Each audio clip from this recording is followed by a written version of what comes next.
enjoy all of this. They are dancing in the pubs of Dublin.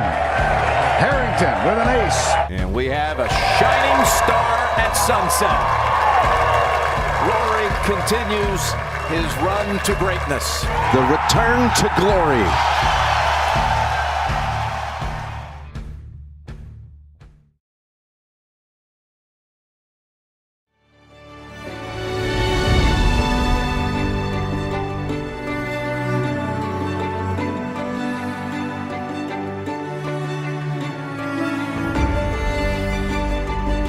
A massive moment in Shane Larry's golfing life. 2009, 3 Irish Open champion, and he's done it.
Hello and welcome to the Bogeyman Live coverage from the final round of the Kingspan East of Ireland Amateur Championships. We've had 3 incredible rounds of golf so far, and it all comes down to these final 18 holes.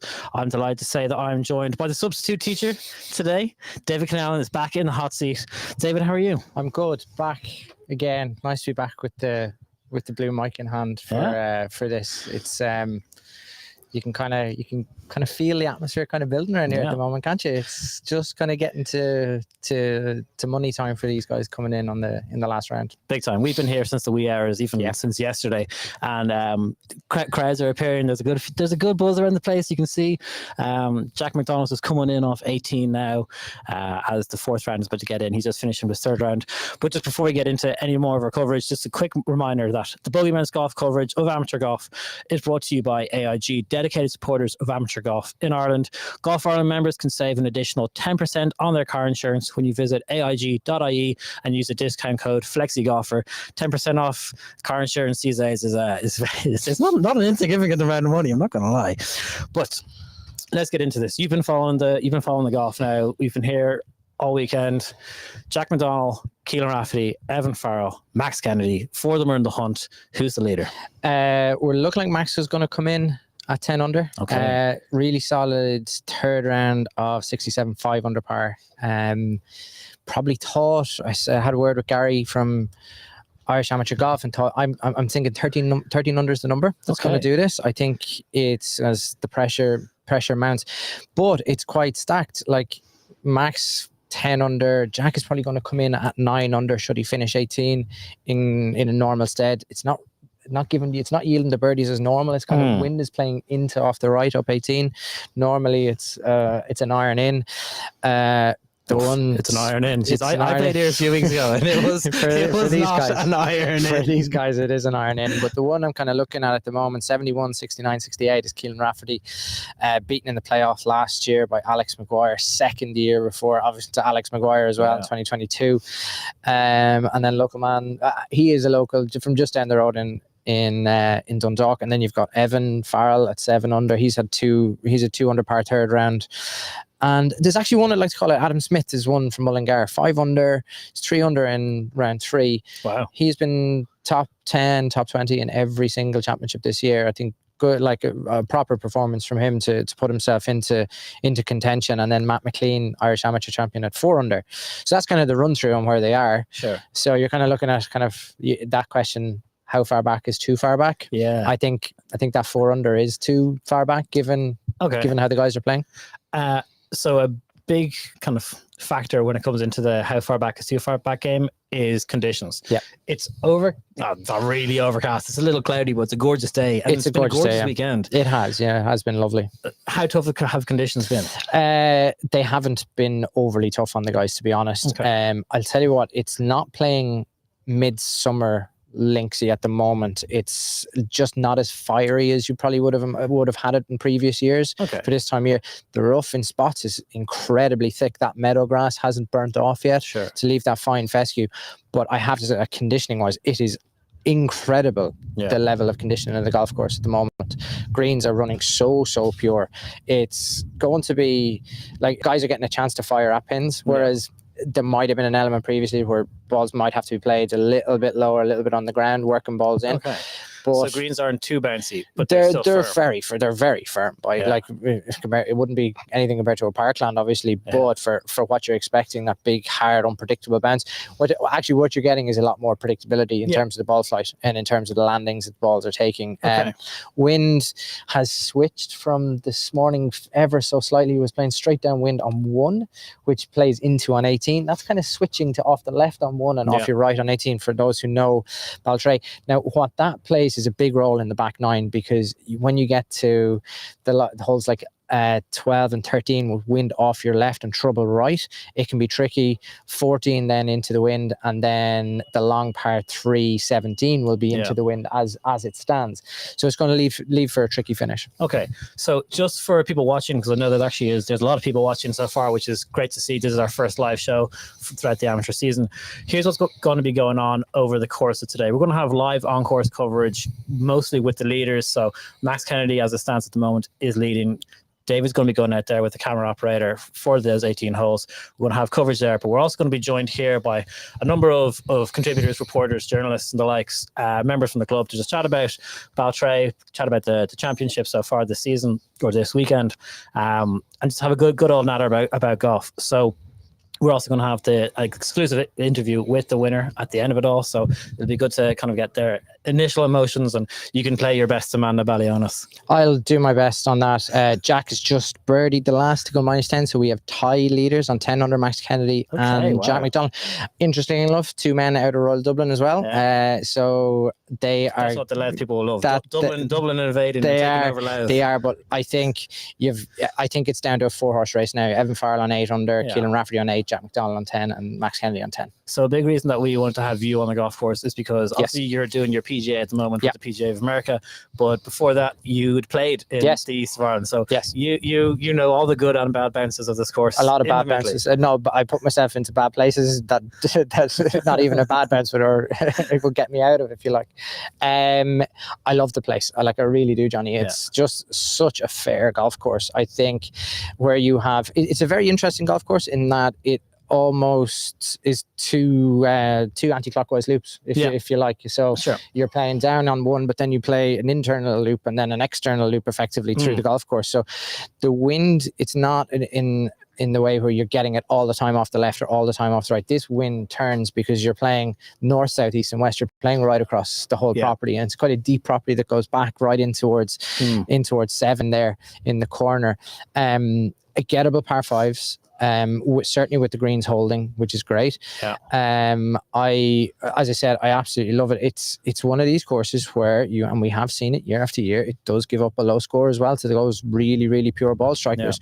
Alex Maguire previously for the last 2 years, one of the best ball strikers in Irish amateur golf ever. Max certainly will be up there in that regard as well, with Keelan Rafferty. So what like the key to this, I really feel front 9, you have to hit fairway. Good drivers of the ball historically do very well here. Long drivers of the ball do very well here, because this rough, you're getting some funky lies that previously you may not have got, given just the weather conditions. And that's nothing on the golf course, but it's just that grass is just that extra bit thick. You kind of have to take your medicine if you put it into it, or risk kind of going further offline. Greens are incredibly receptive, not overly undulating. in the main. Yeah, but there's a couple of them exceptions to that. But where they've made huge changes to the golf course is in terms of the shaved runoff areas around greens. That has been a key feature of Wayne's work since he obviously came into to work on the golf course, and that has meant that these runoff areas are huge, are enormous actually. In fairness, where previously it was heavy rough, you'd hit it into it, chopping it out, whereas now you have to be very, very creative in terms of how you get around the place. You spoke about the course layout being 2 anti-clockwise loops, and that having playing a little bit of havoc with the wind in terms of changing directions quite regularly. I was talking to a few players when I was out in the course, and that really did seem to play an impact or play a role in scoring yesterday. You can feel the winds getting up a little bit. It was blustery earlier on. How big an impact does wind in particular play here? It was cold this morning, which has a big impact. You find balls really do not fly that far when it's a kind of a lynxy cold breeze. It's warmed up. You can feel it now. Kind of we're down. We should be down into t-shirt weather now, really. So balls are going to start to get through the wind a little bit more. The thing is, you have to control that golf ball going downwind. Like into the wind, it's actually quite controllable. Just it's a matter of clubbing. Downwind is where traditionally you may land at a club short and it will bounce in. Will it get that same bounce? Will it get a predictable bounce out of the fringes, out of the approaches? Sure. So you just have to be quite careful. A lot of lads certainly coming in with shorter irons than normal are able to pitch it relatively hole high and hold greens. So look, driving at a premium, do not end up in the thick stuff or you're going to have a long day, and certainly don't get caught short-sided, because that's where these swales and those shaved areas are really coming into their own and really starting to punish people. So you mentioned there driving accuracy, driving distance are two the most important factors for today. I think so. I think that's where the people who are coming in with short irons in today are going to have a huge advantage. Okay, it's probably unfair to ask, and it's calling your journalistic integrity into question by asking you this. Who do you think is going to do it? It's a 4-horse race. It's a 4-horse race. You've got to put money behind someone. I think Keelan deserves one. I think he really does deserve one. 71, 69, 68, trending towards it, 2 shots back. Also, he is out first of the trio. Yeah. So he can go out, get his score going, post a number. Do what Alex did 2 years ago. Exactly, and have them chase him. And I think Keelan's going to take. Look, Mac's first tournament back since in Ireland from his from college in the US. He is certainly the highest ranking player from a world amateur ranking perspective there. But I think Keelan's going to do it. Well, talking about Keelan, I sat down on the podcast with him this week, and he spoke to me about what exactly it would mean for him to win the East of Ireland. It's a tough to call. I love the East for a couple of reasons. I love the West for a load of reasons. The South's unbelievable because it has that jacket aspect on it, and the people down there look after you so well. I love St Andrews then because I go with my dad there. He has fallen in love with St Andrews. It's cool to be there. You're playing St Andrews, I suppose, is the only way to put it. So I don't really have a favourite. I kind of just, they're all good. I know that's probably the roundabout answer to it, but I don't really. If I had to pick one that I'd like to win the most, would be the East because it's beside me. Yeah. That would be the only reason that I pick it. It's interesting because obviously you come second there. The last 2 years in a row? It's unfortunate. You met an Alex McGuire who was just having 2 years that were just unbelievable. Yeah. Going into it then this year, because this will probably go out in and around the East. It's a bit of a home game for you, like you're saying. It's close. You'll stay at home. You'll drive there. Yeah, it's 20 minutes from the house, so I can go up and down at my leisure, and there's no stress on it. I love Baltray. I just think it's a very underrated golf course as well. I don't think it gets enough sort of credit for how good it can be. It's scoreable when you play it the right way, but it's also very punishing if you're slightly off. So it's a really good test, I always find, and we generally get decent weather for it, which makes life a bit easier too. So yeah, look, I've been playing it since I was under 18. We had a competition when I was in Greenoa called Monarch Trophy, which is like foursomes golf against interclubs. So it's a course I know for a long time, and as I say, people can get up it's 20 minutes away from us, so everyone can get up and watch it. It has that homely feel about it. And even the Baltray members want you to win as well, which is a nice feeling too. Yeah. Even sometimes they might root against their own, but they'll never admit that. Is there an additional pressure of that then? Like, you know, it's a home game and you know what it means to you, having friends and family there. Like, I imagine you have more friends and family coming to watch you play in the final group of the East than you did in the South or the West, just by virtue of being 20 minutes down the road. Away, Is there can you feel that? Not really. Like, it's funny when I go to Baltray, it's kind of like, because I played it at less sort of competitive levels, it's kind of every time I play it, I treat it the same way. Always seem to be, as I say, second to last 2 years. Just one bad mistake on 18 last year cost me, and then the years previous was just a couple of lip outs on the way in. It's fine margins at this level all the time, but I think it's more that I just play it as if it's 18 holes with the lads, because it feels so familiar. It's like playing Dundalk nearly in one sense. Just kind of relax on it. I don't treat it as a championship nearly. Sure. That's a nice way of looking at it. How do you like the 36 hole day and the final day? I'd love it to be a 4-day event like the Irish Am. Obviously, it's longer and more sort of to ask off the golf club and stuff. The 36 holes in the last day is fine. It just suits someone that gets hot in the first round. So as Alex has done, he kind of shot the low one in round one, and you just, if you have a day in between or you have to go home and sleep on that, it doesn't tend to produce that the second day. Whereas if you keep that momentum going, and someone like, I think Richie O'Donovan done it a few years back as well, he shot mad 64, 65 or something like that as well. It does suit or does favour someone that has a good low round first round on the last day. So does it take away from it a little bit? Maybe, because it does. There's pressure with sleeping on a lead, for sure. Yeah, absolutely. Whereas if you kind of go out and first round's half decent, then you're kind of all of a sudden having to change a little bit maybe in the last round and push a wee bit more maybe, or you might just come attack it a wee bit differently. Although I imagine you're not going to change too much of your strategy. the last 2 years have been pretty good for you. No, just try and hold a few more putts, that's all. Okay, and we are back. And as you can see, I am joined by Gary Murphy from Irish Amateur Info. Gary, you've been here for the last couple of days, getting your steps in. How's the tournament been for you? Yeah, it's been good so far. I'll get you to hold that mic right up to the mouth. So the people at home can hear us. Nobody wants to hear me. It's been good so far, in fairness. I think Baltray always delivers a really strong tournament.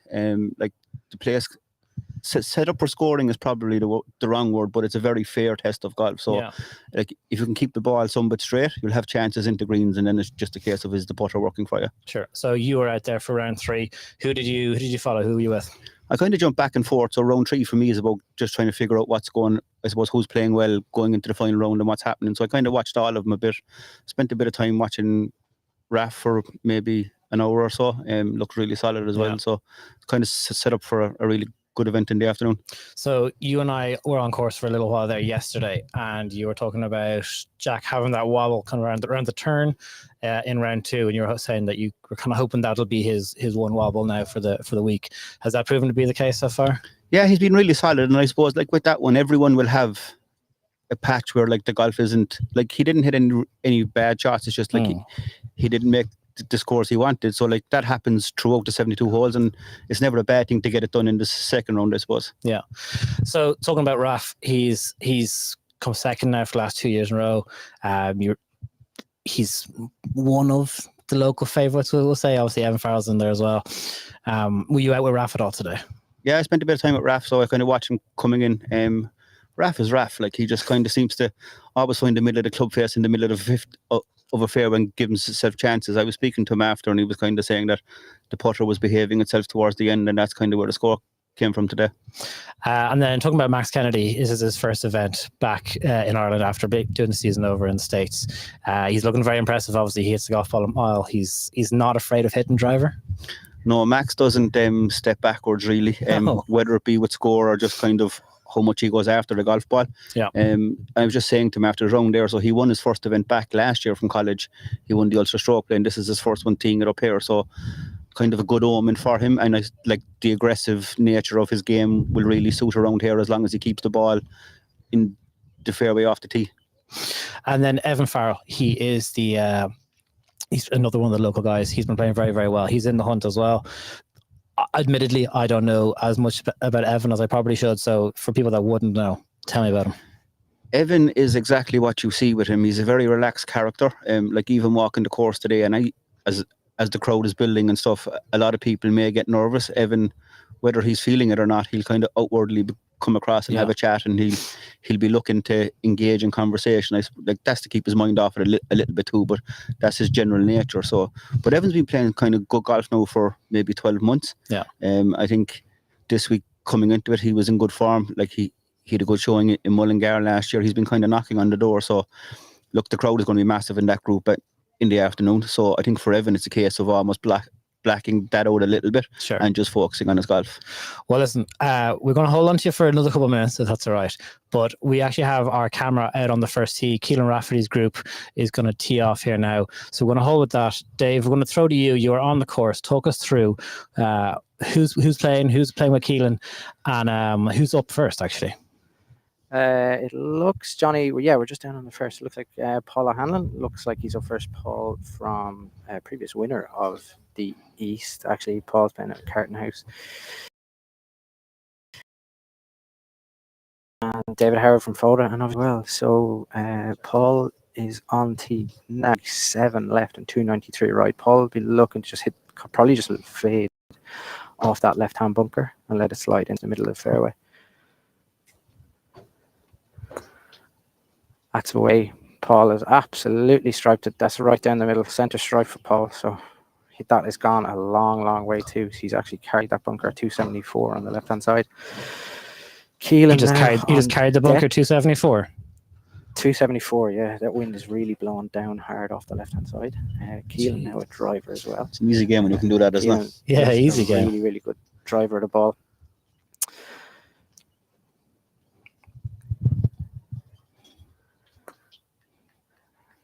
Keelan has leaked that slightly right. Probably will miss those bunkers on the right-hand side of the fairway. Yeah, it's perfect. That should be absolutely fine. Up the right wing. Just rolls into the first cut. And now Mr. Howard from Foda. This guy is an absolute flusher. He has actually taken 2 iron off the tee here, so less than driver.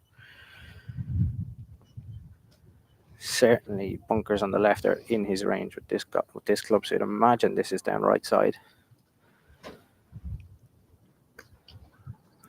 Struck. Leaking slightly left, but it should miss those bunkers left. Yeah, okay. Good. Yeah. So all 3 off deck, and of our top 4 on the golf course. Okay, Dave, we'll come back to you in a moment once Max and his group are back on the first tee. Gary, are you seeing many players hitting irons off the first tee?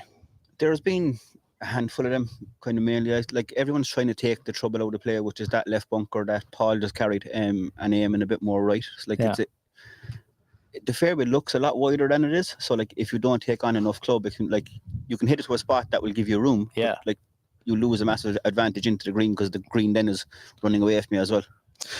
Talk to me about some of the danger holes in this course. I mean, 7 as a par 3 is, we've heard stories of some big scores on that. Has there been any kind of massive problem areas in the course this week? There hasn't been any particular hole that's kind of really stood out. Like the par 3s are the test. Yeah. I think, and again, 12 is one that the landing zone in 12 is so small. So like a couple of lads are taking driver trying to get it through the funnel there, which brings in a fair bit of risk on the left in particular. So like if you're not but that stretch of 12, 13, 14, that's kind of where you can win or lose it, I suppose. Sure. And it's late in the round as well. So like it's going to be tight. So you just need to kind of perform there. I played this game with David when he was on. How far back is too far back? Anyone outside of 8. I think that there's going to be a score. Someone's going to shoot a score and probably come from somewhere in post 10. But I was saying this morning, I was thinking it was kind of going to be 11 or 12, but I think that's gone to 13, 14 now. So I think I don't see 63s out there. But I think like if you're below 8 and that kind of group of lads, it's going to be very hard to chase them down. There's too much quality there. So we are really looking at those 4 players, saying Keelan, Max, Evan, and Jack. Then it's just very hard to see the 4 of them not do something in the round. One of the 4 of them at a minimum, if not all of them. So I think like to catch them is going to be very hard at that point. Yeah. Before we let you go out into the golf course now, we'll let you go soon. I promise. What's next on your calendar? There's obviously a very, very busy year this year from the amateur side. Yeah, so June is just living out of a suitcase. Outside of that, it'll be at home and work, but it's just kind of living out. So next, I'll be in Port Humna on Sunday for the Connacht Stroke Play. And then you're literally back to back with, you have the Women's Irish Am, the Amateur Championship for the men, the Amateur Championship for the women. I think there's something else in between that. And then your Parma Cup in Lahinch as well. So we'll be on the road a fair bit. I hope your car is handling the mileage all right. The car is moving along okay, thank God. How are you moving along then? You still moving okay? We're getting old and stiff now. It's getting a bit harder to do it all. That's fair enough. I think before we head over to Max and this final group, what we're going to do is we're going to take a very short break. We're going to play a very quick commercial break here just for a couple of minutes, and then we're going to go to the second from last group with Max Kennedy.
Now, I'm delighted to say I'm joined by Ryan Donaher, the general manager here at County Louth Golf Club. Before we jump to you, because this is just the nature of the messiness of live broadcasting, I'm afraid. Max Kennedy and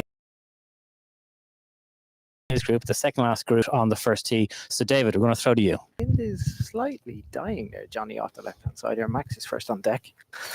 Bedecked in his Louisville and sponsors clothing, looking very much the part. Max, actually, physio and physical trainer, Moss Landman. Johnny, I believe your brother-in-law on the bag for him this week. Stepbrother. Max's first stepbrother. Yeah, sorry, apologies, stepbrother. But Max has this is his first tournament back from the US. Very, very successful collegiate year, and he has posted one of the lowest rounds of the week, second lowest round of the week, with a 5 under 67. Max has driver in hand. Again, those bunkers at 247 on the left-hand side won't pose a problem. David Howard actually hit it into the second bunker on the left, which is actually at 265 with his iron on the last. Max's driver, certainly one of the weapons he has. He's worked a huge amount on speed with Moss Landman actually over the course of the off-season. And he is partnered on the tee by Brian Dorn from Millicent and Owen Murphy from up the road in Dundalk. So significant Louth representation of the last three groups here, all in contention. So Max on tee with driver.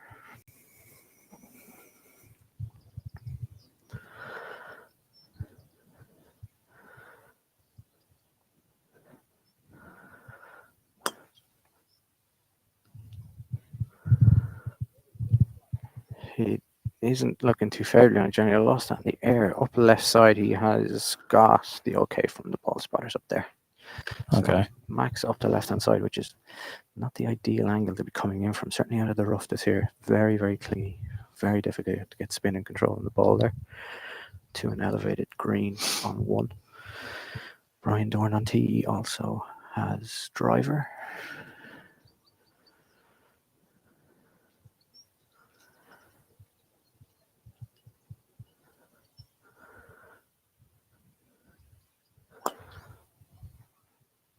Trying to push this slightly, but it should be just up the right half, Johnny.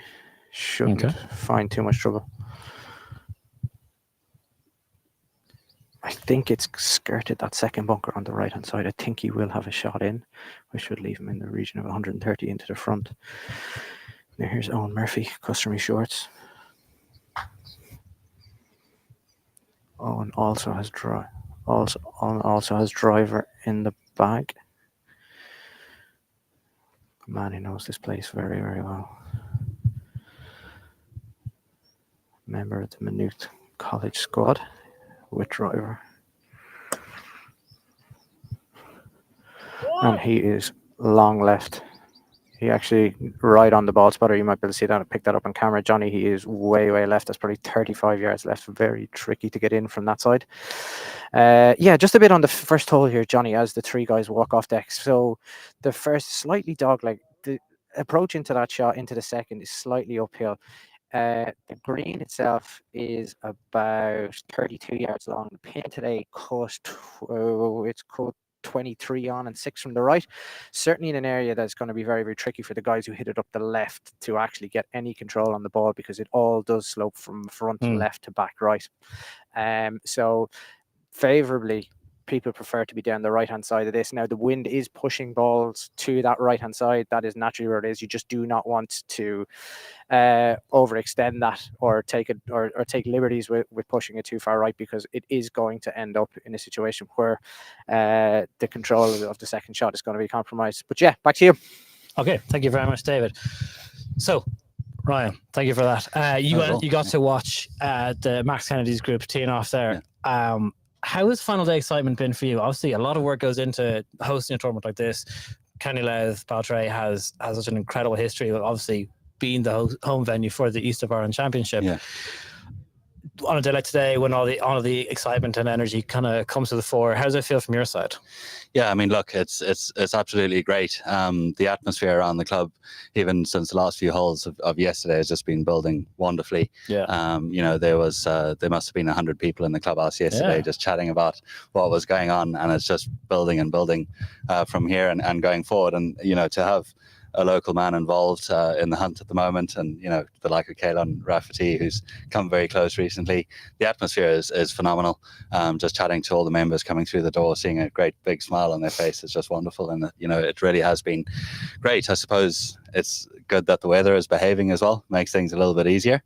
And yeah, we're really, really excited. I think there's going to be a good number of members and locals from the area as well coming in and watching some great golf this afternoon. So it's fantastic. Yeah. So you've obviously seen this tournament be played here for a number of years just by being in the golf industry. Yeah.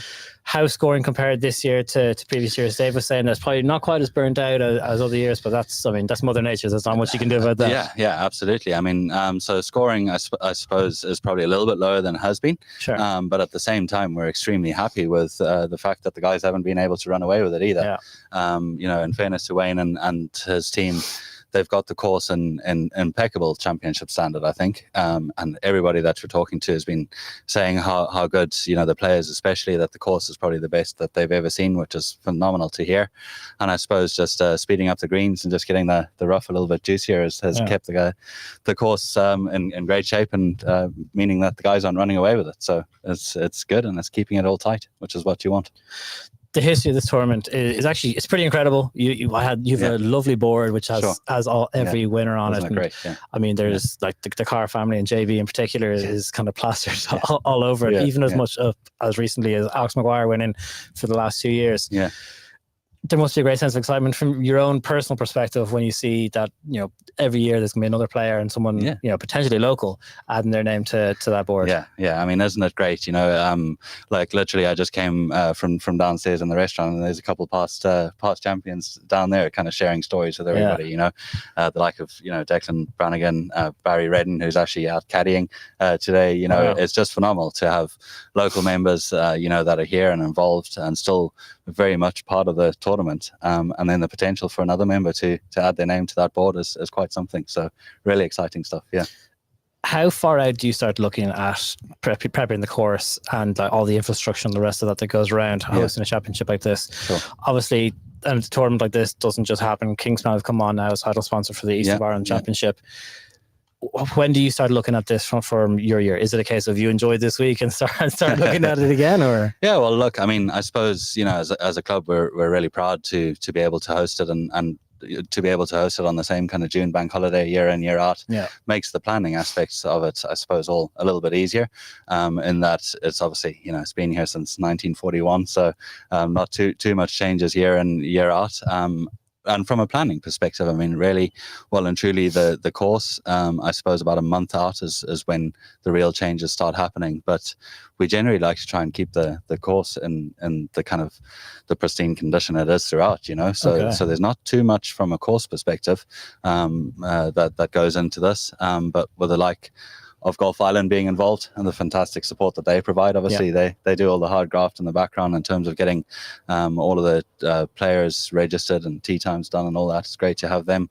And then to have the like of Kingspan on board this year for the first time is just wonderful. And we're really grateful to have such a great partner, And Kingspan's it's a great partner to have. Obviously, they have a lot of history when it comes to not only amateur golf, not only Irish golf, but also Irish golf here in Baltray. Obviously, their sponsor, Shane Lowry. Shane Lowry won the Irish Open right here. Yeah, it's full circle. Yeah, full circle. I mean, isn't it wonderful to have?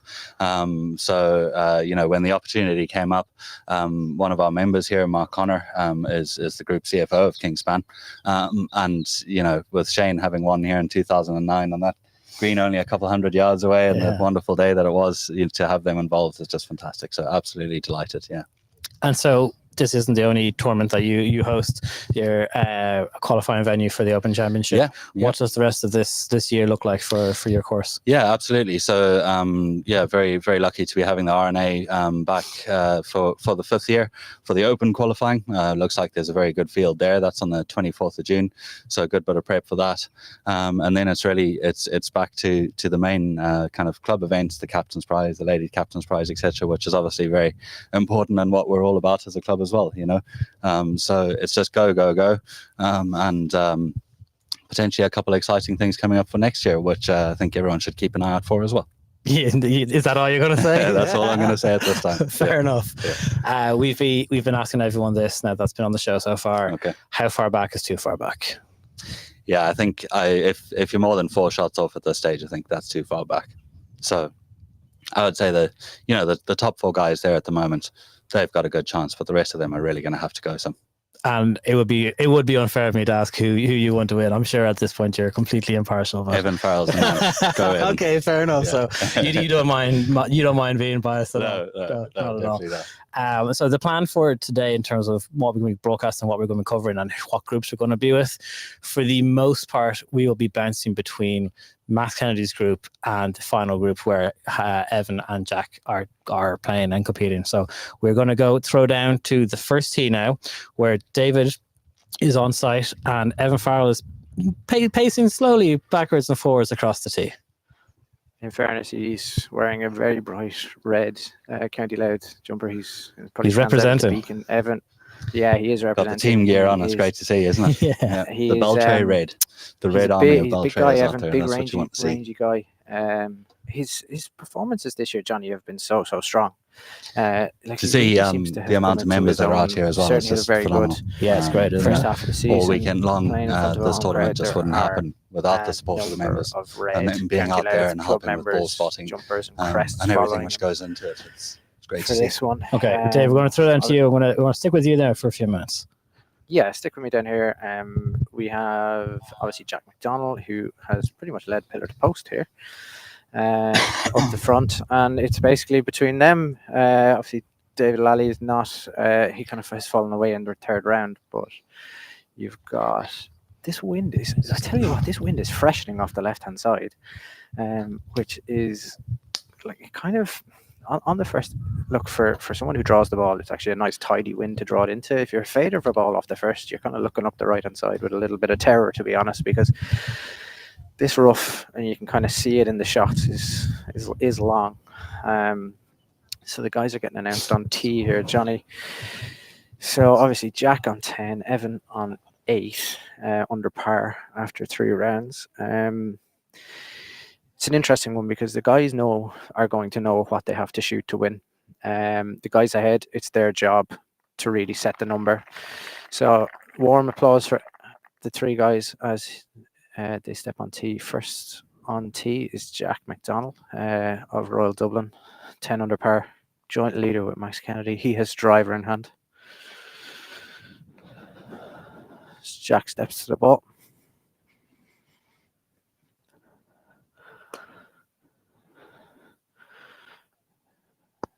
That is heading slightly up the right half, Johnny.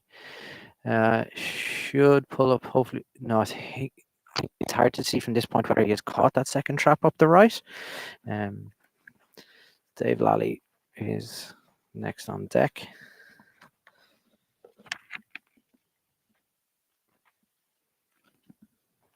David also has driver in hand.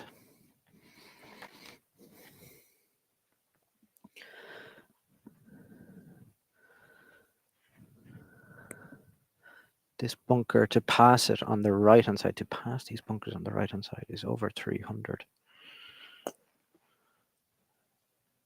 That's a beauty from David. He started it on the left hand bunkers and he was just peeling out into basically center cut of the fairway here. These absolutely meticulously mown fairways, to be honest. The striping on them is remarkable. Right, our joint leader, Jack. Evan is 2 shots back. Evan on tee now. As I said, County Loud local. Big stick in hand.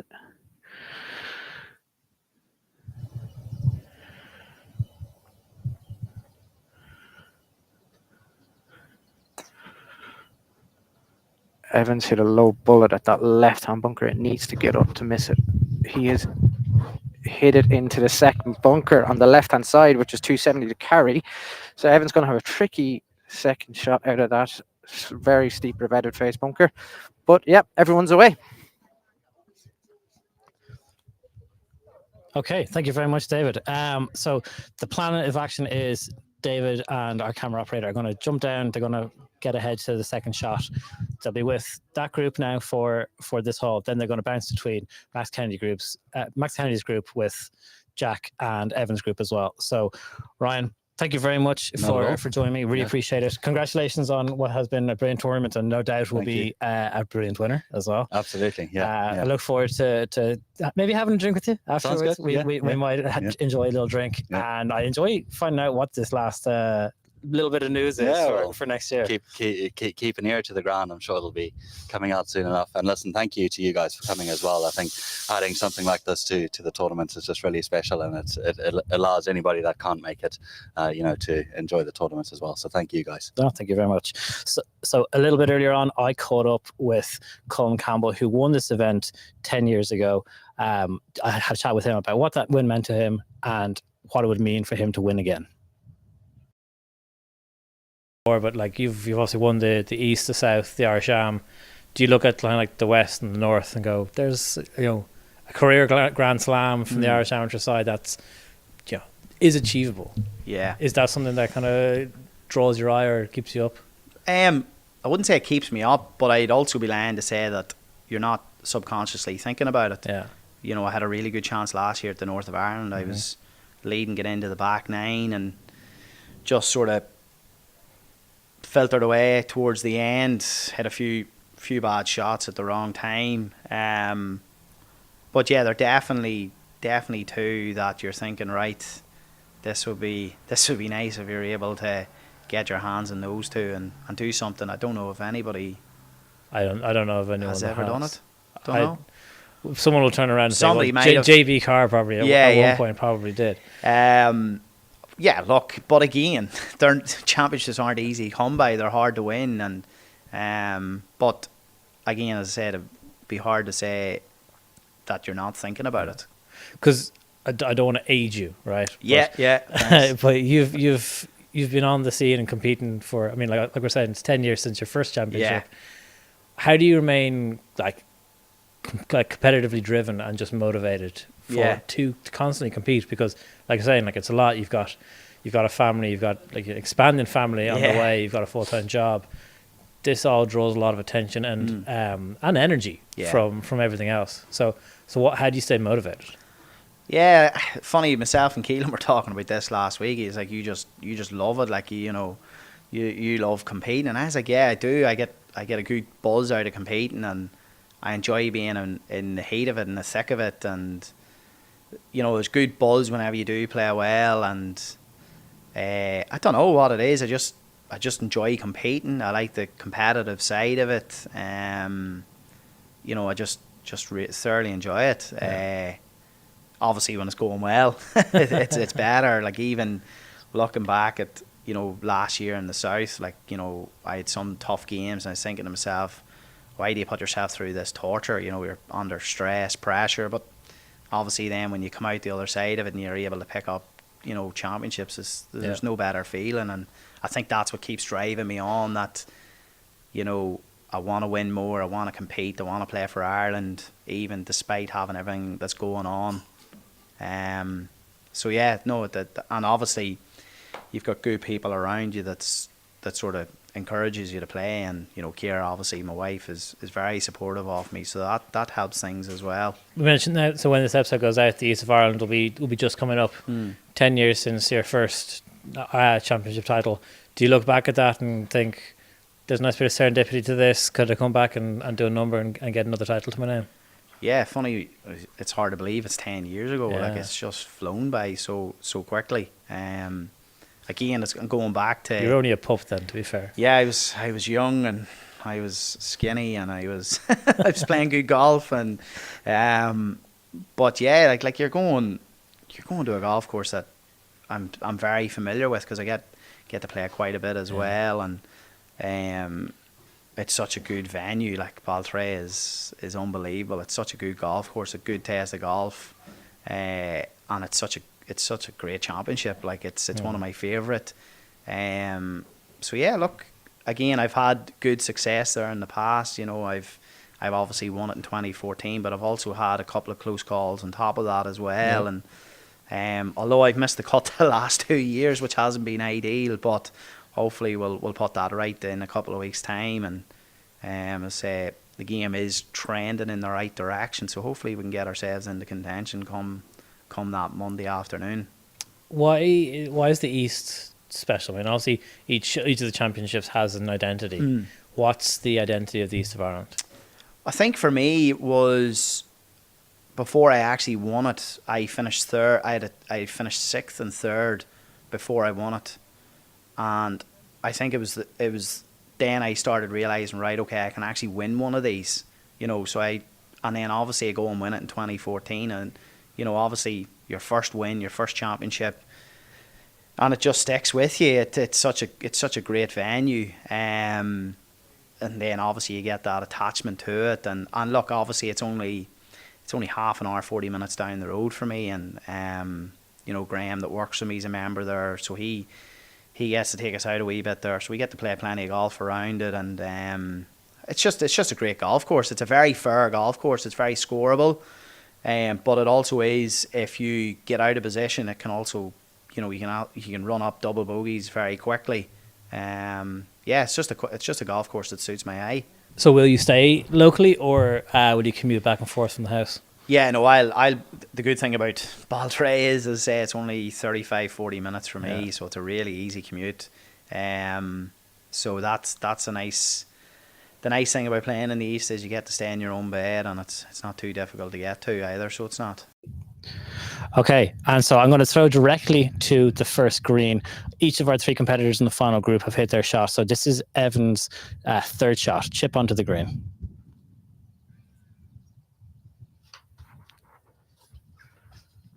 Johnny, Evan had 184 in from the left-hand bunker. He had an unbelievable shot to get 20 yards short of the green, and he's after spinning a lovely little lob wedge into about 4 feet. So he's got 4 feet for his par. David's lolly hit a drive down the first, which went 370 yards up the right-hand side. He had a lob wedge, but out of a horrible lie, he had to pull it out to the left. How tough was that lie that David had, David? It was cabbage, Johnny. He could only get a lob wedge onto it here, and he pulled it out left and has hit his short there. So that is fine. He's just after knocking that down to about, well, he's about 30 foot left for his par. Jack is short right for his 3rd shot. He's just going to have to come up over a bit of a hump to get this close. So 30 footer left for Dave on 1 for par. Evan has 4 foot for par, and Jack playing his 2nd now. Just needs shorthand. There's a swale that this ball has caught that we referred to in the pre-show, and he's actually, instead of pulling wedge, he's actually taking out his putter for this one. He's going to have to give this a bit of a wallop, because it's uphill through the swale, uphill on the green, and actually into the wind, which will actually affect the ball pretty significantly as it rolls up.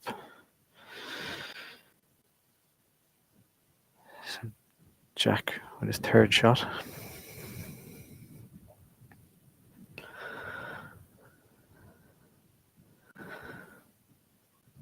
He's rolled it up to 1.5 foot. Great shot by Jack. Really good by Jack. Really neat and tidy. It's kind of what you want to do when you're in that sort of a lead. You don't want to give shots back early and let in a glimmer of hope. Well, Dave, will this be a bit of a match play situation between Evan and Jack? Will either of them be looking at that, or is it very much, it's far too early in the round to be looking at that? Play your own game, shot by shot. Far too early in the round. Far too early in the round for that. Guys are just going to be playing. They'll all have a strategy of which they've stuck to for all 4 rounds. To be chasing at this point, or doing anything that I suppose that's make you put out of your comfort zone, would be dangerous this early.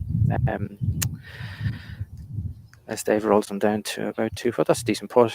He'll tap that in for bogey. Evan left there with down in the 4-footer to save his par, which would obviously leave him at 8. Remember, Jack is at 10 under par, Evan at 8. So neither wanting to give up harder in shots at this point in the round. I didn't get close enough to read from Evans slightly downhill. Shouldn't move hugely either way. And for par on 1.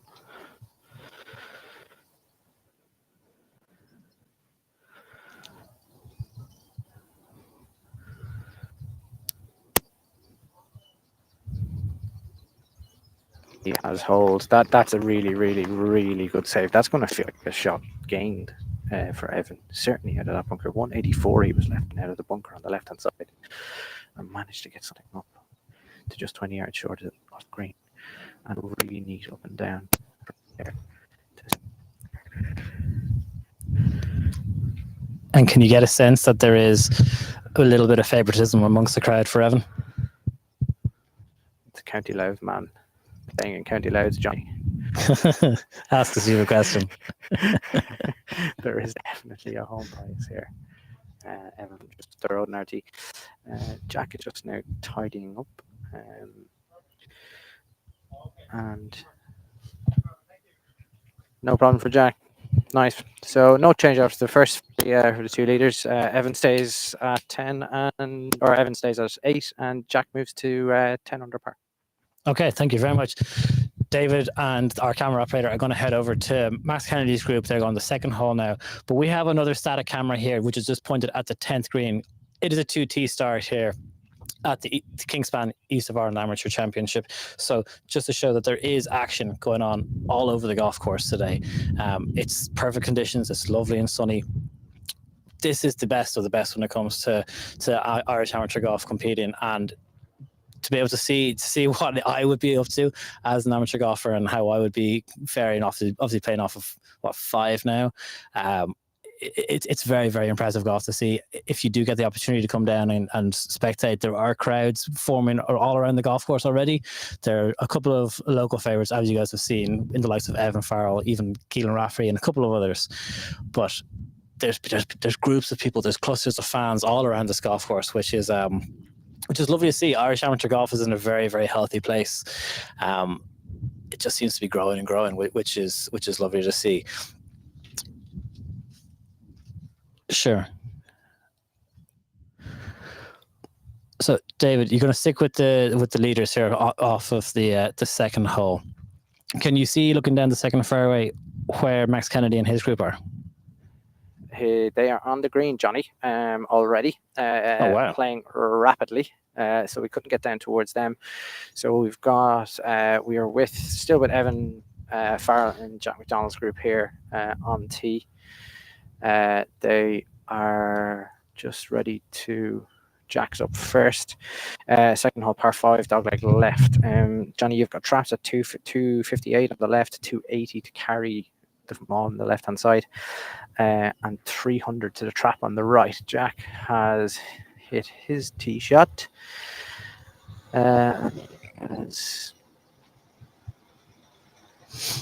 He's fine. He's up the left-hand side. He's got the okay from the ball spotter, so he's absolutely fine. Again, that will leave him probably a 200 in. It all depends on the lie down there, Johnny, to be honest. As I said with Truff, and I'll reiterate it, like, it really is patchy at times as to what lie you pick or what lie you get out of it. So if you could pick your lie, you'd pick the middle of the fairway, wouldn't you? So Evan on deck now after his par. So 2 pars and a bogey out of this group. Par for Jack McDonald, par for Evan Farrell. Evan on tee with driver. So I'm going to be relying on the ball spotters to get this because I'm from a vantage point. 295 to the trap on the right really kind of feels like a draw off that, especially with this wind kind of coming off your right shoulder. And Evan has hit it, looks Johnny straight. up the right hand side, let's kind of go second level of rough, which you're seeing the kind of golden wispy fescue grass. That is lotto stuff down there as to what kind of lie you pull. To be honest, you can either sit on the top of it and you can get a nice flyery lie where you can get full place on it, or else it can be tricky down there. So what? Jack has missed left, and Evan has missed it out to the right. Yeah. All three Plenty away. of distance no for you one guys to cover now on course. I'm sure you'll be delighted. Plenty of distance to cover. It's a big old ballpark down here in County Louth. So yeah, we are just on the second. As you can see, sweeping dog leg. It really is a beautiful hole. They've done an awful lot of work up at the green side here to shave away a lot of that rough. So anything that is landing short right really is going to move away from the pin. So it's going to be tricky for the guys. No one's hit the fairway there, so it's going to be tricky for them to hold this green or to thread it up there. But we'll see what comes out of it in second shots.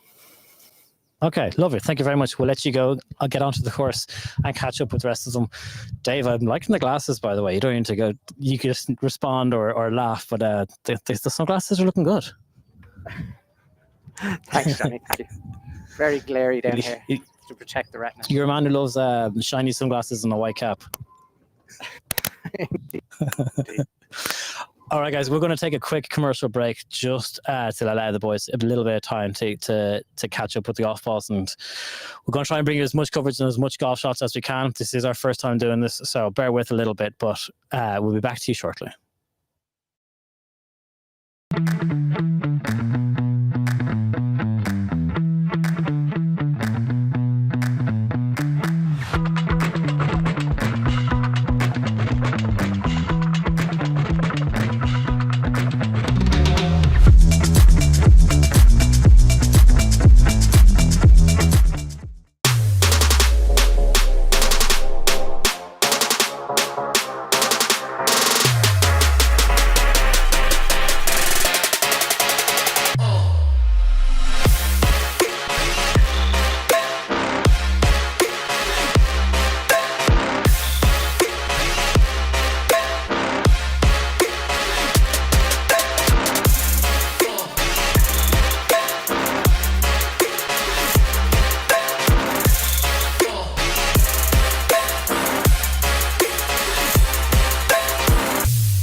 So we are on the second fairway, or just off the fairway, I think, if we're going to be technical about it. And Evan Farrell has got quite a nice lie, from what I've been told by David. He's got a little over about 250 yards to the pin, 220 or so to carry.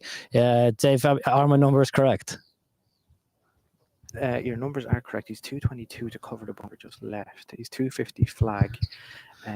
it's kind of sitting up. It's sitting up into a flyery kind of a lie, Johnny. If he can get this into the air, he has a good chance of getting this there, even though the lie isn't it like it.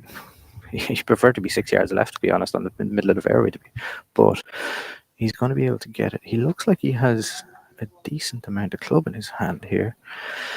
Honestly, you'd be kind of thinking, hit 6 or 7 iron, get it short, and chip and putt for birdie. That would be the ideal. So Evan plays a shot there.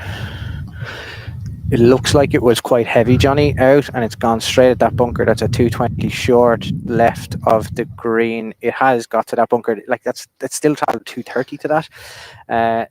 So Evan short left in 2 on this par 5. And we're seeing David over on the far side of the fairway there. He's got a similar enough distance. It looks like a very heavy lie. That looked juicy. He was a little bit closer, Johnny. He was only 200 to the front. Jack is even further down onto the same line as David. Looks like it's a little bit lighter where he is. I'm just going to pick up a number for you now from that. 200. So make sure my cameraman doesn't walk into the bunker there and fall over and hurt himself. Looks like Jack is 200 in. Just under 200 into that front edge. He can really only get this to the front edge to the right, right side, because that left-hand side is guarded by 2 pot bunkers, one of which Evan has just gone into. Where is the flag in this hole? Flag is back left, Johnny, kind of 25 on, and right up at the back. That did look like a scoop to get it out of there. And that has caught that swale on the right-hand side, that nearly shaved off area. So it's devil's own job getting it up and down from there. So, yeah, Evan, short left, Jack, short right. So pick your poison from a short game perspective there, what you want. Okay, thank you very much, David. So the second hole is a par 5. It's a reachable enough par 5 for this caliber of golfer. I played the golf course about a week or so ago, and it was far from reachable for mere mortals like ourselves. That back left pin for where Jack is in particular is a very, very tough pin to get at. It's a 2-tier green. The crowds around the 11th tee and the 3rd green in particular. So obviously the 3rd green there is the likes of either Keelan Rafferty's group or Max Kennedy's. I think at the pace of which Max Kennedy and his group are playing at, that could very well be them. I'm actually completely incorrect. That is definitely Keelan Rafferty's group. But yeah, it seems like already at this point, driving accuracy is really going to be crucial. That's what David was saying. That's what Gary Murphy was saying when they were about talking to us. So you can see in the first hole, Evan driving it into the bunker and scrambling to save his par. At this point now as well, on the second hole, both Jack and Evan have a little bit of work now to try and get up and down to make their birdie. I'd say at this point a par on the par 5 second hole would be more than sufficient, and I think they would be very happy and take that. David, your green side there. Yeah, so Evan is short left, as I was saying. Jack has actually run onto the path slightly, and there's a little bit more grass under the ball, which is actually going to benefit him here. There's a ridge that runs through the second green at about 20 paces on, and it's a tricky one for him because it's going to spit everything to the left on him. But we've got David here from the first of the front left bunkers. Evan is in the one, as on the camera angle, Evan is to the right in the red top. So David has about a 30-yard bunker shot here.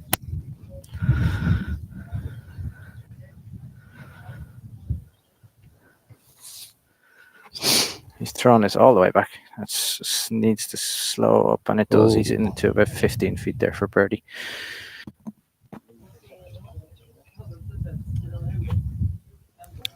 I think it's Jack next to play, Johnny. Just how tricky is that pin position for where Jack is, David?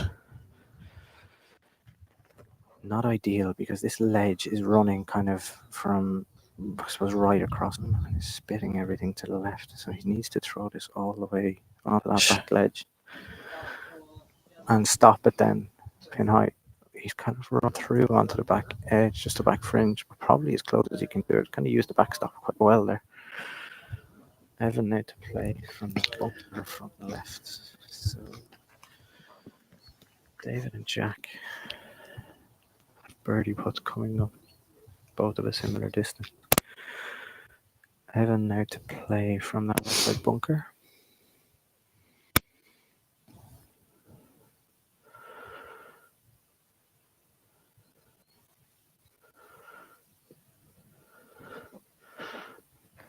That's really, really good from Evan. That's two unbelievable chips or short game shots in the first two holes, Johnny. In first, that really neat wedge that spun back to 4 feet.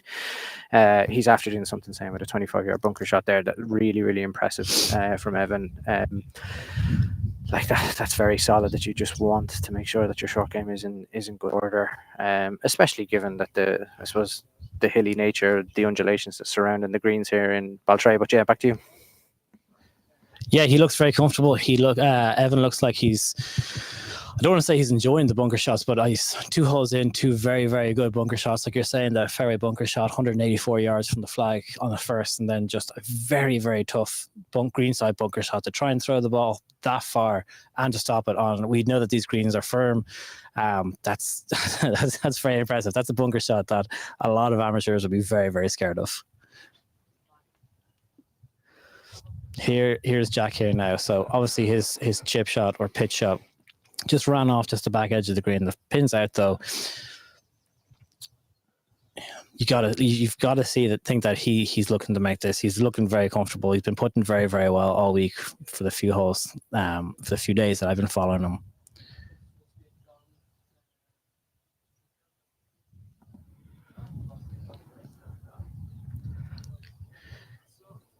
And David, it's not Evan away next, no? No, David up here. Other David, actually, talented one. Playing in the final group. I have the something I can't ever profess to have been anywhere near, to be honest. You're selling yourself short. He has about 15 foot for birdie here. Jack has actually slid his birdie put by Evan, obviously, with the shorter one. For birdie, apologies. After making that really good start, really good confidence builder, that one on the first, to be honest. After driving it in the bunker on the left hand side of one. What I will say about Evan is and in fairness, both Jack and Evan have not hit a fairway between them yet in the first 2 holes, but it is early days. But it is like a dog who chases cars. Your life expectancy as a golfer isn't going to wayward around here. Dave for birdie. Oh, great putt. Yeah, really good putt. Nice confidence builder after bogey on the first from less than 120 yards in on the first after an enormous drive. He hit that drive down first about 370 up the right hand side. But as I said, you can catch some funky lies in that rough. It's Evan now with a 5-footer for birdie.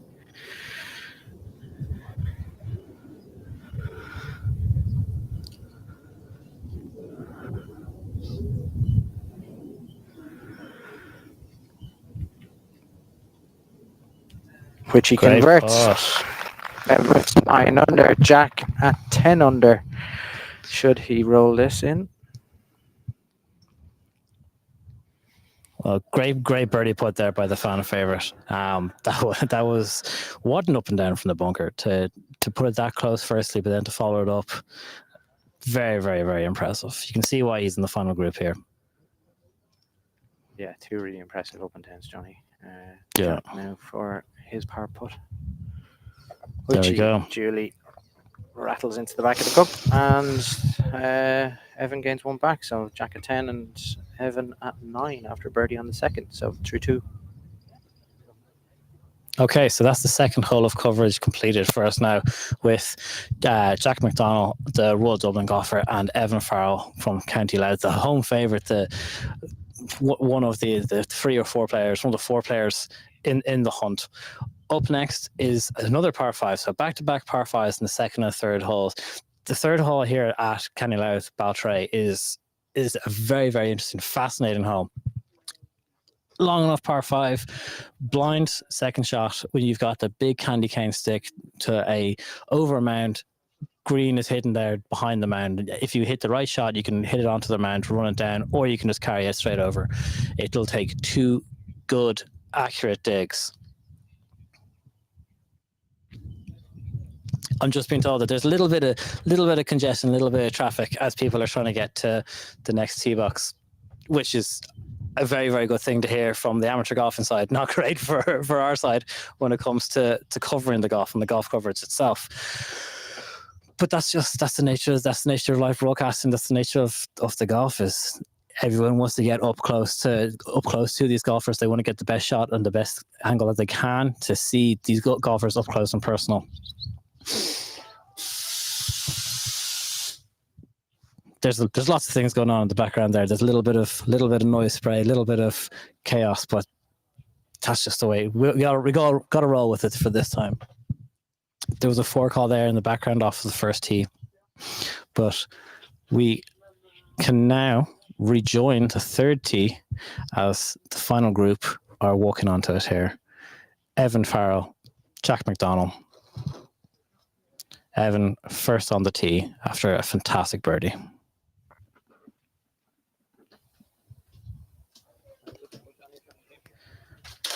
So, David, what's the ideal play on a hole like this? Hit fairway, Johnny. Absolutely. The rough do not be left is probably ordered. The rough is a little bit leaner on the right hand side. It is pretty much playing into the teeth of it here, which is going to leave a long second. A lot of people early on laying up to hit wedge in. This pin is kind of tucked in the front left hand corner, which makes it tricky to get to it with a long club in your hand. But Evan on tee with driver into the teeth of it.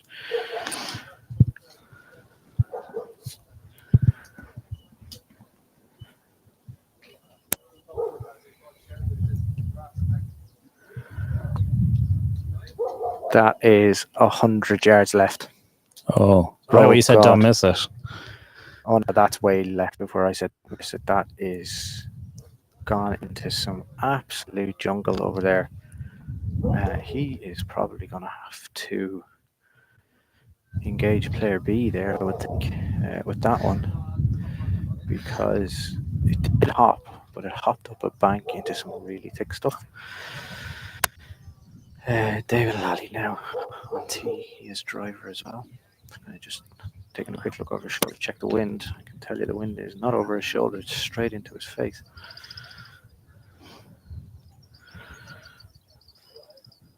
So one benefit for Evan here is that he has half of County Louth here to look for that golf ball when he gets up there. That's true. So, which he's going to need. David could not have placed that any better. He's actually got really about 60 there, which is, that's as far up as I've seen anyone today. Now we have Jack on deck with driver. I said this at the start, you really do need to hit fairways. I know Evan obviously been 1 under. Through 2 is impressive. Jack has hit this kind of screamer of a low cut up the left hand side. Johnny carried the top of the hill. People are starting to walk up there, but Evan is actually having to reload. Okay. As I said, player B engaged, so hopefully he can find short grass here.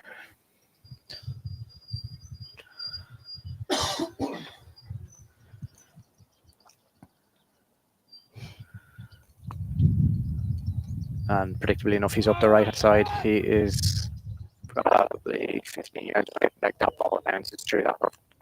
But Evan has second ball in play and is going to need all the help from the locals to try and find that one. Yes, thank you.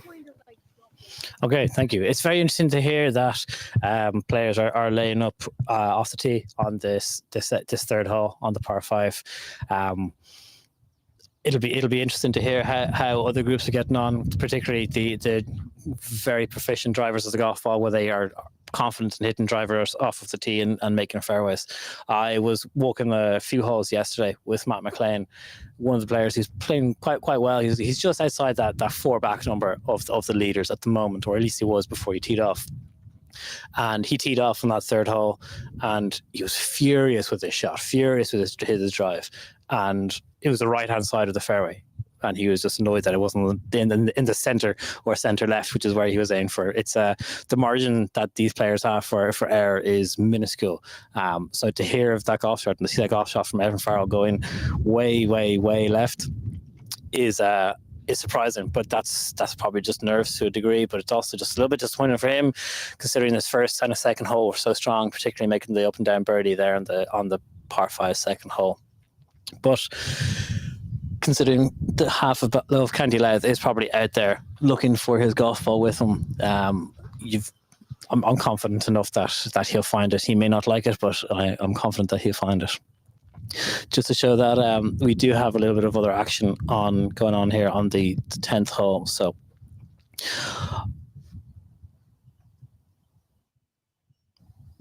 yes, I think what Dave is going to do is he's going to get ahead. So he's going to go up to the top of the mound here on the 3rd fairway. So you'll be able to see exactly where the golf ball lands. And Dave might be able to talk us through his experience of playing this 3rd hole, and if he was playing it today, how it is he would play it. It's a very, very interesting hole. It's a tough par 5. It really narrows up, as well as being a blind approach, which is two things that I think amateur golfers really don't like: narrow fairways and blind shots. That's it's like a recipe for disaster, particularly for someone like myself, where the high right miss is constantly lurking as an ever-present aspect of my golf game. It's a lovely day here in County Louth. The cows are out in the field adjacent to the golf club there. They seem to be loving it. We didn't prepare enough when I'm talking about the cows in the field next to the golf club. But I honestly can't get over the fans. I know that I've been to a number of events before. I know that I've covered a lot of amateur golf events, but just the level of fans here it's fantastic to see. It's very, very impressive. Now, a number of things go into that. Obviously, the growth of the game over the last couple of years, but also just the caliber of golf and just the good weather. Everything. It's the perfect day out, really, for a golf fan if you're living in the area.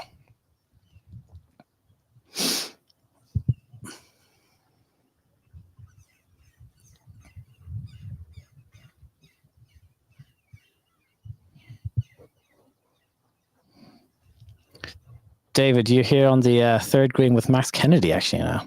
Yeah, a little bit out, Johnny, but I'm just looking back. I think Owen Murphy's after rolling win for birdie, given Max has tapped on him for par, I believe. So what you're seeing there, Johnny, is kind of the approach to the left from the left-hand side of 3. I believe Evan may have found this ball up the left. He certainly hasn't gone over to his provisional. So that means he's going to have some sort of a shot out of it. I am just, I suppose, at the limit of the layup area here as we look back down the 3rd. As you're asking how would I play this, I wouldn't have enough length to get there in 2, and to go anything more than 200 yards from where the guys are here would kind of put me in a little bit of trouble, because left of the green here is an enormous slope which will split the ball 60-70 yards away. So we're looking back, we're probably not going to see that shot there, but I'm going to talk you through it. Evan is probably about 60 to 70 yards left of the fairway on 2 from a slope, and it looks like he has managed to get some amount of club head on the golf ball. David and Jack are moving in to position to play their second shots. So to give you an idea on how far out the guys are, they probably will have enough to get here. Based off the drive David hit on first, he certainly has. He is 185 away from me, and I am 80 away. So he's 263 into the flag from where he is right now. Looks like he's pulled a head cover off something as I try and get a vantage point, which will mean he's definitely having a crack at it. I mean, Jack is probably 260 odd yards away with the wind into. You gotta think he's playing a 3-wood here. Even I know these guys hit the golf ball a long way, but that's got to be a 3-wood. It's definitely 3-wood. Jack is probably 10 yards closer than David here as he hits this shot, which he has leaked way right up into the crowd, but didn't actually make the crowd. So no, he's fine. He got the all clear from a very dapper looking Panama hat wearing spectator who's up on the bank of the right hand side. Speaking of colours, I see Evan is actually due to play next, so he's actually after nearly getting this ball right into the back into the fairway. He's on the left side of 3 fairway, right side as you're looking at it, so he's in the red number white hat as we're looking. Probably having to lay up here, but really is pretty fortunate to have found that ball in the first place. So Evan was probably going to end up relying on that short game of his, which has put him in such good stead for the first 2 holes. How does the response to a drive like this? How can it shake a player like himself? He hasn't hit a fairway yet, Johnny, and he's 1 under par. Now he's after. I don't know what kind of contact he made on that, but he's after making a lot of ground with it. So I'm going to judge by the lie that the lie was a bit horrible. Look, I'd rather. You'd never want to follow. You never want to make a mistake after making birdie. And that tee shot was a little bit worrisome, I'd say, given he has been left and right off the tee so far. Jack has gone right as well up into the crowd. Everyone covered their heads and ducked down and didn't actually see his golf ball. So, but one eager patron, I believe you described him as in Augusta National, has found it and he's raised his hand. So all 3 are alive. Evan is ironically in the best position. If you want to come over to me here, and we'll have a look at what Evan is left in, and it gives you an idea on how blind this actual 3rd shot of Evan actually is. So Evan is playing into the pin is effectively right behind that lollipop. That's the lollipop that we have behind. Pin is tucked into the front left of it. It's only about 6 or 7 on into the wind. So he's probably just going to have to flight a little wedge up and down for par. Jack and David on the right hand side. So yeah, back to you. Okay, thank you very much. So just coming off of the 10th green there over there behind us, we've had another group of players. The third tee green and 4th tee really is a hive of activity. There's a lot of players in and around that area. You can see the crowds swarming up the 3rd fairway now, following the likes of David, Evan, and Jack. This is nervy times now for Evan Farrell, to be honest with you. I know there must be an additional amount of pressure from being the home favorite, being the local player, being the one in the hunt.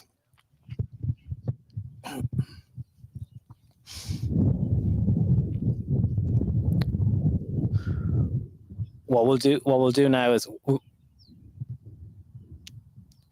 Dave, all 3 players still have to lay up to this 3rd green. What kind of distance did Evan Farrell have after his 4th shot it was? Sure, what yardage has he left in now, Johnny? for his 4th shot. Oh, left for his 4th. He probably has about 90 to the pin from where he was. I didn't get the chance to zap it.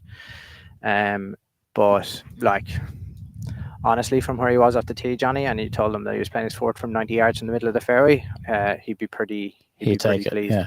Just looking around there, like there's a serious amount of, I know you called them patrons there, but spectators or fans. There's a considerable amount of people there.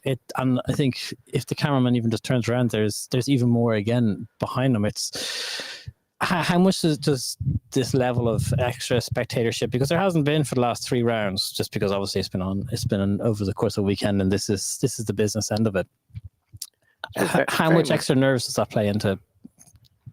Well, if I was Evan, I'd be pretty happy because they were there to help him find that golf ball. But I suppose you've just got this. You really just have to and kind of metal into your task, really, Johnny. To be honest, I can't say I've ever had crowds like this is certainly in the hundreds here, following for a round, but it just ensures that your concentration, as Evan hits it into 10 feet, which, look, Evan's got a 10-footer from par, given where he was up the tee. Lee, turn around there and see if the lilac tee was playing. So if Lee goes around, he'll probably see David's trying to get a yardage for himself there. Yeah. Geez, Evan has been relying very heavily on his short game, and to be fair, it's been paying off so far. He must see this as gaining a shot if he makes that 10-footer. Oh my God! Like if this is that's out of jail stuff. To be honest, Johnny, as David settles into his, that really is one against what he would have thought was a stroke gain there, because he certainly fell 2 strokes down, having to re-tee on the third tee box. Anywhere, if you happen to hit a provisional and manage to make par, or even have a reasonable attempt at par, you're feeling like you've probably not got away with one, but certainly you've limited the impact of it. What's the best you've personally ever shot around here playing in the East, Dave? I've shot 1 under previously around here. I've shot not in the East now. I've shot 3 under before, but it wasn't in. As I believe that's David. I haven't played that one in. You might get. Yeah, Jack. Jack is not in a good place. Yeah. On the left-hand side of the green, so see Jack's head peeking up over as well. Champion.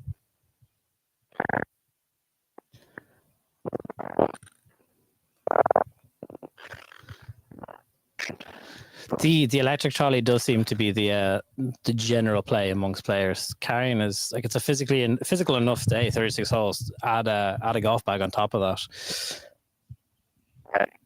Jack's this is going to take off down the far dip, which I'm standing in, and Jack he's going to have a devil's own job of getting this up and down. So he's playing 4 from down there, as our camera trails Jack walking down. This is probably one of the toughest up and downs on the golf course. The green sits about 15 yards above your head down here. Pin is cut relatively tight on 4. I'll just get you the exact yardage in terms of the pin. It's cut on 3. It is cut just 6 paces from the left-hand side. So Jack has probably got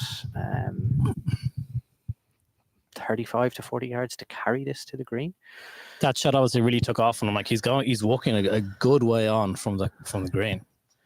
Yeah, it actually, if you can see in your camera angle there, Johnny, there's a huge mound to the right-hand side of the green. It actually pitched on the downslope of the mound and ran on down to this point here. Like, you really don't have to be that far wrong on this golf course for things to go bad quickly. So Jack now playing 4 from here. Evan Farrell with a putt for par for 10 foot.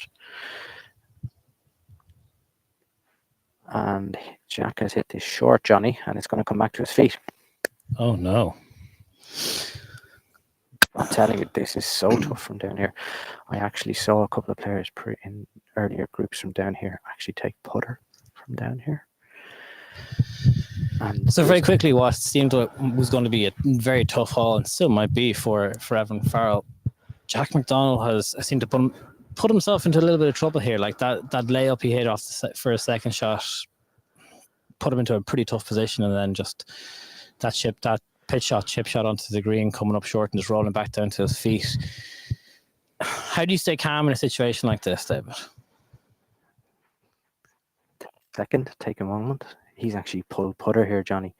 What you do is you take the club that's guaranteeing you, Johnny, this is going to come back to his feet again. This is actually going to go further away than his shot that he's just played. Johnny, you're in head scramble mode now. Jack really needs to take a step back here and take a deep breath.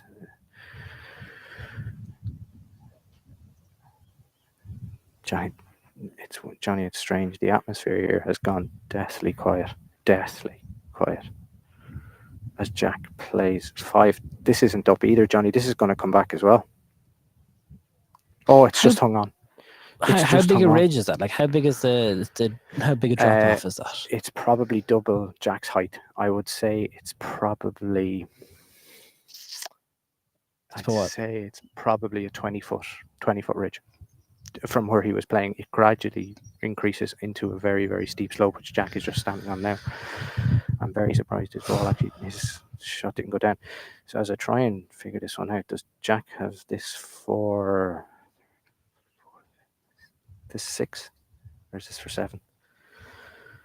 2. So we're going to do a very amateur thing here now and count them out. Oh my God! Wow, he makes it! Wow. Oh my good God. So that was for how many? That was for 1, 2 into layup, 3 down, 4 stayed down, 5 stayed down, 6 got up, 7 in the hole for double bogey. It's gone from the stage. This is how this stuff changed so quick. Jack has just doubled and was lucky to make double. Evan off the tee was absolutely dead. Now Evan with a 10-footer of par. There's a 2-shot swing in this, which off the tee, there was a 2-shot swing the other way going towards Jack. So now Evan at 9 under par. Jack, that puts him back to 8. So this is for Evan to maintain outright lead. Now I can't see the scores in the other groups, but certainly Evan holds this. He stays at 9 under par. And there will be an absolute roar if this goes in. No, just and slow. It's just slow. Okay, well look, damage has been limited by Evan there. Limited on his own scorecard, but he's actually getting a shot on the leader as a result. David now to make birdie.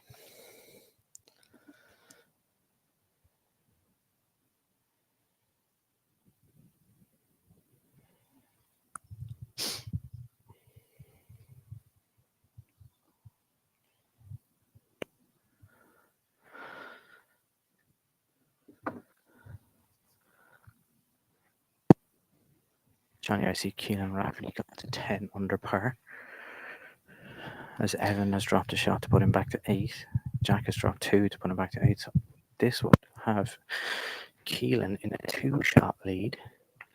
Or sorry, tied in the lead, 2 shots ahead with Max Kennedy. Wow, that was a dramatic third hole. That was indeed. Okay, David, thank you very, very much. We're going to take a quick commercial break, regroup. I think everyone needs to breathe a quick sigh of relief after what was a pretty chaotic hole. We're going to take a quick break. We'll be back to you. We might change group here. Who knows what's going to happen?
Well, now I hope everyone's kind of gathered themselves a little bit.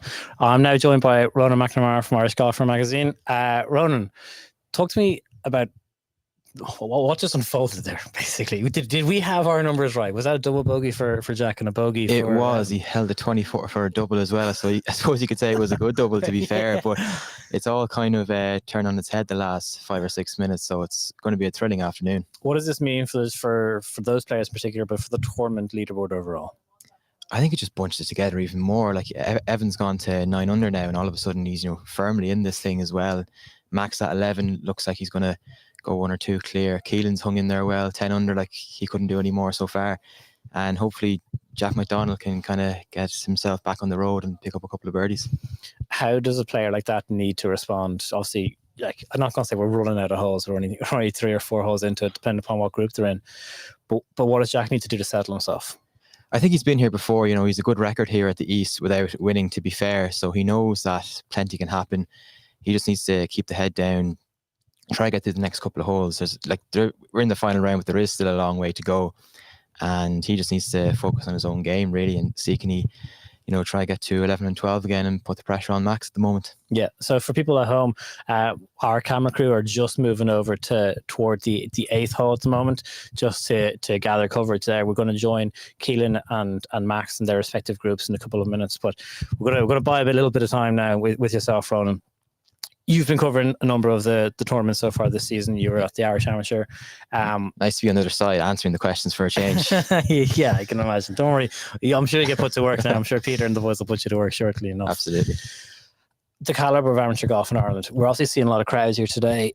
I even though we're covering it live, I don't think we're necessarily doing it justice in terms of how many people are here. That is due in high part to the good calibre and high calibre golf in Ireland. How competitive is the amateur scene right now? I couldn't get a parking space. I had to park out on the grass there somewhere. Like I drove in there early around lunchtime, and the crowds were spectacular. The depth in Irish amateur golf is something that I haven't seen for quite a few years. Even you look at today, like, Jack Mack is there all the time. Keelan doesn't play as often as he probably would like, but when he plays, he always contends to win. Keith Egan, a first-time winner at the West. I think he's been a stalwart of Irish championships and Irish international. Yeah. Like, it just shows the depth of Irish amateur golf that we do have, solid international players who, some of them don't even have championships yet. Yeah. Like, it shows how difficult it is to win one on the circuit. I don't want to say that there are certain horses for certain courses, but as the air fryer goes off there in the background. But Keelan Rafferty in particular, this is his 3rd year in a row where he's in the hunt. He's 1 shot off the lead? 1 shot off the lead on 10 under, yeah. Back-to-back second place. I'm going to cut across you here now, Ronan, really quickly, because speaking of Keelan, this is almost like we planned it, but trust me, nothing is planned in this broadcast. Keelan Rafferty, we are just about to go join him live on the golf course. David, away to you. Yeah, so you'll see from camera angle there, David Howard and Keelan are down to the right-hand side of 6, which is very similar to that slope, which was to the left-hand side of 3. A huge slope, even probably steeper actually. What Keelan has wedge in his hand, and the hands that man has shouldn't pose a difficulty. If the camera pans to the right here, you're going to see Paul O'Hanlon, who is obviously has laid up to the top of the hill here and is going to try and chop a wedge in here. Paul at a cart house. Paul has actually won here before. We're on 6 here, Johnny. So par 5, 6. So Keelan and David, I'd imagine, are down there in 2, and Paul is going to be playing his 3rd shot from here as well. Another highly experienced player. Back to you, Johnny. You can talk away on Keelan, and I'll call you in when he's about to take a shot, because Paul is having a very, very stern look at this one, to be honest. He's come up to just 20 yards short of the green. Okay, we'll come back to you, Dave, once Paul is ready. He's getting a little bit of athletics involved in the golf as well. Look at him going for a run up hills, a few hill sprints. Ronnie, you're a good golfer in your own right. Why aren't you trying to get into the field here? not good enough. Not good enough. The handicap's going upwards, unfortunately, lads. So need to give up the job, I think, and keep practicing. That's definitely yes, yeah. Oh, listen, Peter John might send you a text and they might put you out of a job here in a few minutes. Paul has just hit away there, and his shot.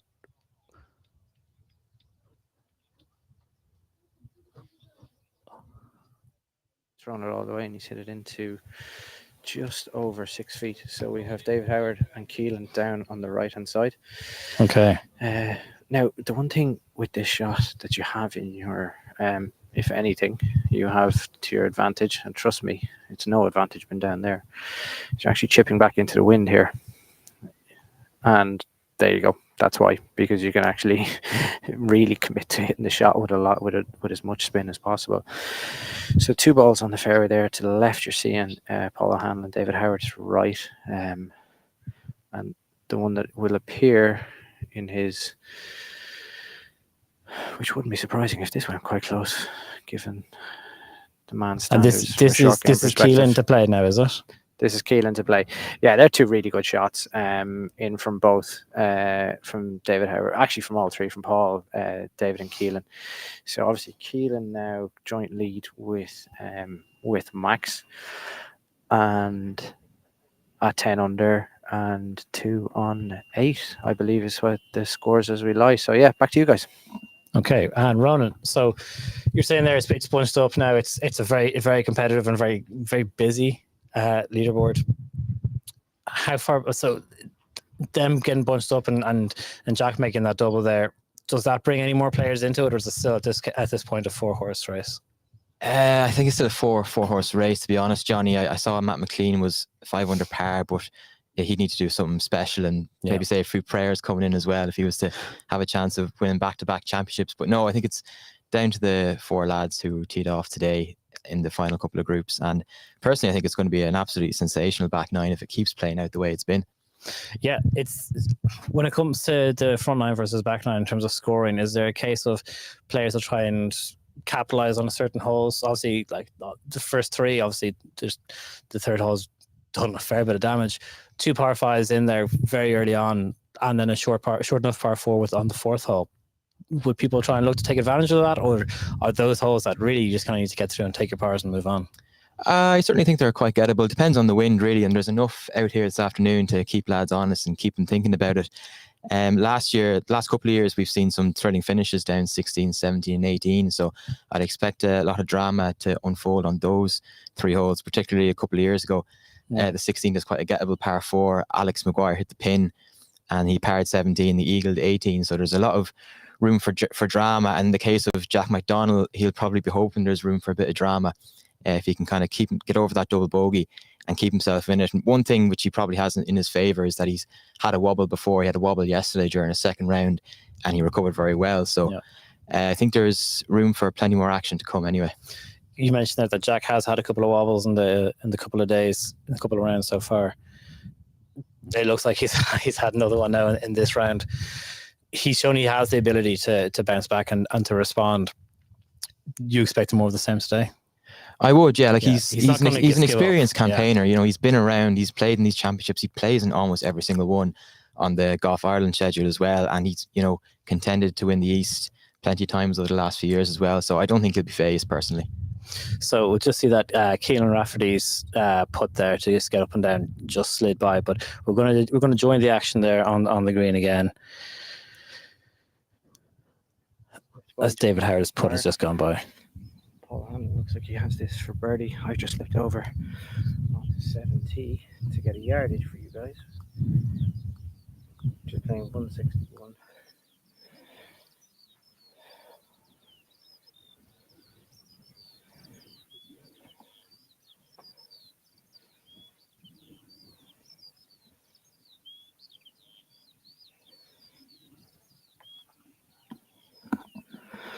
Paul O'Hanlon for an incredible up and down. That's amazing what he's just done there, Johnny. From if you saw where he was and manages to flight one in. There. That was a brilliant up and down. I mean, like incredible up and down. Oh my God. Do we know Do we know then if this is Keelan's birdie or par attempt now? Par attempt there, Johnny. Par attempt. Missed birdie attempt. So Lee, come here. I'm behind you,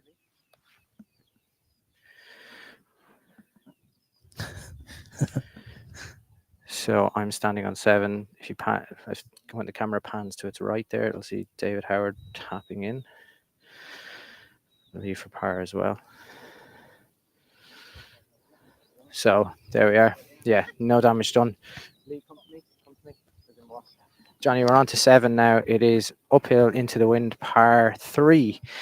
Playing into the teeth of the wind. It's 161 with a gaping lion's mouth bunker on protecting that front edge. Again, another huge runoff on the left-hand side. And it is stay right at all costs here. As you pan around to see the green, you'll notice the massive swale to the left-hand side. If you catch that left-hand side, your ball is going to be ejected 30 yards to the left-hand side, which will leave you another really, really tricky up and down. So yeah, don't be short. 7th hole here last year caused a lot of problems for David Shield in particular. I spoke to him on the podcast. But David, this 7th hole, have you got good memories, bad memories? What do you recall of the 7th hole here? Every kind of memory, Johnny, on this one. I'm afraid I've been in bunker left, I've been long right, I've been short left. I think I parred it once, which was great. That was a good day. These guys, on the other hand, this is actually a pin you can really rip one up into it. Like, to be honest, a big high fade is what's called for here. Paul on tee. Tell you what, that's a golf shot and a half by Paul if it's up. Get in. Oh, he nearly holed that, Johnny. Nearly hold that. Oh my God. Yeah. If we can get. So next on tee is Keelan. Ronan, Keelan's wearing a similar colour top to yourself. Did you coordinate that? We're in fashion. It's all the rage. All the rage. Look at us. Keelan Rafferty, fashion icon. It's not often you see me dressed the same way as the loud man now. Guys, that Listen, is close. We don't need you certain fights today on this podcast, okay? We don't need you doing that. Right. Keelan looks like he has 6 iron in hand. Potentially 7, actually. This is actually a really, really solid looking golf shot, about 3 yards right of the flag. Oh my God, there's an exhibition of ball striking going on here from these two guys. That's absolutely incredible. I think those balls are a combined total of about 5 feet away for the two of them. He's got a beautiful golf swing. Like Keelan Rafferty, the way he swings is just, I enviously looking at it. I don't think I've ever swung a golf club like that. Yeah, it's all natural, isn't it? Like real, sort of a Shane Lowry. Two turns and you're away.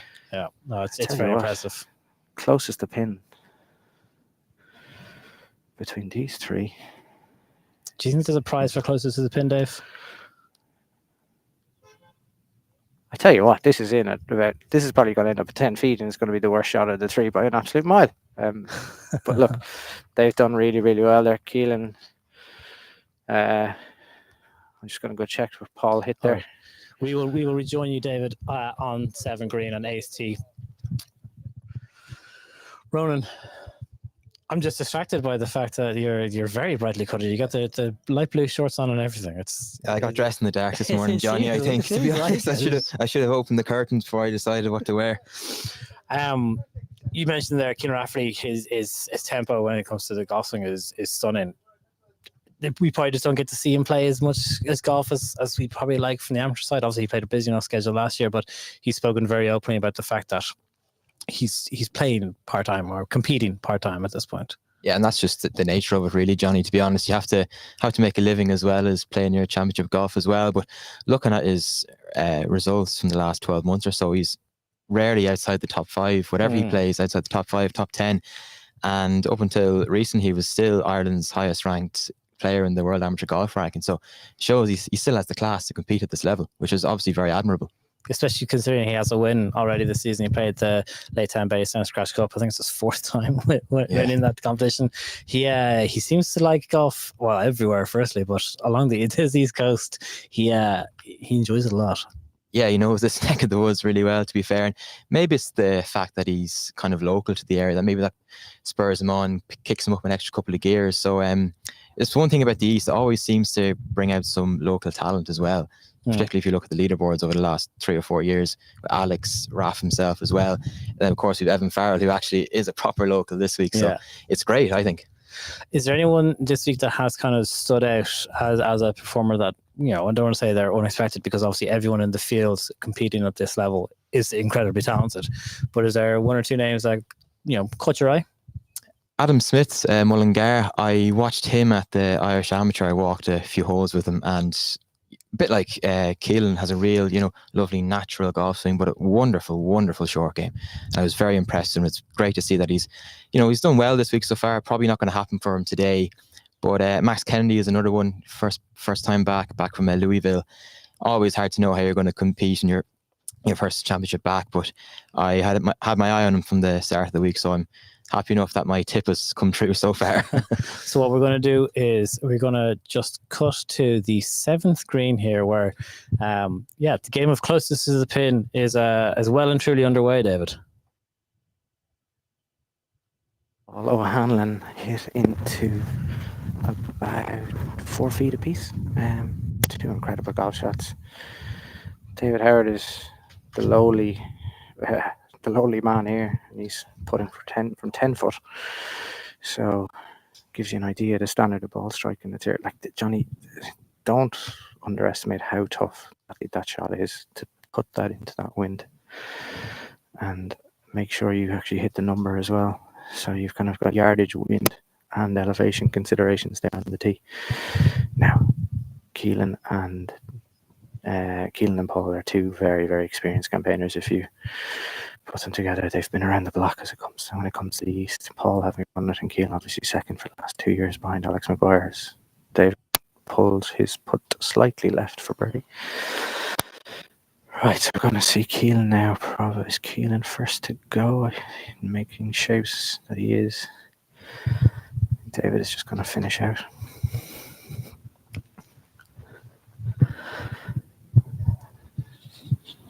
David for par as he seals this.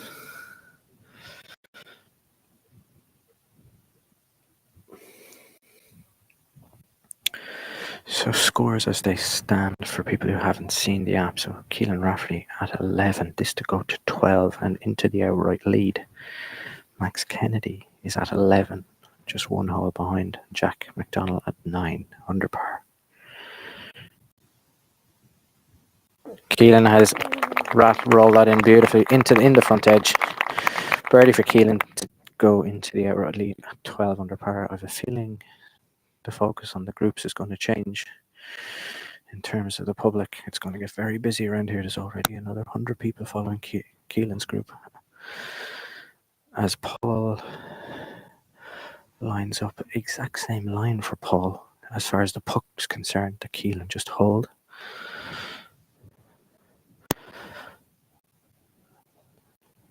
That moves Keelan to 4 under through 7 on a windy day in Baltray. That's incredible. Paul follows him in for birdie there. 2 incredible holes played by the 2 guys. 2 diminutive, as I say it, standing all of 5'7", as they approach 8th, which is short par 4, or sorry, short par 4, yeah. As they approach 8, apologies, short par 4. And yeah, back to you, Johnny. Thank you very much, David. So birdies for both Paul and for Raf. So does that move Raf to 11 under now? I think so, yeah. And there was a bit of a close to the pin challenge there on the 7th. We've had 3 holes in one already this week, and we weren't too far off having another one. So yeah, that was a great birdie from Raf, and he's actually sharing the lead now. I think that moves him actually to 12 under. It does actually. It's just gone to 12. 7, so, yeah. 4 under through 7. So everyone was talking, or everyone, the few people we had on the program so far were saying that 13, 14 was the number. Could be looking slightly north of that. Yeah, it looks like it might be a bit more than that at this point. Yeah, well, 4 under through 7 for Raf is exactly what he needed to do. Like, he needs to shoot maybe at this stage now a 65 or a 66. Could get it over the line for him coming from behind. So what we're going to do is going to take a short commercial break just to let ourselves get a breather. We'll see where this short par 4 8th hole gets Keelan, and we'll check in as well on Max Kennedy and how the rest of the contenders are doing.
Okay, and we are going to go straight back into our on-course commentary. Dave, you're on the 8th hole.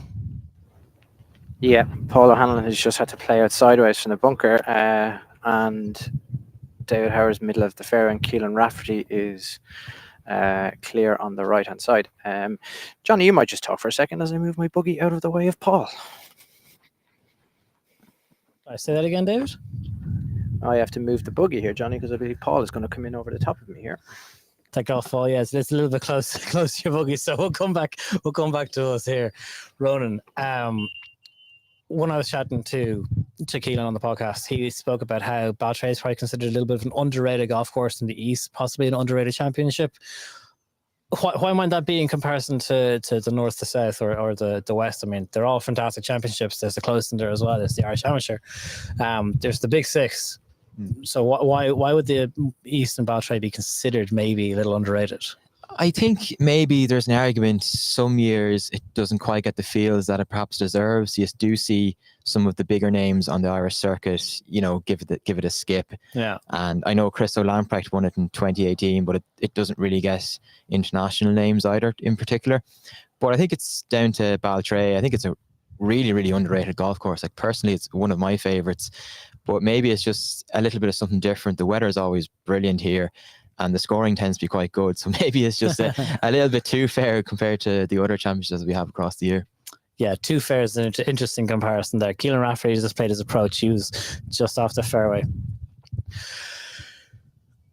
So it's a fascinating kind of concept that it's seen as too fair, but when it comes to scoring and good scoring in particular, it's got fantastic winners. I mean, we spoke about already a lot of wins for JB Carr. Paul O'Hanlon is just about to play his approach shot into the 8th now after playing out sideways from the fairway bunker. Yeah, Paul has had to play out sideways. He's hit wedge in. Looked like sand wedge. He's hit that really, really good shot in by Paul into about 6 feet, 8 foot. So Paul have an 8 foot per par. Dave Howard out the back and Keelan left hand side for long range opportunity for birdie on 8. So we'll push on to the 8th green and we'll have a back in at the upcoming birdie putts. Thank you.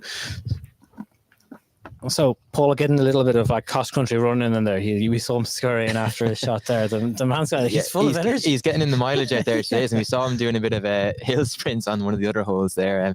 Great to see Paul, still competing at the top level as well. Like been such a great campaigner in championships over the last decade or so at this stage. Obviously a former winner here as well. Yeah. So no, really, really nice to see him. And Carton House of some senior cup team anywhere in Barton Shield. Yeah, exactly. There's been a little bit of separation now between the players. Keelan Rafferty is obviously at 12 under. Max Kennedy is at 11 under. Then it is Jack McDonald who's the next nearest at is it 9 under. 9. So there's a two shot spread between himself and Max Kennedy. Could this be Keelan's year? I mean, it's early to be calling it, but it is, and plenty can still happen. But just walking on the golf course throughout the day, a lot of murmuring from people saying, "Oh, Keelan deserves one. If anyone ever deserved to win one, it's probably Keelan. He's been so close over the last couple of years. It would be brilliant to see him get over the line. It would be great to see a shootout between him and Max down the back 9 as well, to be fair, which is what it's looking like at the moment, because Jack's gone back to 8 now with a bogey on the 5th, and Evan Farrell back to 7 under par. So it is starting to look like a 2-horse race, but 2 top players going at it. Yeah, well, we're going to rejoin the action here now on the 8th green. David, who's first to play here? Keelan. Keelan is first to play. He went probably 30 yards long, 20, 25, 30 yards long, which is easy done here. This green slopes away from you on 8. And it's playing flush downwind at the moment, so incredibly hard to hold Paul. In fact, Paul O'Hanlon's Paul's shot actually pulled up probably 15 feet deeper than I thought it did.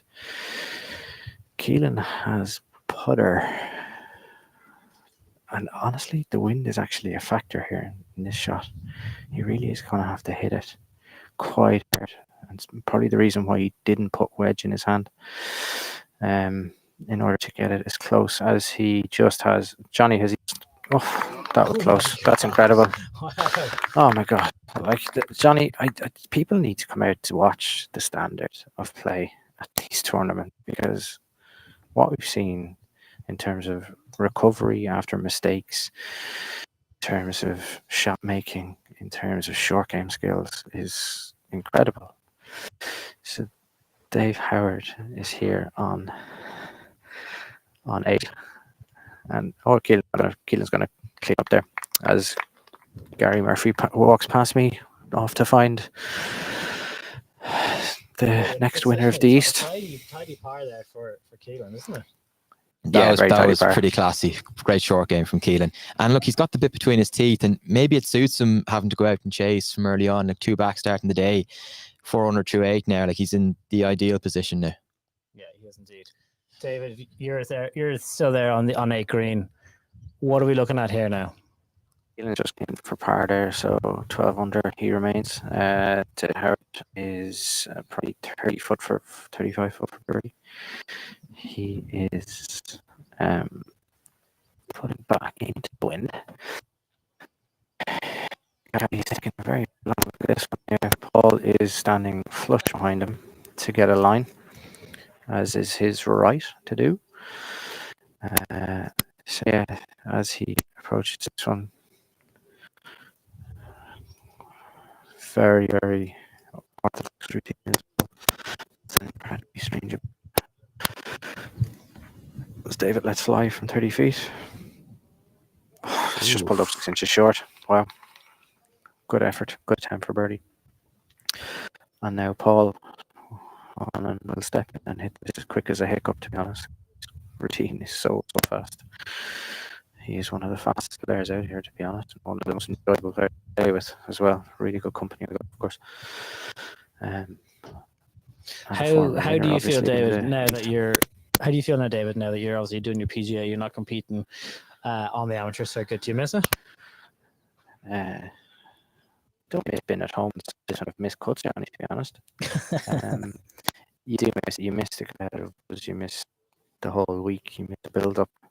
I think that's why everyone does it. It's at times it can feel as parochial as the GA in ways. These things are the county finals of their ilk, and all just for par. That's what it feels like, Johnny. It's very parochial. You're seeing it there, like big crowds after following Keelan. There's home favourites. There's like the guys who are playing at their home courses get all of the support, and they really like it. It's their masters. That's what it is for that kind of for the golfing world. It's what everyone strives to play in. It's what everyone wants to play in, and yeah, you'd miss it. I'm not sure. Thanks for that, David. We're going to come back here. I don't know if David saw that there, but that golf ball, that put by Paul Hanlon, horseshoed 300 and something. Yeah, more than 360. I think that one was more than 360 around the hole, but he saved the bogey in the end. Yeah, it seemed David was talking there about how these championships are obviously provincial championships, but they're almost kind of parochial championships. Do you get that sense when you cover them? Because you cover them a lot for Irish Golf Magazine. Do you get the sense that obviously when you come to the West, you come to the East, or wherever the Irish Ham kind of comes to, that it is a bit parochial, kind of like the GAA? Yeah, and you can see that by the amount of people out here walking with their club gear on. Like, I think it means so much to the members of whatever golf club it is, particularly here at Baltrade, are really, really proud to have their East. Like, they're as proud as you'd get down in Ross's Point as well. Like, we all know how well Ross's can host a tournament, but no, it is brilliant, and it's with every tournament that comes to any golf club, I think it's wonderful to see how proud the members are. And like, looking outside, looking at the shots you have on the TV, the crowds are absolutely fantastic. Like, just driving in here this afternoon, you walk in and you're like, wow, there's a real sense of occasion here. And I think that's because Irish amateur golf, men and women, and underage as well, it's booming at the moment. Like, it's so big. What you're doing here, what Gary does with Irish Amateur Golf Info. Obviously, we got the papers here as well. Myself as well, trying to hack along with you guys. Wow. But like, it is big, and the players will tell you the same. There's a real sense of occasion when they come to these championships now. Like, it's so popular. It feels like they're playing in majors. Yeah. And they will tell you that. It doesn't. So here's Keelan Rafferty now. He's on the 9th hole. David. The teeth of it here, Johnny. Into the teeth of it here, Johnny. Keelan with driver. Paul Hanlon just walked by me there and he turned around and he said, "You are being treated to some golf here," and that couldn't be more true. It's been an exhibition from this trio, to be honest. It's been so impressive. Oh, look, where has Keelan's just gone off to? He is not enamored with that one. I lost it in midair, but he certainly knows where it is, and he doesn't look happy with it. So as David Howard steps on the tee, David from Foda, Island Golf Club. Tell you what, it's just a joy to be out here watching this standard of golf on this kind of a golf course. David has absolutely blasted that into the mayor's office. That is absolutely enormous, Johnny. He is after carrying that over the ridge on 9. That last bunker, just as I pull out my yardage book, is about 276 into the wind, and he is flown past it. Now, Paul O'Hanlon, so bunkers are starting at 236 and 248 on the left-hand side. You really do want him to the right-hand perhaps as well, at 259 to get into those. Paul's got his up the right wing. There's no one out there from a ball spotting perspective. I think he's after catching the lip of that bunker at 245. Now, that might not seem like a long one, but it is absolutely blowing into the faces of those players at the moment. Paul isn't actually pleased with that. But yeah, back to yourself. Right. Okay. Yeah, we could see there Paul was a little displeased with else. He swung his cap there in frustration. He's proven to be box office.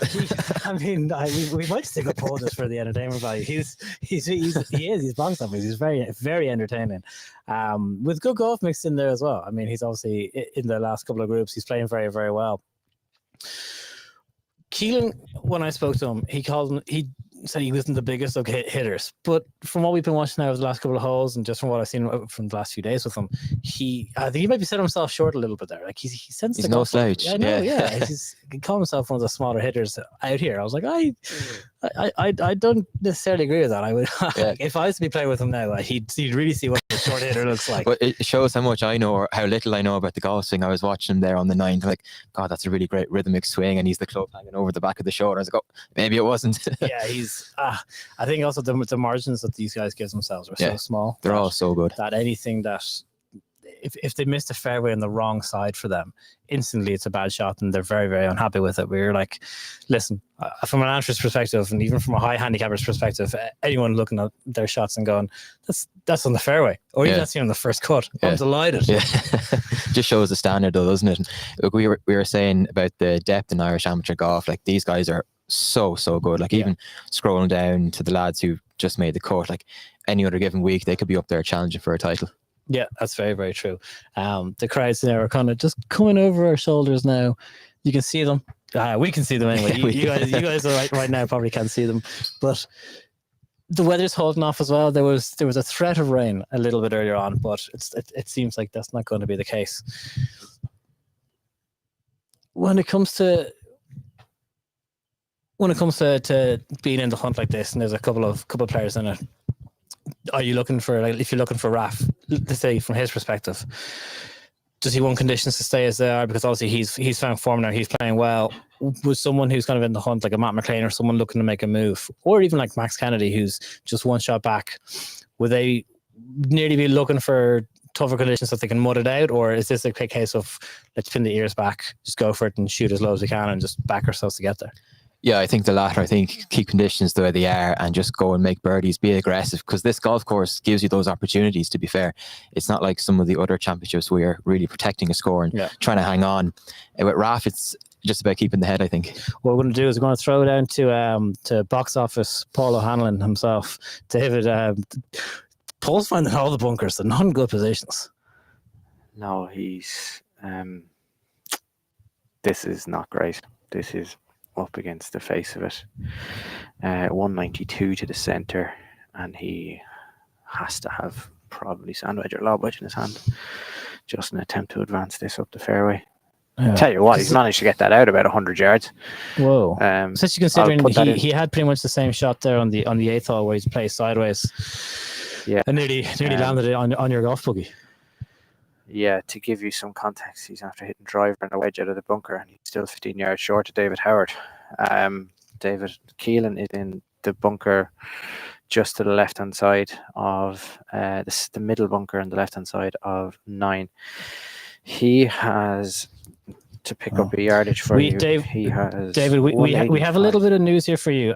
As Raf is in a bunker there, Max Kennedy has just made a 3 on the 6th hole.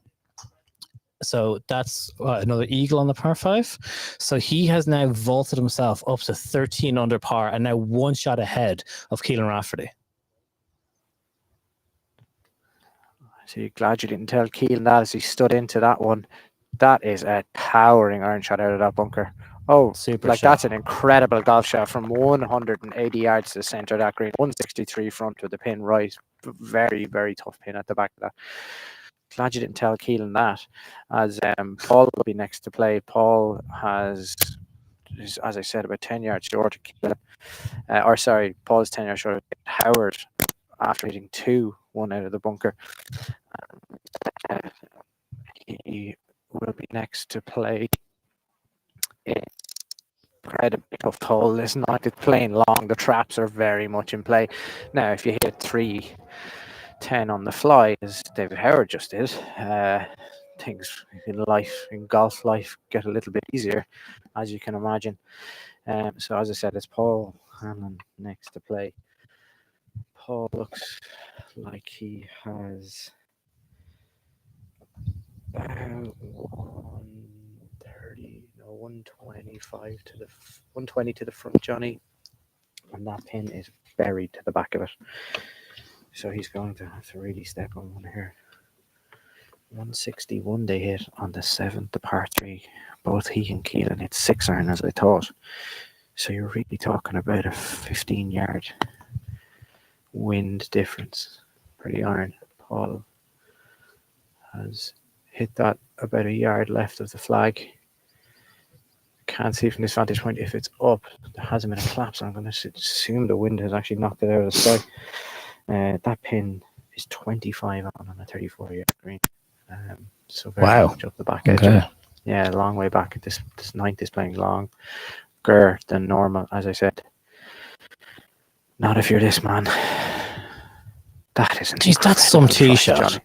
Oh my God. Johnny, as I look on my yardage book here, that David has hit that, it was 276 to cover the bunker to the left of the green.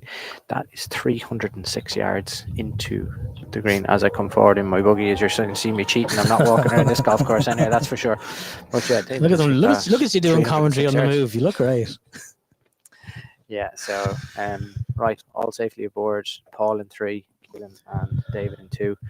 Max Kennedy on 13 under par, who's fallen a little bit behind. But then again, I suppose he's the leader, so that's his prerogative. He can do what he wants. We'll stay here on 9 and wait for that group to come through. Thank you very much, David. Yeah, I think if they're a little bit behind, I don't know how much they can necessarily blame Max Kennedy for that. He just made a 3 in the 6th hole. He's not taking that many shots. Yeah, and we just spoke about what conditions you want your Max Kennedy coming in. So I think keep it like this and keep the front foot down. But Max is someone who's really starting to come of age in amateur golf. Like, he's a top player over in Louisville. He won in America. He's played Palmer Cup. He's played tour events. He got his first Irish cap at the European teams last year. So winning a championship is probably that next step in the ladder for him. And today could be the day he's taking a big step forward there. Yes, he has indeed. I think college has seemed to do him very, very well. He's finished college. Looks like the professional ranks will be calling his name in the next couple of months, I would say.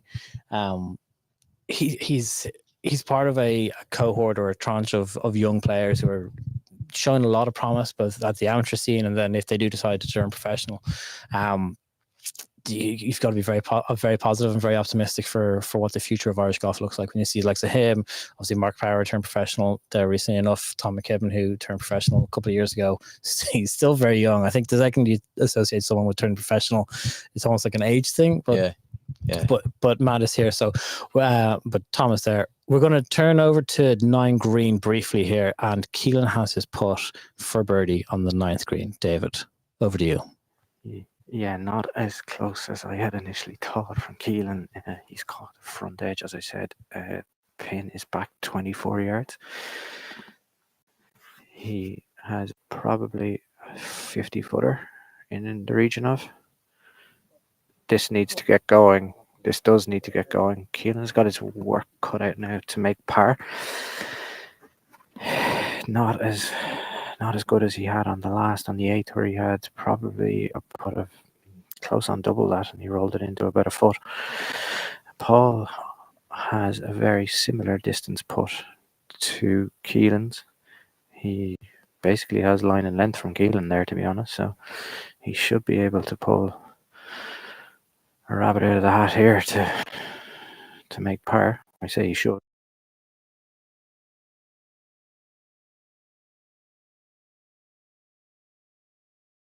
Paul O'Hanlon for par on 9. Paul is 3 under on his round. Oh, he's just rolled that 6-foot by. It really did have a quick glance in over its right shoulder as it passed by. David Howard has probably a little bit further than he probably would have wanted with wedge in.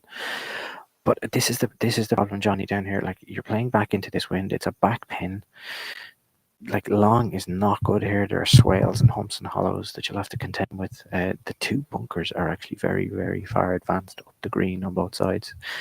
Both bunkers begin at about 15 paces on. So the back of this is actually very, very well protected.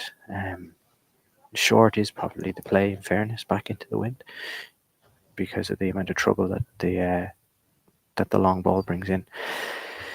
Is that a rule across the board for playing Baltray? Long of greens is generally troublesome, David. I'm just thinking back, Johnny, to 1 is dead long, 2 is dead long, 3 is not great long, left is bad, 4 is fine, short of 6 is bad, and long of anywhere on 6 is bad. So, yeah, as you said, it's probably not that you want to play conservative. You just want to play to big targets, really, to be honest, because these greens, in general, when you get to them, pins are cut on quite flat slopes. There are a couple of exceptions, obviously, but you want to be playing to fat of greens, because with the standard of putting that these guys have, kind of you are going to bag a 20-footer here or there, and you can really attack them in terms of how pure the greens are, really, Johnny. But I'm just thinking through. Short tends to be a little bit more favourable. And here's Keelan there going for his par putt now. He has rolled, and that's a good save with Max's, as you've told me about Max's birdie or Max's eagle. That would have been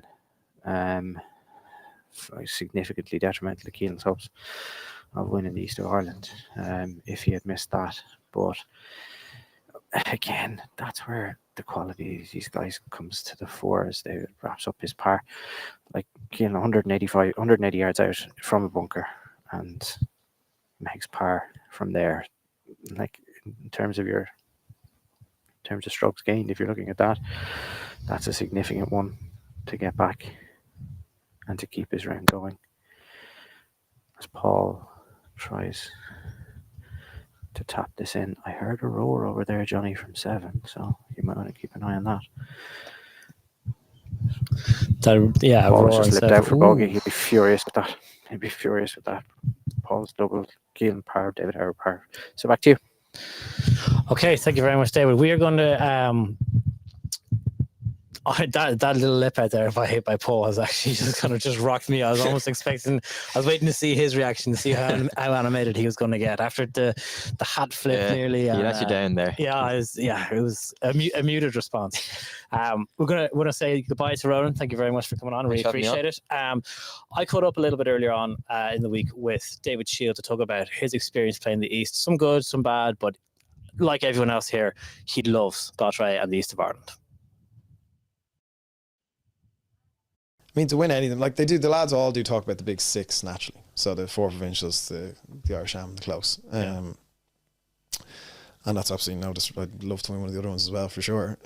But yeah, I think any of those. And I think probably what's apparent that I only realised again at the end of last year when I was doing a bit of a recap is links. Links is my thing, really.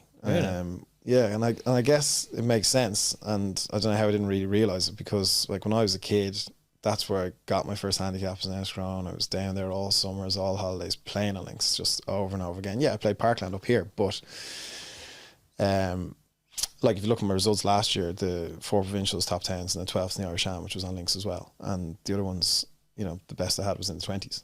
That's maybe a bit of a coincidence thing, but definitely the links, which is great as well if you think about it, because pretty much every year at least 5 of the big 6 are on links, and 4 of them are on links that I know now, and I actually like, we're so, if you think about the 4 championships that we get, like we get Portrush, which is in my opinion the best course on the island.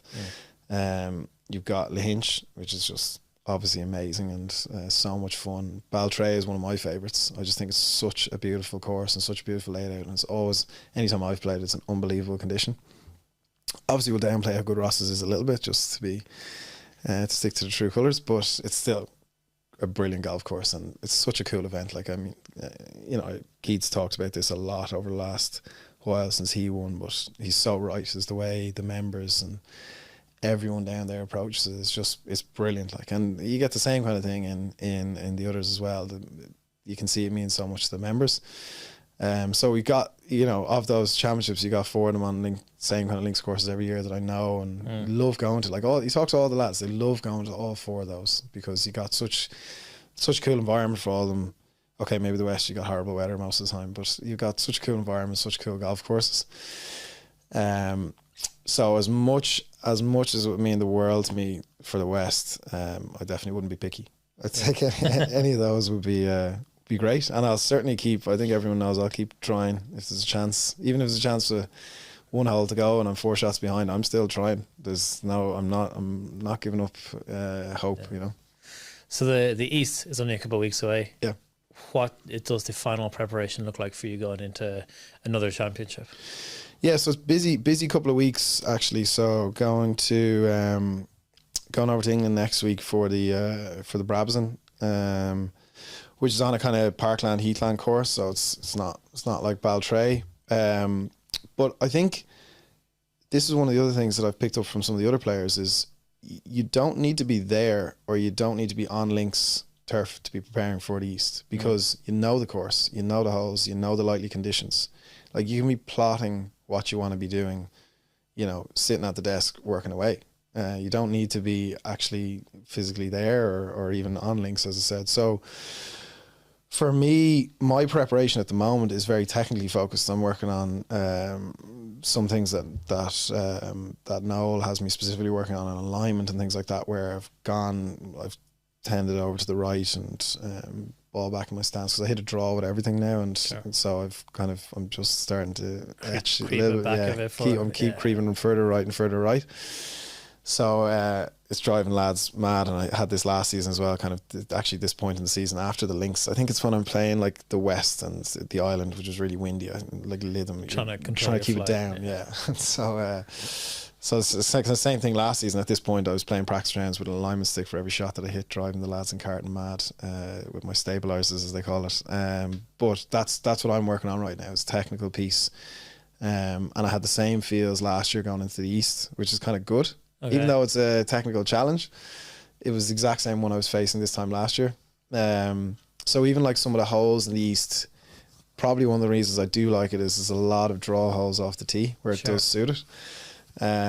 So what I'm working heavily on now is my own technical side of things, but what I'll be thinking about is, like, I'll be thinking back over those holes. I know exactly what I'm going to do on the 7th every day this year, no matter what, which is hit the fat of the green. I'm playing 165 shot or 162 shot, whatever it is, to that widest bit, no matter where that flag is. And if you do happen to miss, you don't think about going towards it if it's on that front bit. So I'm thinking about those things already, and like, you know, it's not that it lives rent free in my head, but I want to learn from it. Like, I have to learn from it. And as I said, it's actually a positive, fond memory in a way, which is kind of a bit weird. So yeah, you've got 3 par 5s in the first 6 holes, and one of the things for me that I need to get better at is my par 5 scoring. So that's been a focus. Like, that's one of my goals this year, is my par 5 scoring in particular, and particularly with the East, where you've got 3 of them. Okay, when we play the first round or second round, you either start on 10 or 1. But then on the last day, you're playing it twice with 3 par 5s in the first 6 holes. You've got to take advantage of them. So you've got to be ready and know what your strategy is for those. All 3 of them are generally reachable or just about, depending on how strong the wind is and direction. So my preparation would be a combination of technical, but also mapping out mentally how I want to approach each hole. And you got to try and prepare for, being in the scenario, being in the last group or being in the second last group if you can, and want that a lot, but then be ready for that as well. And I think in the West, if you look at the West, that's what I was saying. I think I was really focused on winning the qualifier. I wasn't really focused on winning the tournament. It was interesting actually hearing some of the lads talk about it, like some of the guys who I've played in the teams with, or I heard some of the things they said, and like they were talking about, job done now into the match play and things like that. I was kind of like, and I'm there, delighted that I'm beating them in the qualifier, because these are some of the big dogs that you expect to do well, but they're just like, I'm true to qualifier now, and their focus was the match play. Yeah. Whereas my focus was too, I think, lopsided. So like that now for the East, it's like, your focus, it's a little bit different. You're trying to build a score in the first two rounds to have you in a position. Yeah. So I think that mentally is how I'm trying to prepare for those kind of ones. Then Hinch goes the opposite way, back to the West. Okay, so we have left Keelan Rafferty and his group as we're going to now join the new leader. There's a lot of moving around there, but we're joining the new leader in Max Kennedy, and he's joined by Brian Dorn and Owen Murphy on the 9th green. David, over to you. Yeah, so you're probably getting a shot of the green there, so I'm just going to describe what's coming in. Brian Dorn has had to actually hack out of that bunker to the left at that bunker that was 275 to carry, so he obviously hit a decent thump to get into there. Max is Mayor's office here, up the right-hand side of 9 fairway. Looks like he's a slightly uphill lie. From that vantage point, it's actually like this is all systems go for Max from back here. He's hitting the ball well. I can imagine him trying to get very, very close. He's hit a punchy one. He's kind of standing off it a little bit to see where it's finishing. He has hit an absolute whirly Johnny into about 8 foot. That's an incredible shot. Max had about 125 into the front with about 25, 150 yards into that wind, playing kind of 165. Real sawn off finish to it, left him in at 6 foot for birdie, so that's the extended lead to 2.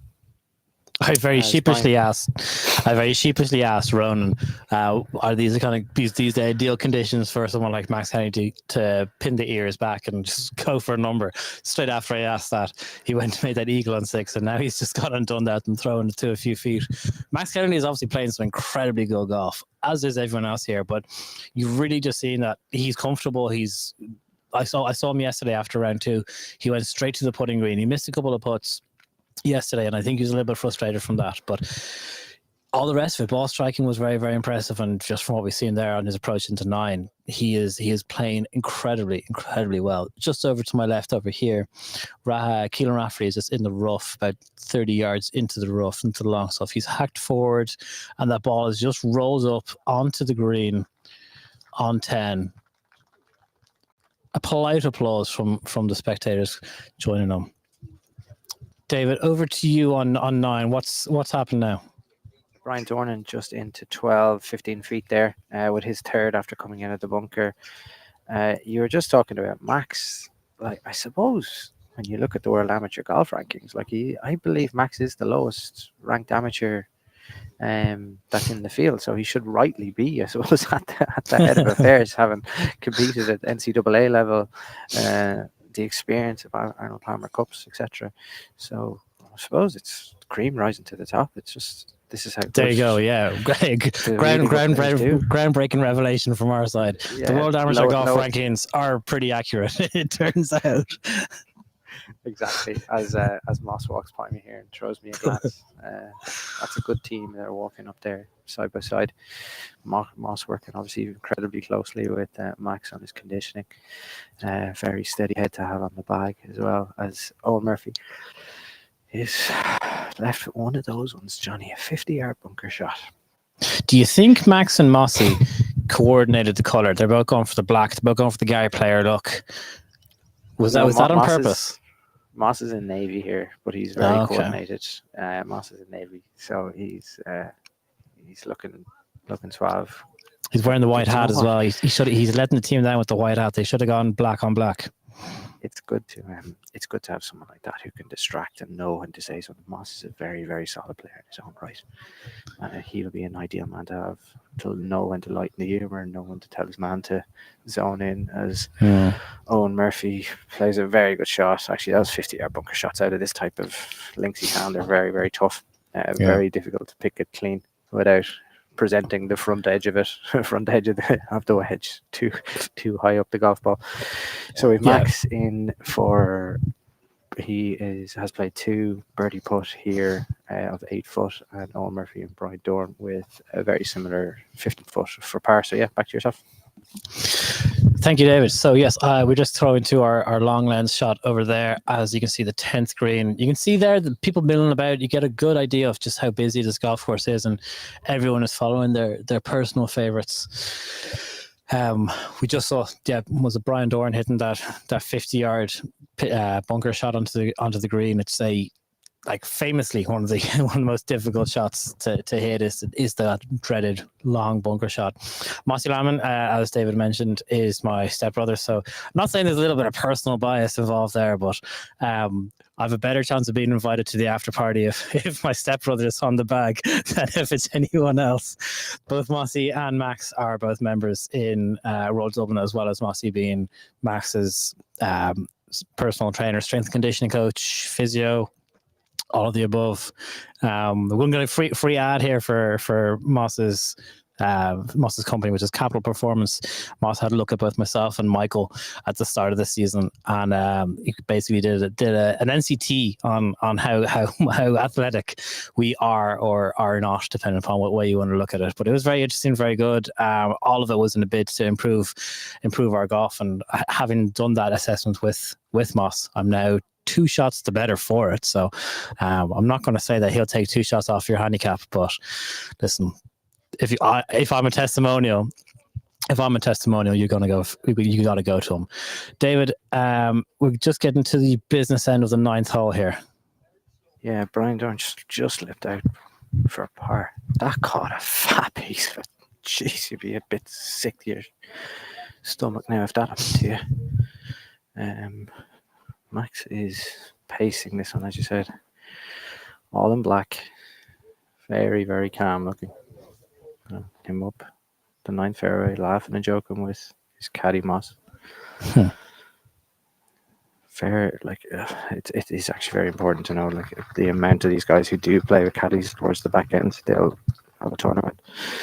Keelan Rafferty, David, just for a bit of heads up, has made birdie on the 10th hole. Drained his putt there after being in the rough on the left-hand side on 10. So, a little bit more of an upbeat cheer there after the polite one he got from the second shot. That's going to put the pressure on Max if he can respond straight away. Now, he probably did hear that clap because I heard it myself from here. So, it's funny. You do know when a local has done something around here, you can hear it. And that would be no different for Max when he heard that noise coming from 10, as Owen Murphy just slides by 10, his 15-foot par putt.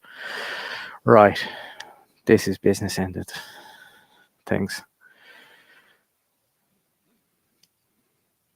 Max with a slightly left to right putt from about 8 foot.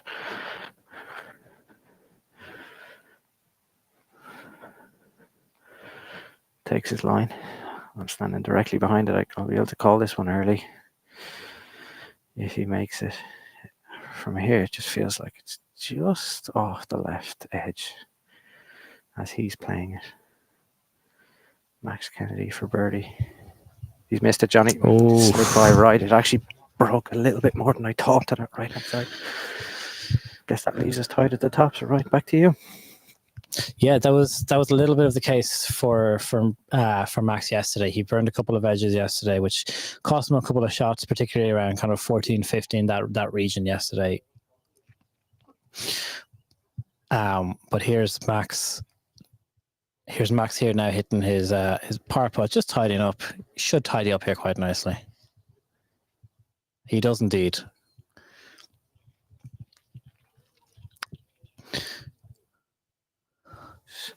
Now I believe co-lead with local favorite Keelan Rafferty as we move on to play 10. Yes, so it's all tied at the top. That's been the case now for the front line of the front line today. It's getting busy. This is now where everyone says it gets a little bit more contentious. The back nine on a Sunday, final round 4, 36-hole day. It's been a very, very busy, long day for these players. I mean, we talk about the athleticism from golfers, and a day like today is absolutely a case like that, where it's not madly windy, it's not incredibly breezy, but you're out in this for 36 holes. It's draining. You're out in the sun. You're like, all of that is energy sapping. All of that is being taken out of you, as well as taking on the mental strain of, you're in contention. You're competing here. You're looking to win. All 4 of the players who are in contention to win this have never done so before. So there's a little bit extra on the line when it comes to a championship like this, and from their side. We're going to jump over to the 10th tee now. David, over to you. Who's teeing off first? Owen Murphy off 10, 287 to the run out on the right of the fairway. Really, really heavy stuff on the left, but you cannot go left because you're completely blocked off by that mound where Keelan obviously was. The ideal line is actually at that bunker at 287. Owen Murphy with 2 iron. Strong ball flight, this guy. Looks like it's up the right wing, Johnny. It should be right under your commentary position, I'd say, by the looks of it. I don't like the way the spectators pointed out to that. That leaves a long way in for a second. Max looks like he has taken the bottom more in his paw here. Yeah, Max's driver. Honestly, Johnny, I feel driver's the play here. Like, it's a strong breeze into your face. It's a decently strong hole as well, 429 yards. As I said, 278 to the run out, or 287, sorry, to the run out on the right hand side, which will leave you in the region of about 150 yards in. Johnny, Max is gone way left here on 10. Now he's got the okay from the multiple ball spotters down there. So it looks like he'll be okay, but he will be blind playing that second shot. Yeah. So for those guys who carry kind of that 275 region, you're kind of looking at 130, 140 left into the front edge. Again, and a green that kind of slopes from front right to back, or angles from front right to back left, with a wind that's into off the right. So it's playing its full length here. As Brian Dorn with 2 iron, looks like a decent strike, probably just slightly up the left side into, like, it's been a lot of balls in that rough left, Johnny. But yeah, back to yourself as the 3 have got away on 10. No one in a very good spot. Okay, so Max Kennedy seems to be in a very similar position to where Keelan Rafferty was just off that hole. Keelan managed to recover and make his birdie very, very well there to tie it up at the top. I'm delighted to say that Neil Manship joins us now on the show. Hi, Stephen. How are you? Neil, how are you? Great, thank you. Having a great day. How's the championship going from Golf Farm perspective? A superb standard of play at Baltray and just fantastic condition. Beautiful day for it today. Yeah. Looking down the 10th hole here, a little bit of a breeze off the right-hand side. Most players maybe hitting a hybrid or an iron off the tee. Quite an accessible pin position today, so a decent birdie opportunity here, I think. Yeah, so as Director of High Performance here, are there a certain number of players, obviously the high performance panel, that you'd be looking at? What do you look to gain from a weekend like this? Is there anything that you're looking at? Is it from a team's perspective or from individual players? Well, I think the Kingspan East of Ireland, very important event for our Bridgestone Tour, important event for our selection order of merit as well. European Team Championships coming up soon, so definitely have our eye and all the selectors on a few players in good form here, and a few of them doing very well here this week. So it's just a fantastic event and brilliant weather, so a really good opportunity to watch some of Ireland's best players in top form. Are there a couple of players that you've already been out on course to follow or to see? Yeah, watching quite a few different players. Some I haven't seen for quite a while, some coming back from the States, just back after national finals, and some of our under-18 players as well. And a good few of our national squad players in the last couple of groups today. So it's going to be a really good finish, I think. Max Kennedy made the eagle on the 6th hole there to really vault himself just beyond Keelan Rafferty, but Keelan's now just tied it after the 10th hole. Max seems to be in fantastic form. I was following him for a few holes yesterday, and again today he seems to have carried that form on. brilliant form. He's just finished his degree at Louisville, Kentucky. Finished up at college in America. Had a great time over there. Been enormously successful. One of our highest ranked players in the world rankings now, and come back and straight into a really good performance here. Keelan Rafferty, he's come close now. He finished second the last 2 years in a row. He's also firmly a local favourite. I think if Evan Farrell wasn't quite in the mix, Keelan would probably have the biggest group here. Good to see him playing so well. A fantastic player, just a class act. He's been a brilliant player for so many years now. Ball striking, absolutely superb, and in great shape here, and definitely has a really good chance. As you say, a couple of runner-up finishes in the last couple of years, and he'll be desperate to pull this one off on one of his favourite courses. Yeah. Max Kennedy is not the only Royal Dublin player in the hunt. Jack McDonald's been playing very consistently and very great well. Start for Jack. He's a player that's been kind of in the mix now for these titles for a number of times. Yeah, having a very good season. Played very well at Livham Trophy just a few weeks back, and obviously in great form here. Yeah, better keep our voice down here a bit on the left. We're just looking. Owen Murphy about to play here from the right rough. Another local man. I know there's certain players that you're looking to get an eye on. That obviously, like Max and a couple others play abroad over in the States. But for some of the golfers that play here in Ireland, are there a couple of players that you're looking to get a bit more of an eye on? Well, a fantastic mixture of feel from some under 18 players maybe playing in one of these championships for the first time, for a couple of players their second event at men's level this year. The European boys team selection coming up soon, a really important event for them. Mark Gazzi playing very well here this week in the top 5 as we speak. And to some of our top players on the men's side as well, playing terrifically well. So yeah, very important event, and just great to see the good weather and the course in such amazing condition. Yeah, we're just going to throw to you, David, now on course on the fairway on 10 with Brian Doran. Brian Doran is a long way back here. Johnny Light was not that nice. It is about 170 into the front here.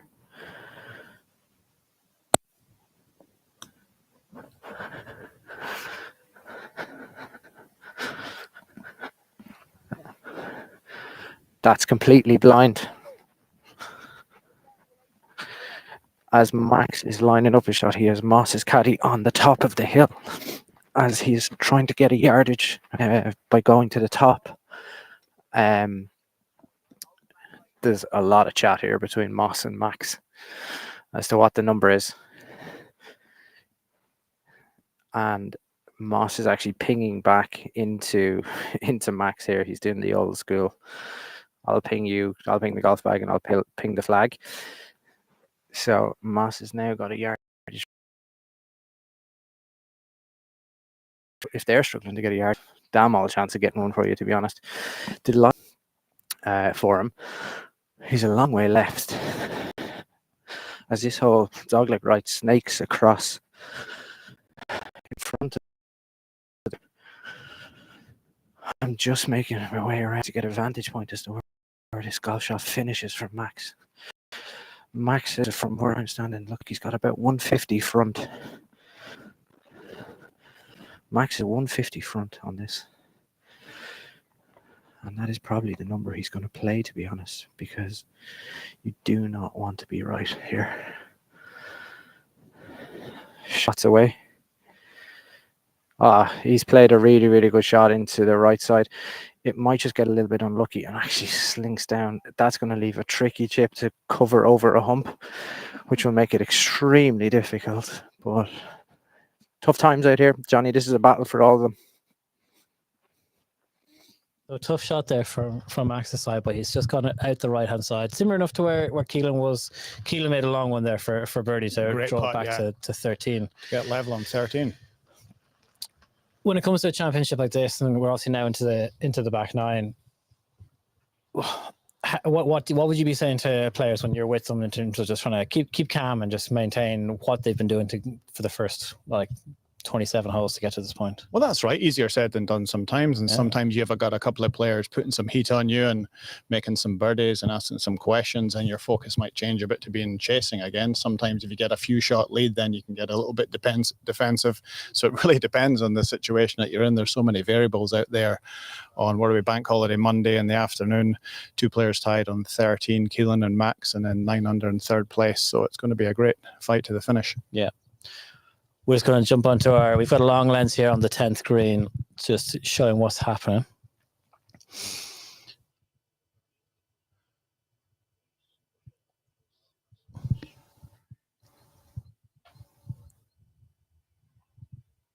The green, which kind of spat the ball out to the right. Owen Murphy looks like he is bunker left, so not exactly position A for any of them here. I would have said, I think with this slope, Max's look like, Max isn't going to have to come up and over that slope, Johnny, which is a huge advantage here, to be honest, because versus where Brian is, where he is long right, if you can pick him up on your camera angle, Brian is having to take a lot of loft in his hand, whereas Max is a much more straightforward chip. We also have Owen in the bunker short. Slightly short-sighted, yet playing back into the wind. So 2 things are going to happen there. He has a good chance to hit it close, and he'll also get a mouthful of sand as well as he plays the golf shot. It's a beautiful day here. Sun is breaking through as we're down here on 10 green. Honestly, where would you rather be on a bank holiday June Sunday, but the last few groups to the east of Ireland? Brian Dorn to play first here. He's actually gone low with that and not played it over and played it out to the right, probably 10 foot. I actually thought he was going to take more loft. It must have been something to do with the lie. I can't get close enough to see what that was, but as I said, you can get some sketchy lies, and rightly so when you miss the cut and prepared. So now we have Max to play. Very straightforward chip shot. Very straightforward chip shot from Max. He plays it with quite a lot of loft. An awful lot of loft, actually, now that we see that shot being played in. And it's just rolling down to about 3 feet. Very, very, very steady. Honestly, like, if you're going by demeanor here, Max is incredibly calm when we're looking at him playing. He really is taking his time. He's not rushed. He's not flustered. And I think like that is actually the pervasive, I suppose, demeanor of himself and Keelan. Jack was getting frustrated early when he made that mistake. I suppose Evan put himself in a lot of trouble on the third. And what you're seeing is maybe the guys stretch their legs a little bit in terms of experience in closing out these tournaments. Jack obviously would have a huge amount of experience there, but as Owen Murphy was actually in the swell short of the bunker there. He rolls it up, just misses the birdie putt and taps in for par. But yeah, as I was saying, Johnny, the demeanor of kind of Keelan and Max, 2 quite laid back individuals, and I suppose two guys who've played at an extremely high level in terms of Palmer Cups, in terms of championships, in terms of national teams as well. And like that experience, it's always these little 1% that they add to their game, that they don't get flustered if mistakes are made, but also they don't get the highs aren't too high and the lows aren't too low. Brian Dorn is trying to clean up here with a 10-footer for par. Brian's had a really good year, actually, in fairness to him. Much like Ronan McNamara was saying earlier with Adam Smith from Mullingar. One of these guys who you always see making cuts, top of leaderboards, certainly in the limited field events as well, haven't performed very well as he tries to make par. That one just got by. I'm not exactly going to say commentators curse on that one, but because it was a 15-footer, but so scores as they stand, folks, as per the leaderboards: tied at 13 under, Keelan Rafferty and Max Kennedy, Jack McDonald at 9 under, Evan Farrell at 6 under. Keelan Rafferty, for reference, is 5 under on his round through 10 holes. Max Kennedy's 3 under on his round through 9 holes. They are the big movers. David Shield at 5 under. he has made his way and made a huge jump of 22 places. He is the current Bridgestone Series champion. He has made his way to 3 under with a 5 under round thus far. They are the big movers so far, with Evan Farrell at 2 over the local favourite, as Max Kennedy wraps in another par putt to maintain his score at 3 under, 13 under overall. And as Brian Doran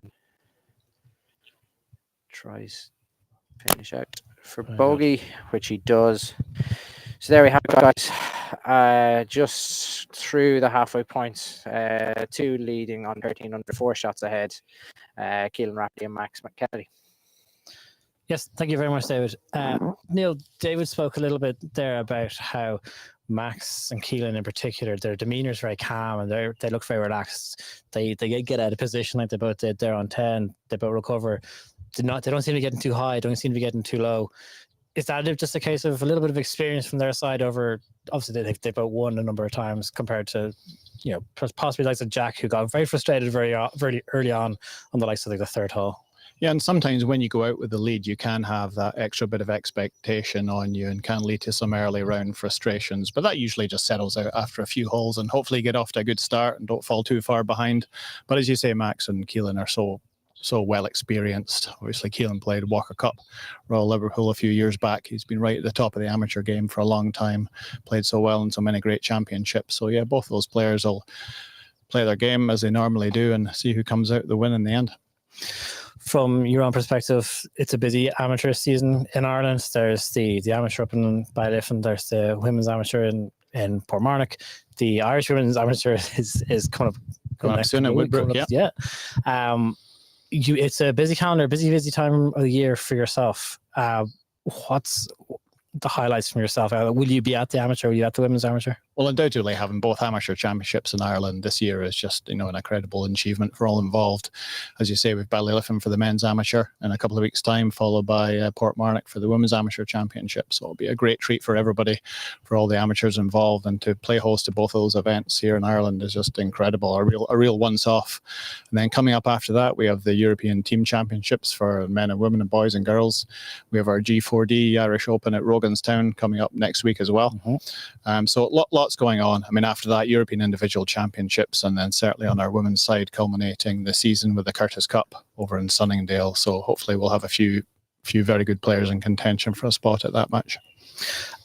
And there's the Irish representation for the amateur has been confirmed. I don't know if it's been confirmed yet for the women's amateur, but big proportion of Irish in the fields for Ballyliffin. Yeah, great field. Yeah, both events are going to have really good Irish representation, and both certainly on our men's side, a lot of the players know Ballyliffin very well, having played previous championships there. On our women's team, our domestic players have been fortunate to be able to practice there a lot this winter. We've got another gathering there later this week, so that all the players will know the course very well and certainly be of a benefit come championship time. Certainly for the qualifying rounds, when you're just getting started, you just need to make sure you make the match play stages, so it'll be a great advantage to bring forward. To have both the men's and women's amateur on the island of Ireland is that must be the first time that they've both been held in the same year. Yeah, absolutely. That's a great for Irish golf. Yeah, it's incredible, and back-to-back weeks as well, and really looking forward to our KPMG Irish Women's Open later in the season as well at Carton House. Unfortunately, that's on the same weekend as the Curtis Cup, so hopefully we'll have a good few players on the Curtis Cup team, and other players will get to play at Carton in the Women's Irish Open.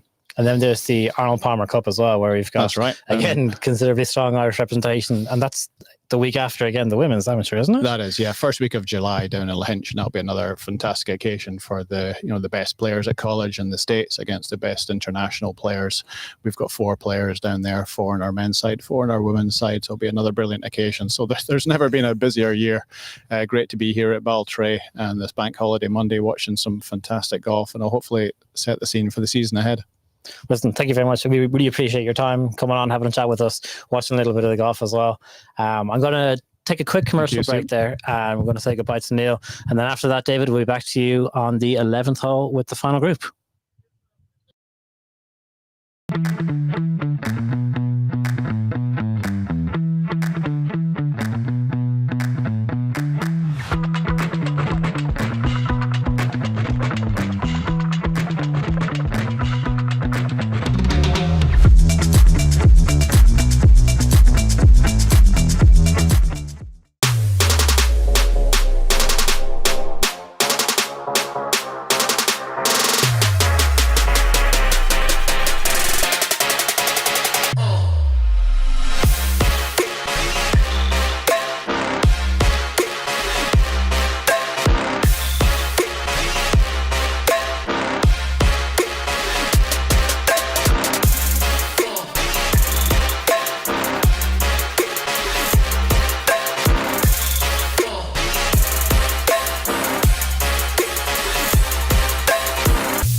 Okay,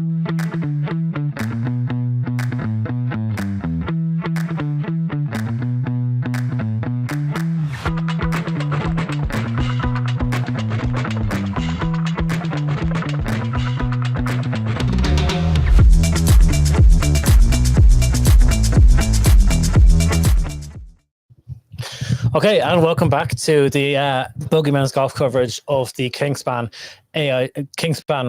East of Ireland Amateur Championship, brought to you by AIG. Sorry, we're flustered here. We got a lot going on. There's a lot.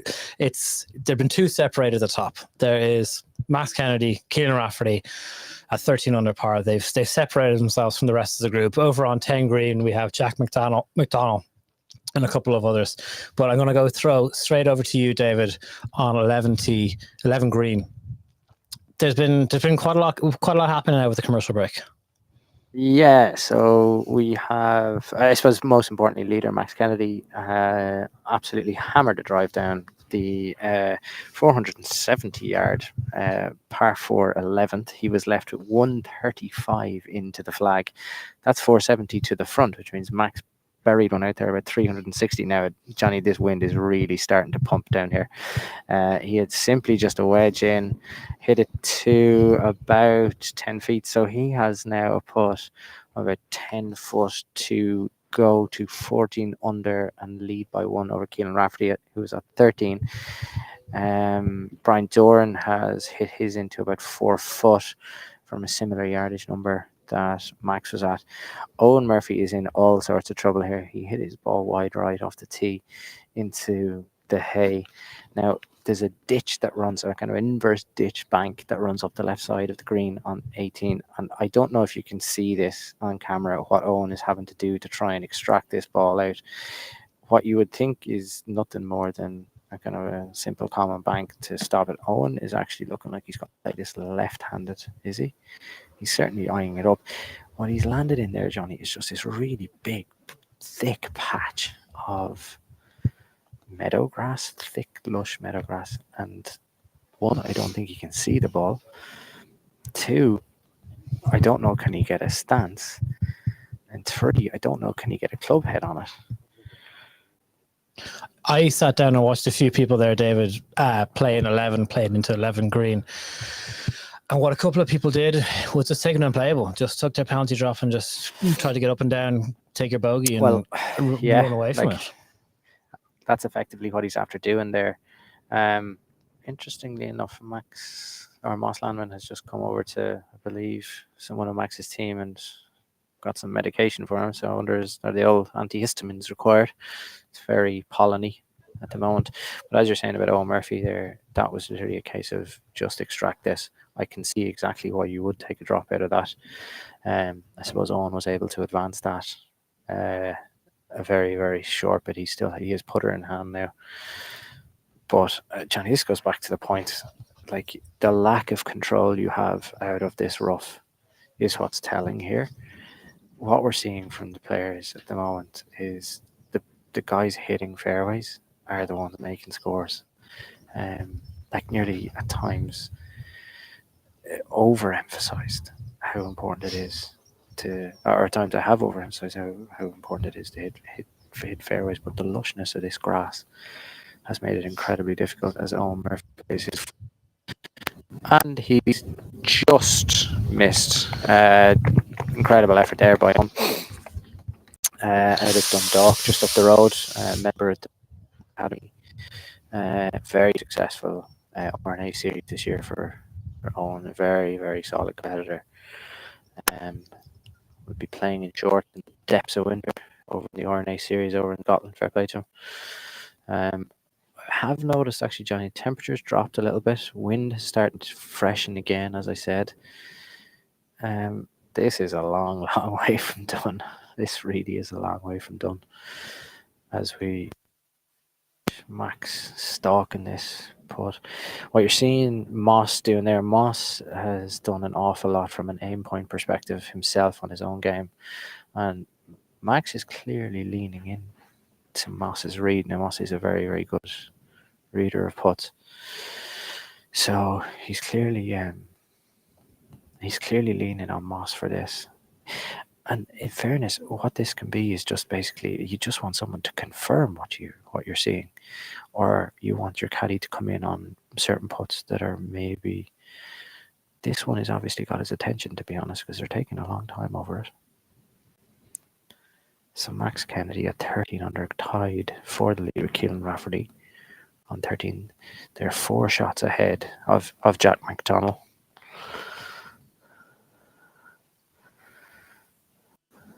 Max Kennedy for birdie on 11 to take solo lead at the East of Ireland.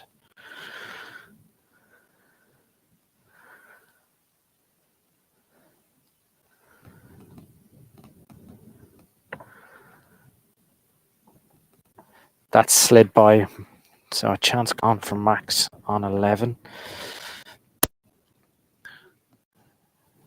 As he just marks the ball, just to calm himself. Take stock. This is another thing that you're seeing from Max. He's just taking his time. He's been very, very calculated, is the word I describe it. Very calm. As Brian Dorn for birdie on 11. Super shot in from 145 yards. Hit his drive up the left side of the fairway. And he has let one slide by. Is there something there? It's one of these. It looks like one of the more flatter greens on the golf course.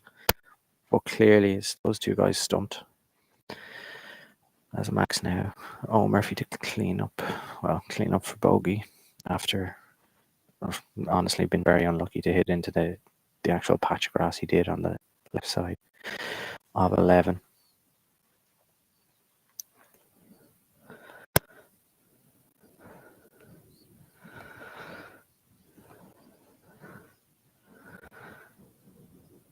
Oh, Murphy for bogey on 11.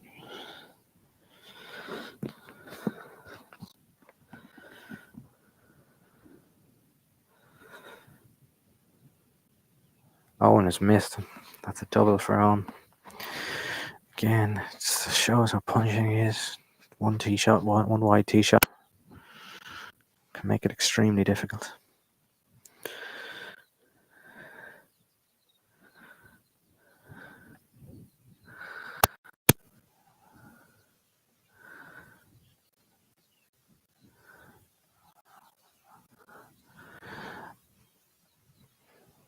Now for double.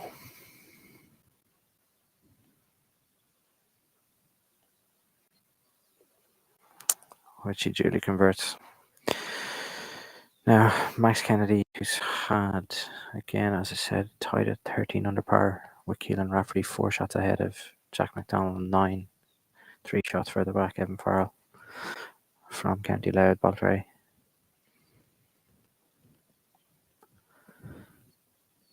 For par to stay at 13 under, which he does. Judy converts. Johnny, back to you. Max Kennedy has tied it up for his par there on the 11th hole. He had a good opportunity there to make the birdie, but just slid by and unfortunately just tapped in for par. But it still remains a 2-horse race. I'm delighted to say that I'm joined now by Mark Connor from Kingspan Group. Kingspan are obviously title sponsor for the East of Ireland Amateur Championship this year. How that relationship come about? Obviously, Kingspan have a big relationship with not only Irish golf, but the Baltray, obviously sponsoring Shane Lowry, who famously won here and is the last amateur on the European Tour to win. It's a unique relationship that Kingspan have with golf here. It is, and it goes back. Going back 25 years, probably. Kingspan started off sponsoring Cavan GAA. Obviously now title sponsor on the stadium in Cavan, as well as jersey sponsor, and we've done 25 years with Ulster Rugby, where we've the naming rights in the stadium as well, and that's just evolved over time. We've sponsored Shane Lowry back since 2017, so you're 7 years on now, and he was on an upward trajectory at the time, and then that then extended into Leona when she joined, and that started very early in her career when she was on the Sumatra Tour in the US. And just very recently then Mark Power from Kilkenny. So he's just joined the Kingspan ambassador team. So yeah, we're very much ingrained in golf. It's something I think that has fitted us well. You're outside, we've big focus on sustainability within Kingspan and golf. You're out in nature, you're playing golf and you're enjoying it. And we've approached into a number of other sports. Tom Dolan, an Irish guy, he's a top sailor in France in the French league, and just very recently as well, we've a partnership with the Uruguayan rugby team. It seems a bit strange, but we've bought a couple of businesses in Uruguay over the last couple of years, and actually the Uruguayan Rugby Federation, it's actually got Irish roots in it as well. So there's all the sponsorships we have a bit of a backstory to them. Well, that's very, very impressive. I'm just watching watching Mark Power there in the background as he's about to tee off on 12. So coming on board as the title sponsors for the Kingspan East of Ireland Amateur Championship. Is that a one-year deal? Is that a multi-year deal? It's something we review. We're kind of, we've put a big investment. You've seen a huge amount of branding. Kingspan's everywhere. So Richard's here. Richard's our head of sports sponsorship at Kingspan. And he's kind of turned it into the F1 paddocks. There's a lot of Kingspan branding around. So look, we'll see how it goes next year. The club, they reassess it every year. And obviously they're keen to get the right partner for the years going ahead. So we'll see you next year, but all going well, we'd hope to be back next year. Have you been here for the few days now? I was here Saturday. I'm actually a local. I'm a member here. I heard you're a member here. I'm a member here. Now, I haven't been physically present here too much the last couple of years with kids and family and stuff, but I was here on Saturday. The weather was amazing and the crowds are great, and you can kind of start seeing as the two guys take the lead, you can see the size of the groups following. It's great to see so many people here. So I hear, yes, you are a member of the club here, but you're also a scratch golfer. No, definitely not. And I was talking to a few of the Golf Ireland people earlier in the week, figuring out how I can get my handicap back up. I'm a 5 handicapper who hasn't played a lot of golf the last few years, and I think those 5 shots will be used up pretty quickly without playing at the moment. Yeah, no, as a fellow 5 handicap golfer, watching a lot of the golfers get around here on the golf course today and just how they managed to traverse away on the course. It's a different level. Their composure and everything. I was just watching a couple of the guys, they hit a bad shot and they recover. I'm living in my head for the next 2 hours after it. So it's amazing coming in here. You just don't realize, that level between, the good amateur golfer and the elite amateur golfer, like they're just so good.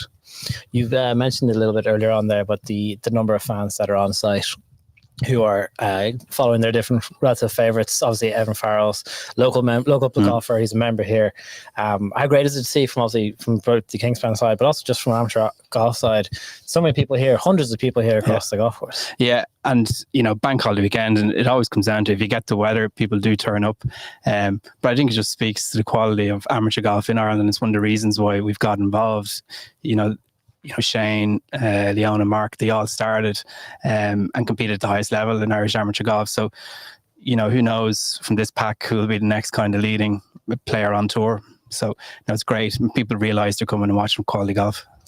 It seems like every kind of partnership that you've got done, particularly within golf, is a long relationship. It's not just about the event, it's about building relationships. It's all about relationships, and that's how Kingspan has built the success it has in the corporate world. Deep relationships going back a long way, and that's in every facet of the business. And our relationships with teams and individuals has done the same. And this is actually kind of the first one where we've really got into an event, sponsoring an event.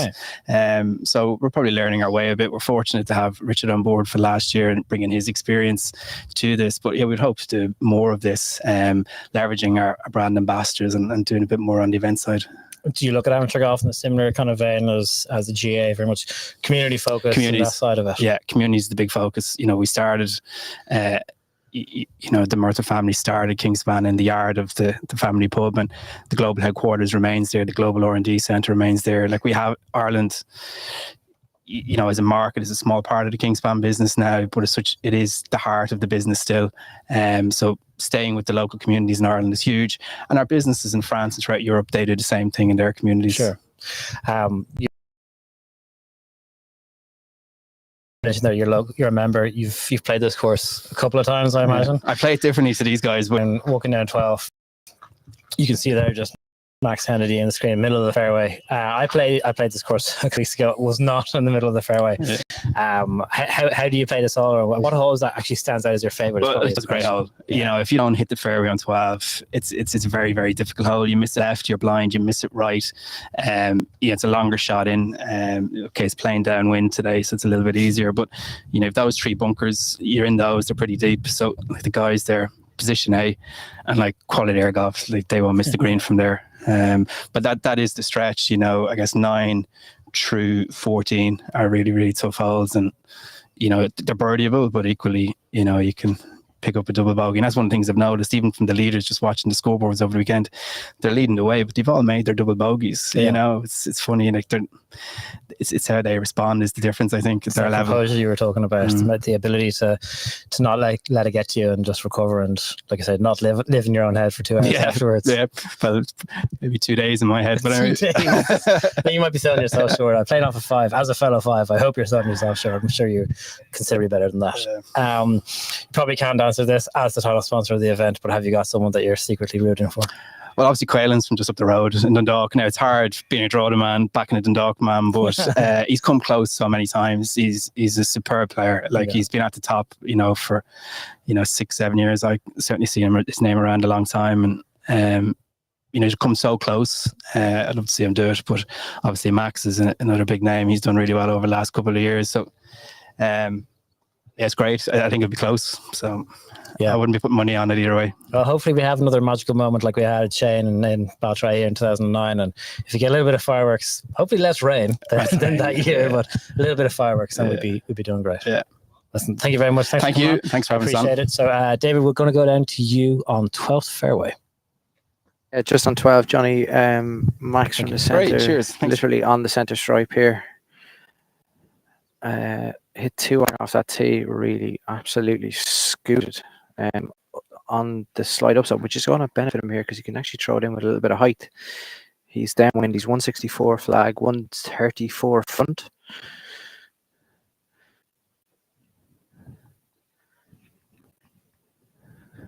Max just running through his routine. Got a perfect vantage here from the high dunes on the side. And it's punch ball green here on 12. Huge right up ahead, following Keelan. Max plays his shot in. Oh, he's actually got quite lucky. He landed on the downslope at the front of the green and just rolled on to about 20 foot left, and he'll have an uphill putt for birdie. Keelan and Max tied it still. A chance for birdie on 12 to put him into solo lead. Brian Dorn playing his shot from the right hand side of 12.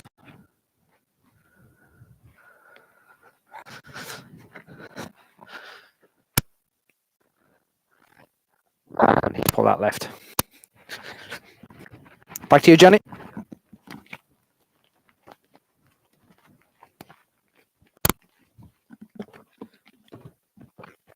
All right, good. Yeah, cut. Okay, so yeah, David's there finishing off his piece of camera with a little bit of athletics running down the dunes.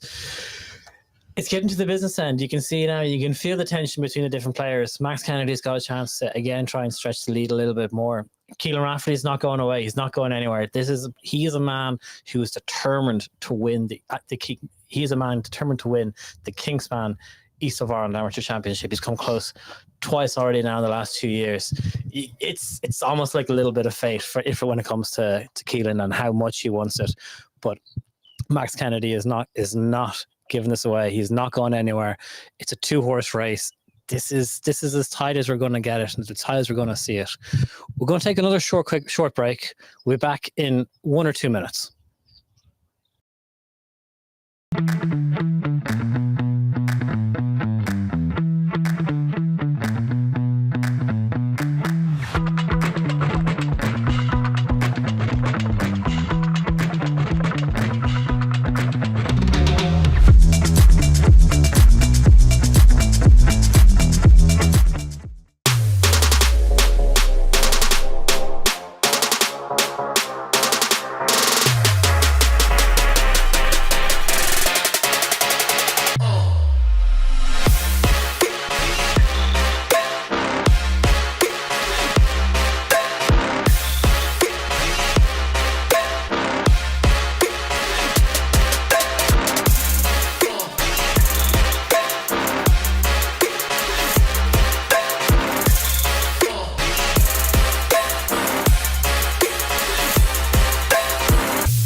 Now, very welcome back.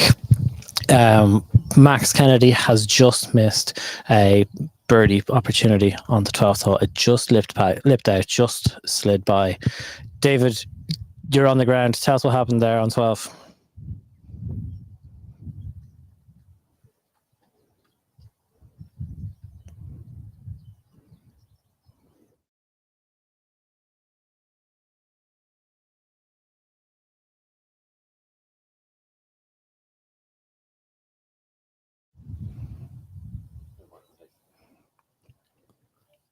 Okay, sorry. 1 second. We're just going to come back to you. We're going to come back to you, David. We seem to have just lost comms with you now, David, there briefly. So I'm just going to chat through. Max's putt here.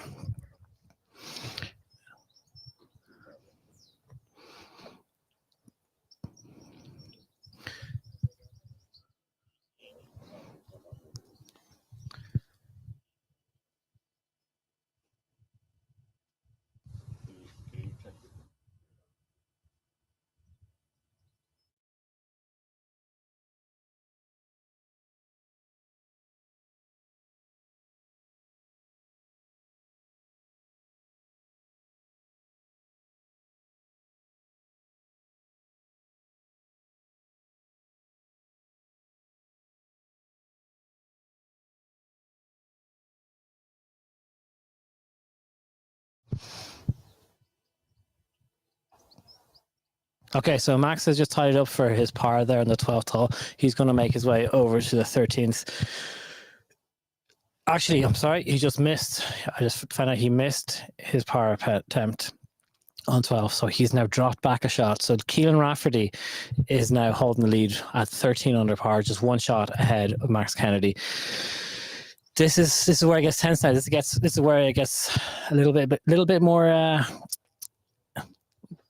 tense for the likes of Max Kennedy and Keelan now. They'll both be very aware of what's going on in terms of what number they need to shoot and where they need to attack the golf ball, where they need to attack the holes. So they have a couple of holes coming up, 13, good opportunity for a birdie for both players, 14, drivable par 4. Again, both of them hit a very good golf ball. Max hits a little bit further than Keelan, but it's a very attackable hole, a very difficult green. So just because it's a short par 4 does not mean by any stretch of the imagination that it is an easy hole. Absolutely not.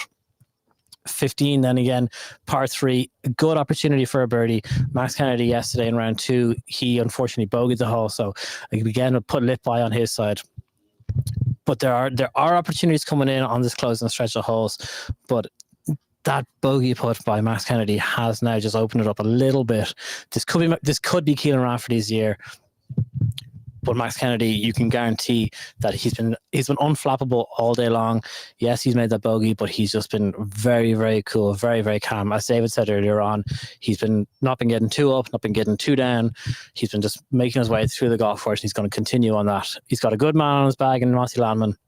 But Keelan Rafferty, he can almost hear his name being written into the history books to win the Kingspan East of Ireland Amateur Championship on the third time of asking in a row now, after coming second in both 2023 and 2022. We are just about to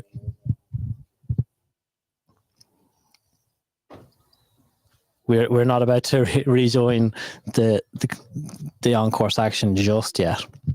So what we might do is we'll take another short break and come back to you just after that.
cut. Yeah.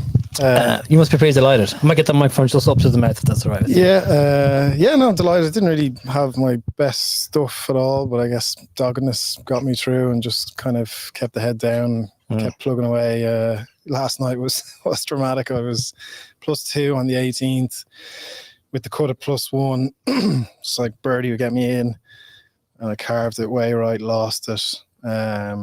Still 2 over, had a chance, and I hit a 4-iron to 35 feet, made it.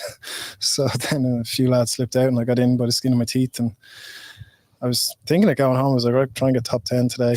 And delighted. Looks like I'll probably do that. So happy. Yeah, because it looks like you're going to finish 8th, tied for 8th now, in and around that. What's the difference then between yesterday and today shooting 5 under? I think. Today I definitely hit the ball much better. I had only 2 drop shots all day. I don't know. It's just a funny sport, isn't it? Like, I didn't play well the first 2 days at all, and just did enough to get through and scrape through. And I've heard that enough from the lads over the years. You scrape through, you never know what happens after that. So I just played much nicer today, and that kind of got it done.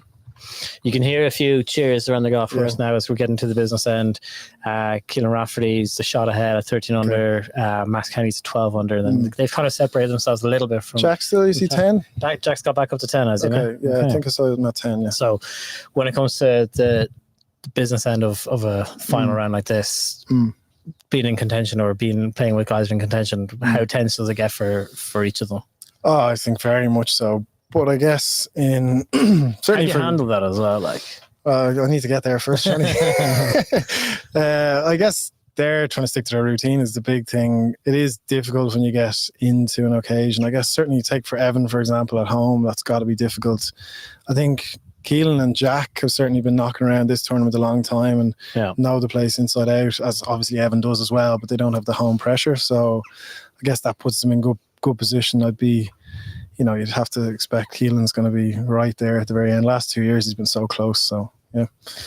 It almost feels a little serendipitous for the likes of Keelan, who he's obviously lives locally. He's been close now for the last years, as you mentioned.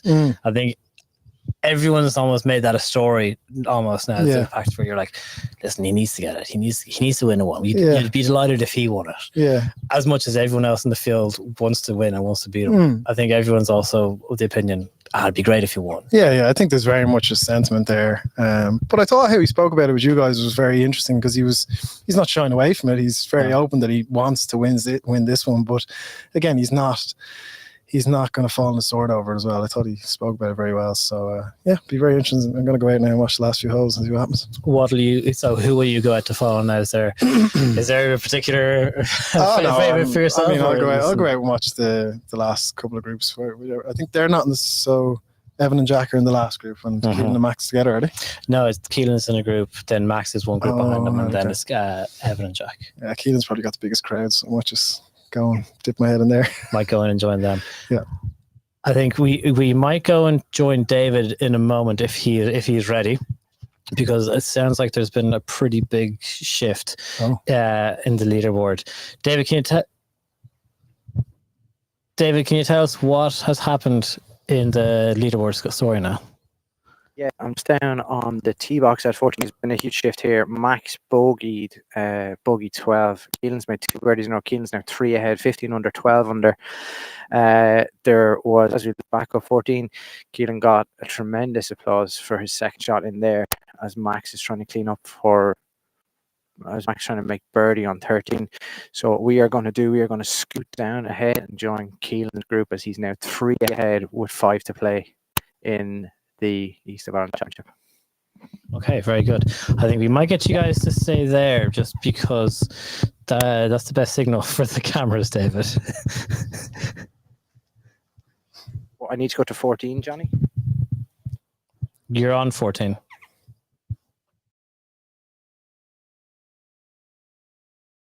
Right, you're going to go on ahead. Sorry about that. So, Keelan Rafferty, 3 ahead now. Okay. That's a big lead, all right. And he's the first. What hole is he on? He's on 14 green. So, it's going to be tough to catch. It's a case. So, a few people were talking about it earlier on this morning, 13, 14 being the number of the posts. it seems like that's probably going to be it. It's kind of surprising actually, because last year the playoff was 9 under, and I feel like it played easier last year. I think today's win is probably a harder win for the golf course. Okay. So I'm actually surprised. Now, we were thinking that the scoring would be better, but I mean, just a word for the golf course, by the way, it's just unbelievable. I just love coming here, and I think everyone says it.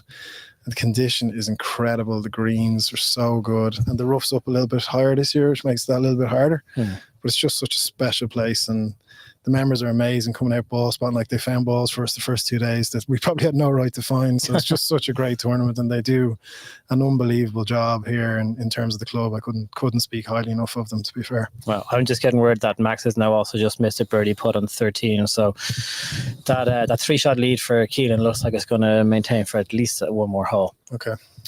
So yeah, you got to think now. Keelan's going to be coming up to 15, the par 3. You talk about the golf course, how it's playing. You're playing a little bit easier or tougher than last year? I think maybe a little bit tougher. I think the rough is up. Like last year, we had really hot weather, which again gives you a couple of extra yards. Can't remember what the wind was like last year. I just feel like I think this was the first time I played this course with that wind today. Sure. Which is a little tougher, I think, a little trickier. And I know with the golf course, it's kind of the routing is like 2 counterclockwise kind of loops. Yeah. Does that impact kind of knowing which way the wind's going to work? And does it feel a bit more like the wind swirls? Or has it actually been a case that the wind has been swirling a little bit today? Well, this weekend? yesterday, the wind completely changed when we were on the 13th. So there's probably maybe 2.5 hours of play left at that stage, and it did a full 180 in the space of 5 minutes. So we played 12, we had it off the right, played 13, it was straight off the left. So that actually confused things. And I saw the tide was fully out, so I said the tide had just changed, and that probably did it. But I think the wind played a bit of a factor this week, but again, it's not what we get in Ross's. It's very benign, I would say, a little bit, but it does impact because you got some really tricky greens. Like 7, for example, is so hard to hold often. So there's green complexes here which are trickier to hold than Ross's. So even a half a wind versus the wind we might get in Ross's can be troublesome. Yeah. Okay. And how do you readjust then when it comes to that swirling wind? Like, is it a case that you just need to just reset and just take a minute to take a little bit more in, or like... Yeah, idiot here made a bogey out of it because he aimed right at the flag and the wind pushed even further right and I didn't get up and down. So, but then when I realized it, then you just got to, because you come out here, you look at the weather, like all the guys will look at the weather before they come out. They'll have an idea which way it's going on certain holes, and they'll decide their tee strategy by and large before they go out. And then you have to have plan A, B and C really for tee shots. So then you immediately go into whatever plan relates to the different winds. So I had to readjust straight away yesterday, but it cost me a shot. Happy with your week overall? I mean, it sounds like a little bit of an emotional roller coaster, but when you look at the final results and what potentially top 8, top 10, you take that? Yeah, I mean I really want to be a little bit higher. Yeah, I really want to chase getting right up to the leading spots, of course, but given the way I played, particularly the first day, I just didn't play well. This one, a lot of golf. I've had a lot of travel and a lot of golf in the last couple of weeks, so I'm giving the body a good run for its money. So, but given where I was standing on the 18th tee, hitting 3 off the tee at 2 over with the cut at 1 over, yeah, absolutely delighted to get in the top 10, yeah. Okay, we're going to go down to you, David, now. You're on 15 tee. Keelan Rafferty's just about to hit. Keelan has short iron in his hand. It's a tricky pin there as well, actually. His pin is actually perched right in the middle on 15. 21 on, 7 in from the right. So smooth. Keelan's is away. Tempo is incredible. He's hit that into 2 foot, 3 foot. What an incredible shot. It's actually run on probably to just 6 feet left of the pin. I'd be surprised if he's not past the flag. With a 3-shot lead to do is incredibly impressive. I bet she's past it. It's a wily old fox. Paul O'Hanlon now to play. Well. Wind is playing down off the right.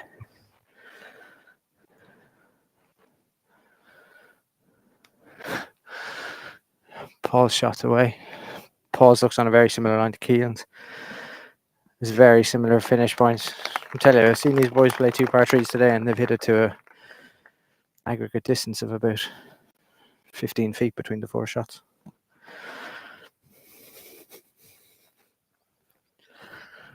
The last of the group to play is David Howard.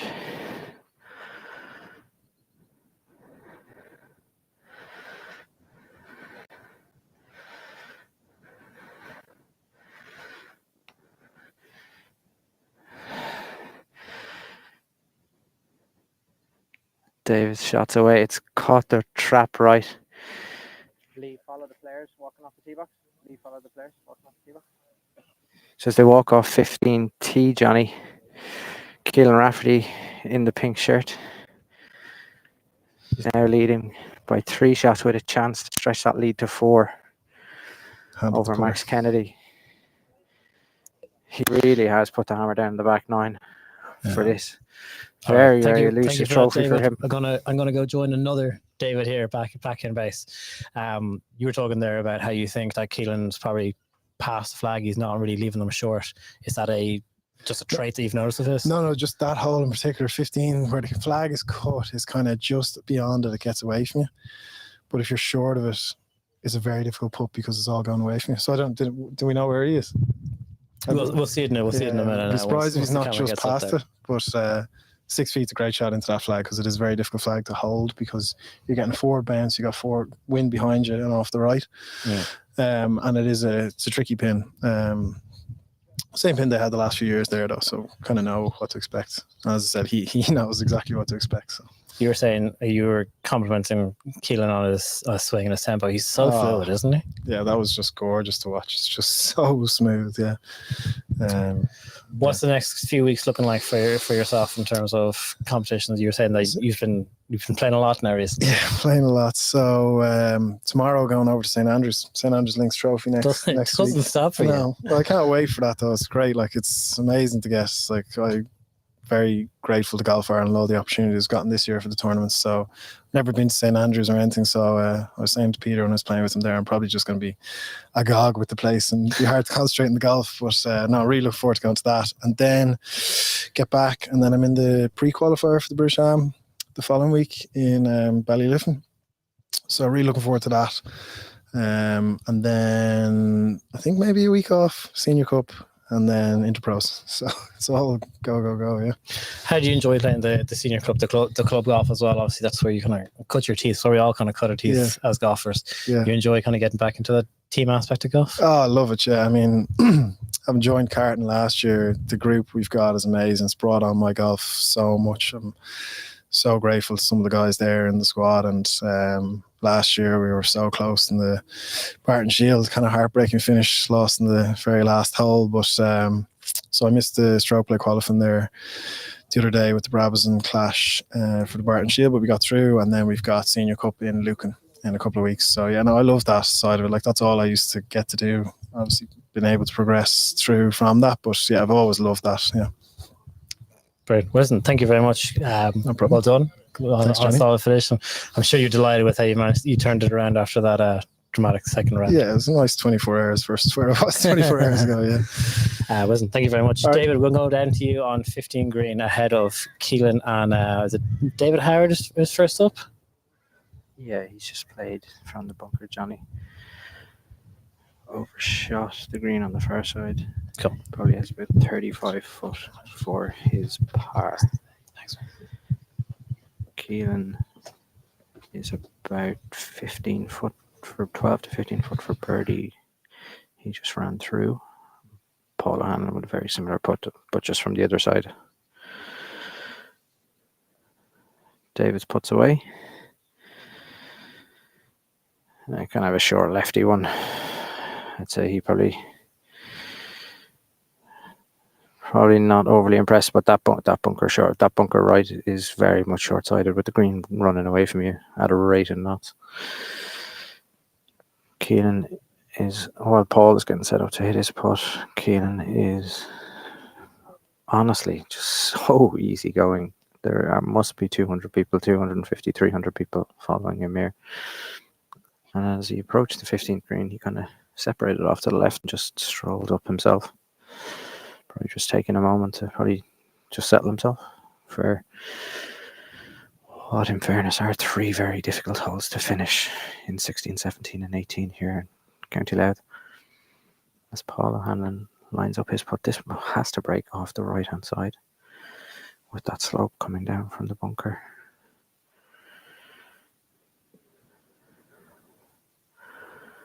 Putt's on the way. There we go. Another 2 for Paul. I'd say we should follow these guys more on the old par 3s, because between Keelan and Paul, they've taken, in the 2 that we've watched, they've now taken 6 shots between them. Keelan to take the 7th.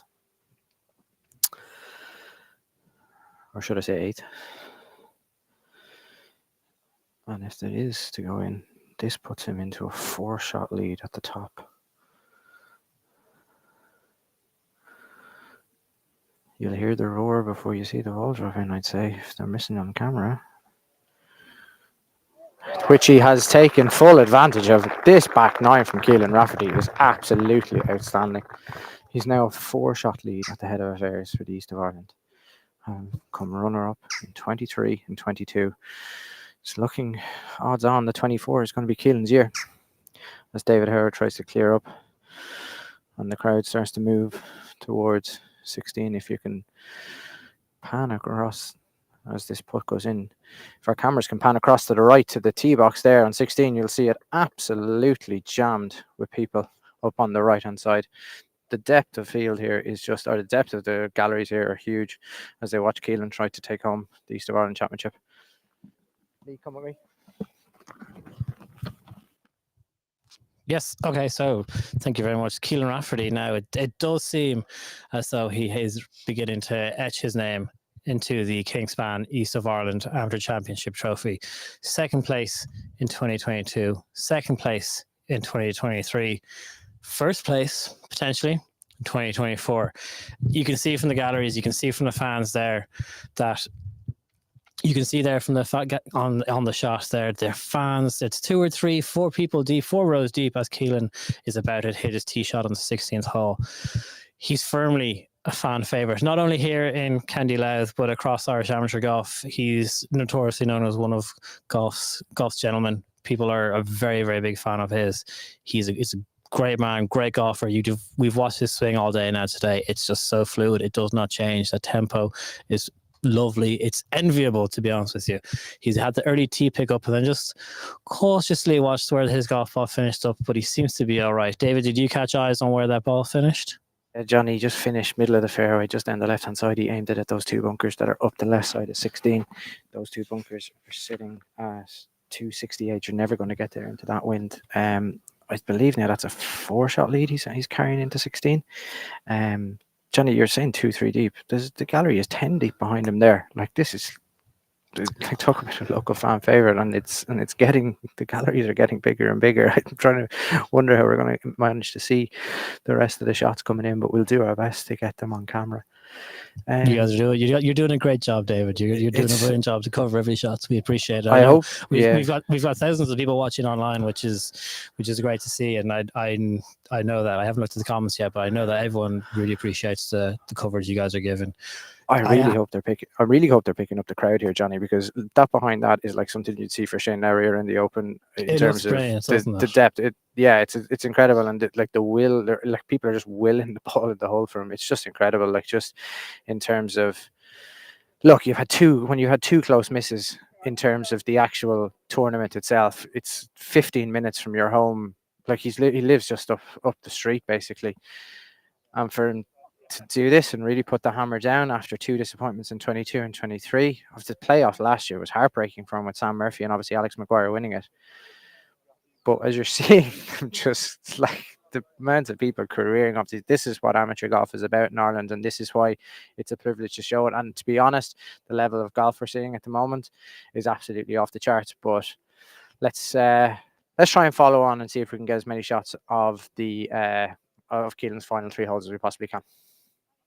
Yes, absolutely. You guys go on to your next shot. We will hold the fort here. Keelan Rafferty now has, as David has said, a 4-shot lead going down the 16th fairway. He has put the drive in the middle of the fairway, the 16th hole. Again, a good opportunity to make a birdie and stretch that little bit further. But nothing is going to be taken for granted. Keelan knows this all too well. David spoke there about the heartache of the playoff last year, coming agonizingly close the year beforehand. He knows all too well the fine margins that come with winning a championship and the difference between winning and losing. So he's going to keep himself to himself. He's going to stay smooth, keep doing what he's doing, keep that smooth tempo going. You can see there now on the shot, on the camera, that he's walking down the fairway, he's marching down the fairway, but people are giving him a wide berth. No one's going near him. No one's giving him a hup your boya or anything like that. No one's getting in his way. He just taking a bit of time to be by himself. This is far from over, though. At the same time, we still have a lot of golf left to play, and we know Max Kennedy is not going to give this away. But Keelan is doing all of the right things. Put the ball in the fairway, put the ball on the green, make the putts. It's very, very simple when you talk about it like this, but from everyone that we've spoken to today, and David from the on-course reporting, what we can see is you are being punished for missing fairways here in a very, very big way. And Keelan, obviously he's missed one or two fairways, but for the most part he has been flawless. He has been very, very impressive. It's been simple golf, but it's been very, very impressive to watch as he just makes his way down 16 fairway here.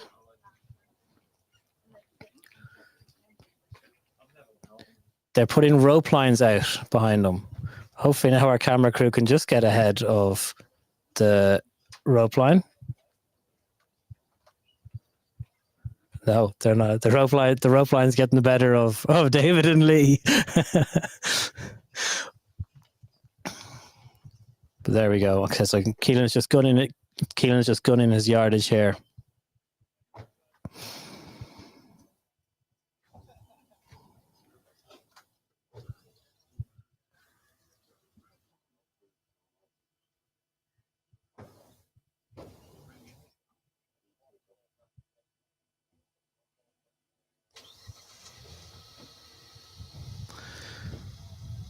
David, what has Keelan got there for us? Keelan, Johnny has hit it down, like I'm talking Mayor's office here. Flirted with the left-hand bunkers. He has 173. This pin is tucked wild in on the right-hand side of this green. It moves away from you from front left to back right. It's going to call for a high, towering fade. And lo and behold, Keelan has hit a wild, towering fade to the middle of the green.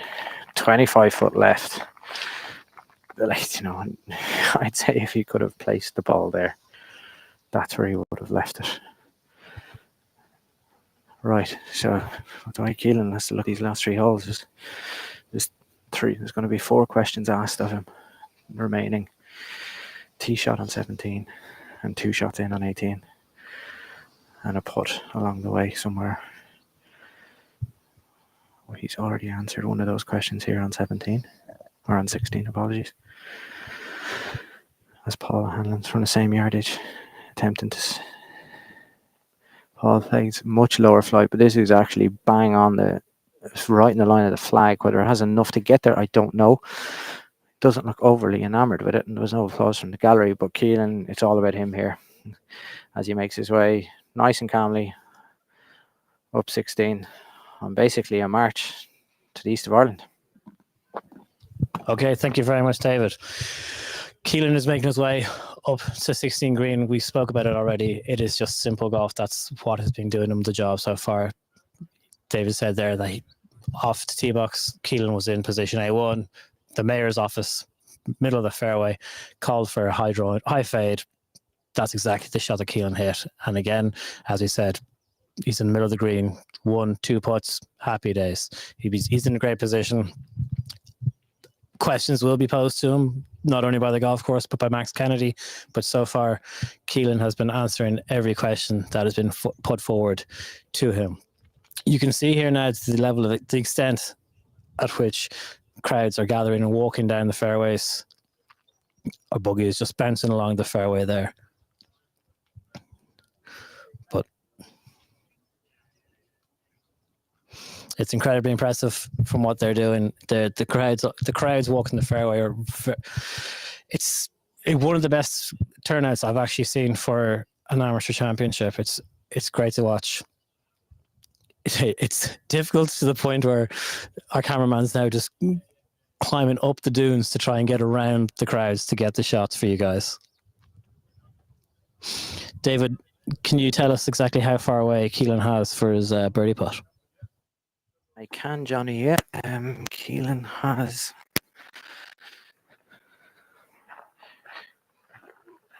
has about 25 foot, Johnny. Kind of a little slippery one, I'd describe it as. Moves from up a slope, and then we'll start to move towards his right as it gathers. Actually, for the first part of it and the second part, it should break. A nice cozy 2-putt here, Keelan, and skip on to 17, which is playing. Johnny, actually, the wind has started to die down here. There is barely a move out of the flag here on 17 or on 16 as the galleries continue to grow and grow and grow. I think word is out on the course of where the potential winner, local winner of the East of Ireland Championship is.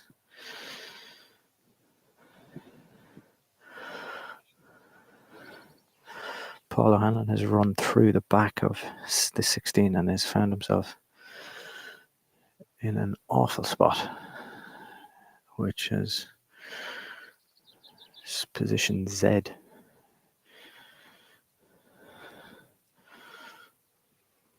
But he's found himself in sticky spots today and got out of them very well. He's whiffed it. He has gone straight underneath the ball. A little bit of everything today, really, hasn't he? Yeah, I spoke to him coming off 14, and he was like, the juice had run out, I think, from the hot start. And I think the golf that's been played by Keelan. It must be draining at the same time, though, playing with someone like Keelan or whoever's the home favourite at whatever championship it is. These crowds are very clearly here to support Keelan and him getting his East of Ireland championship. Yeah, it must be tiring for the likes of Paul or whoever is playing with him, because he's clearly playing very, very well, better than anyone else in the field right now. Well, if you look across, Keelan Rafferty is now 8 under par through 15 holes, Johnny, with a birdie putt on 16. That's the level of golf that has been played so far by Keelan. Like we spoke earlier, that 14 under or 13 under would be the number, and 13 under really would have won it, would have beat the field. Really, 13 under was what was needed to beat the field effectively today. But Keelan has just hit an absolutely different gear altogether today. Like what you were saying earlier on, 13 under seemed to be the number that everyone was floating around. And for him to have beaten that number so far just shows just how impressive the golf is that he's put on display here, and just how much it'll mean to him. But I guess we'll find out when we talk to him once he's completed scoring, and once he comes up to us, once he's completed all the administration that comes with a competition like this. Here's one of those tests I was talking about, Johnny. And he should come up just short. Safe par from Keelan. That's all he had to do. There's a crowd applaud. Another like flawlessly played golf hole. Johnny, these golf holes do not play as easy as Keelan has made them look so far today, I have to say.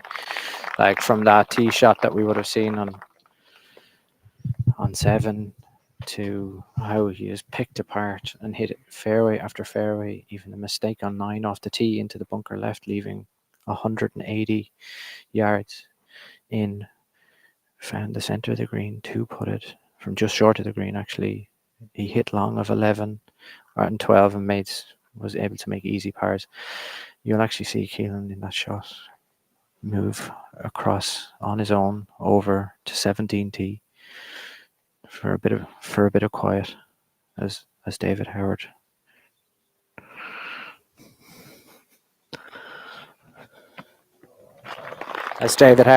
makes birdie on 17. Lee, come to me quick. Okay, thank you very much. So Keelan Rafferty is on his way to the 17th tee. I'm delighted to say that Hugh Foley joins us now. How's it going? I'm not delighted. Just bogeyed the last. Oh, I'm sorry. Yeah. How did today go for you? Just slow day. Nothing really went golf wise. Mixed bag, and just didn't take advantage of the par fives and the easy holes to start off with, and it was wrestling in the third round, and then fourth round just caught the last bunker on the right on the first and made double. So bad start. So yeah, disappointing, because I was definitely hoping for something special this week, but not to be. But that happens. That's golf. Particularly after you had that's been going off. Has it? Yeah. We just got to deal with it. Particularly after what was a very good week for you there, just a week or two ago.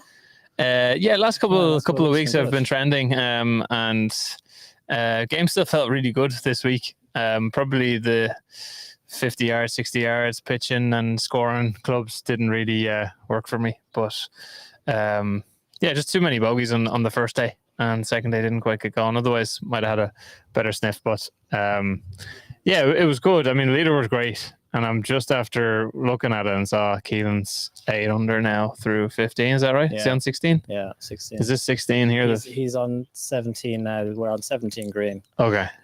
So you can see the fans now as we cut to our on-course camera. Serious representation out there for Keelan. Yeah, it's savage. Yeah, I haven't played the last couple of years, but I've seen it in Gary's stories or Golf Ireland. There's always like 200 plus. Yeah. And Keelan's always in the last group as well, which helps. It always helps attendance, all right. God, he plays so good around here. It's unreal. He plays so well around everywhere, but especially here. Yeah, so David Howard is teeing off first. Keelan will be going off after him. I think the course record's 8 or 9 under. I think it could be 8. I know James Sugar had 8 under here in open qualifying. So I'm hearing words from my on-course expert, David, that you're absolutely correct. 8 under is the course record. There you go. Yeah. I can add a bit of history to it. You know a little bit about golf. Yeah. Don't ask me how to play the shots coming in here, but apart from that, whose ball is that on the green? That's David Howard. Okay. So, so David, we'll throw to you there on course. Yeah, so 188 front, this pin cut 21 on. So he's pulled that left, but has just passed that bunker left, far enough past it, and is actually in the first cut, which is actually going to leave him with a very, very nice lie to just slide a lob wedge under and ensure that there is no dramas to these last 2 holes. So if that was another question, Johnny, you'd probably say that he's just about past that one. He probably won't be that happy with it, but with the short game that man has, it shouldn't pose a huge issue. As Paul O'Hanlon plays his shot in, it's absolutely down the flag if it has the legs, and it's actually pulled up short. It's a big hole today, Johnny. It's, as I said, playing the guts of 210 straight into the wind. It's a tricky one. Yeah, so be interesting to get Hugh's take on these last 2 holes as to what the challenge is presenting, especially up 18 with a 4-shot lead. Thank you, David. So, Hugh, a couple of questions being asked of Keelan now by the golf course last hole or two. You've won a couple of these championships now already.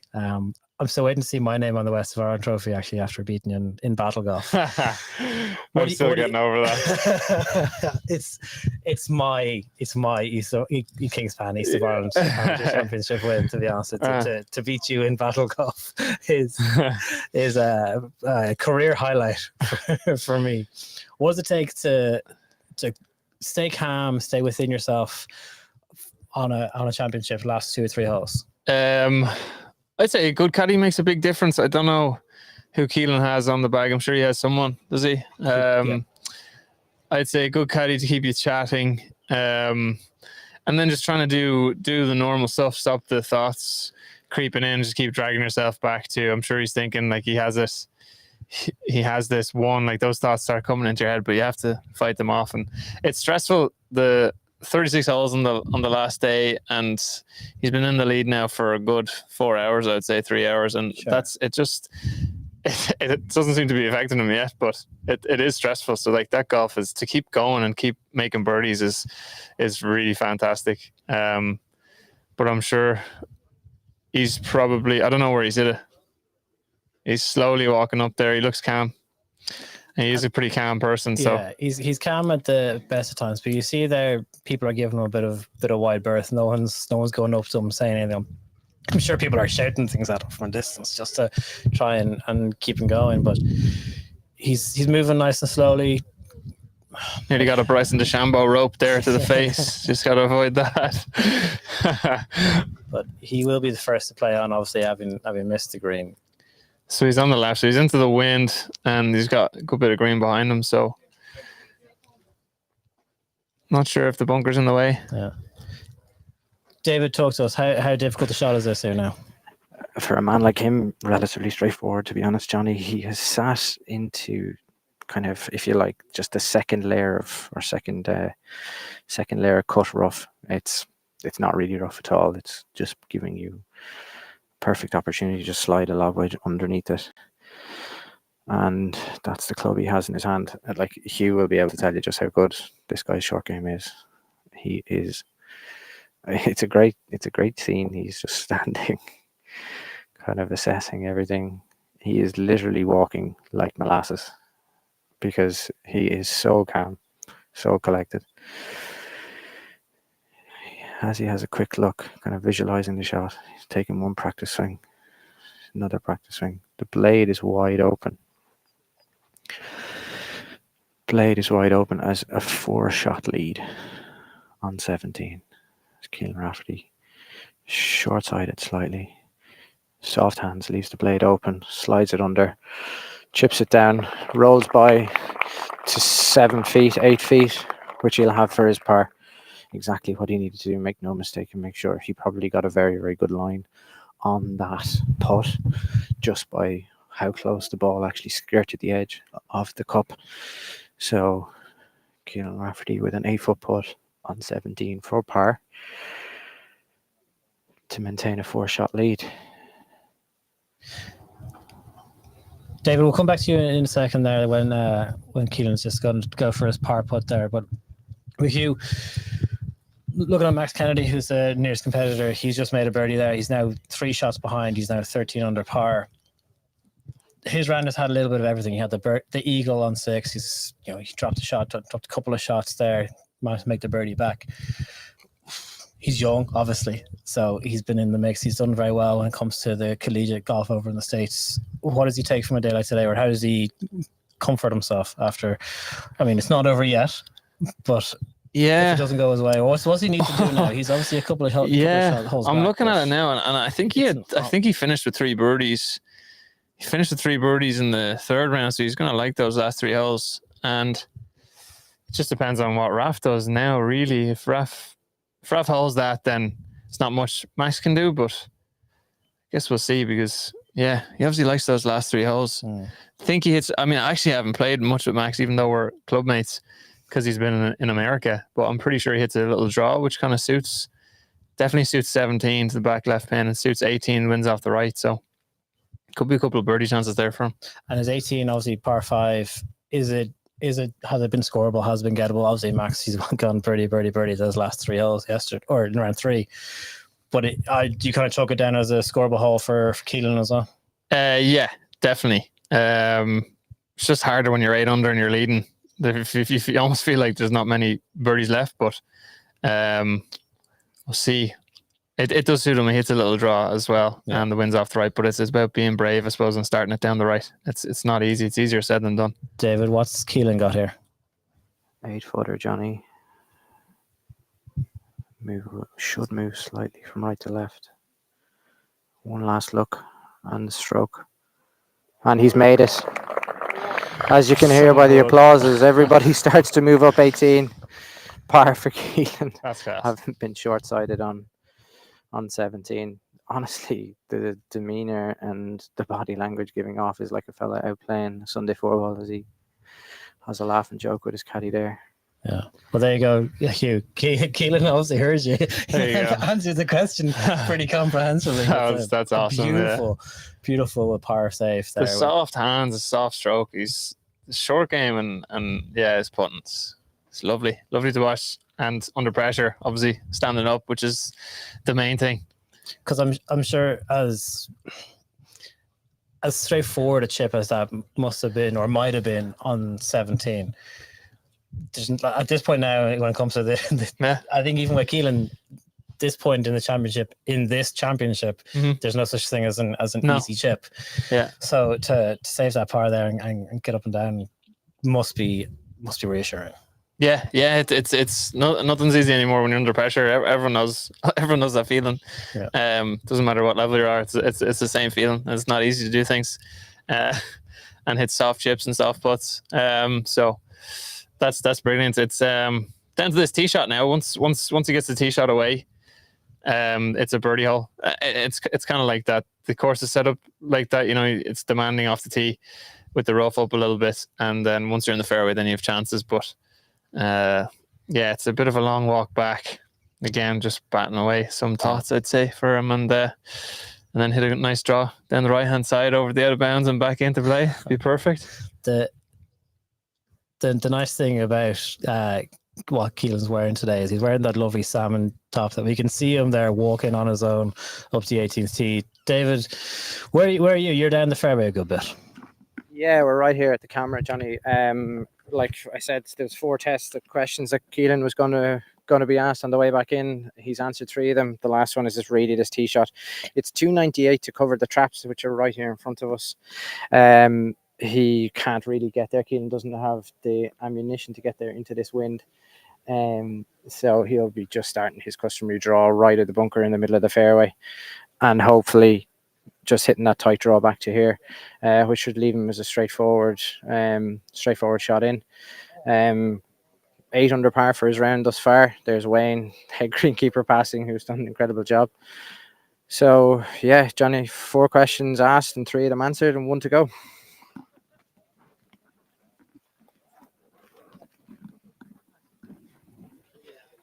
You can leave it there. That's fine.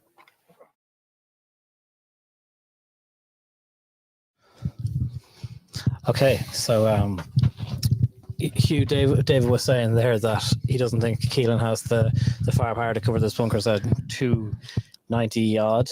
To be fair, do many guys in the field have that, especially when 18's playing into the wind? Not many. Josh Hill. I think David hits it a good dig. David Howard. No, I think it's like 296 to reach them. So it must be 305 past them. Winds off the right, so no, you'd have to be going crazy at it. But there's a bunker in the middle of the fairway about 255, 260 to clear, so he'll be trying to, with his shape, probably start it just down the right and bring it back. So it's a case of just find short grass here, and he's okay. Keelan's on the tee here now. Yeah, he likes it. Yeah, the early pick up. He's walked off. Where's that? Just past the bunker. Okay. Yeah. I would be shocked if I saw a head government pulled off anything back there in order for a very, very comfortable finish to take place as Paul Hannon hits his tee shot. Again, another solid one. A very, very similar place that Keelan actually kind of skirted past it. Actually, Paul, in fairness, has really hammered that one out there. That could have made the bunker if he had hit it at us here. But a very safe play from Keelan. And he'd be left with about 275 front edge in. Hugh, looks like Keelan's got about 270 to 75 to the green or to the flag. Do you go with any kind of wood for that point, or do you just go iron and play it as a 3-shot hole, get on 2-putt and just... And is Keelan someone that'll keep an eye on the scoreboard? Will he have his caddy be very aware of what's going on with Max and the likes of the... I'd say, yeah, he's probably checked. I would say he'll check going up 18, but I think he'll go for it. That's my guess. I think he quite likes his woods, and he's got such a smooth swing. He never lashes at anything. Anyway, touch wood. I won't say anymore, but I think he'll go for I don't know what I would do if I don't know what Max done on 16. If I'd guaranteed I was 3 ahead, I might think about just getting it over that last bunker and leaving yourself 30, 40 yards. I mean, if you clear the last bunker, if he has 265 flag, he probably has 210 to clear that last bunker. So you could get, you get a 4 iron over that or 3 iron over that. And then you could be just looking at 20 yards in. So maybe you'll do that. Don't know. But my guess is he'll hit a wood. Your guess is he'll hit a wood. David, you're on course for us. You're on site there. Yeah, how's Hugh says he's going to hit a wood. Better. Let's be honest. We're looking at it. No, it's in the middle of the fairway. It's in the middle of the fairway. What he has to navigate here is a bunker which is 100 yards out from the fairway. As Hugh said, if he takes probably 4 iron, he can cover that. That bunker will be he is 275 in from just where we are standing now. Like a 4 iron leaves him with wedge in, which leaves a very, very straightforward shot. Into this wind, into and off the right. He can play a multitude of shots, but the safe one is going to be that 4 iron, as you said. But you never know. The way he's hitting it now, go after that course record, pull 3 wood and give it a go.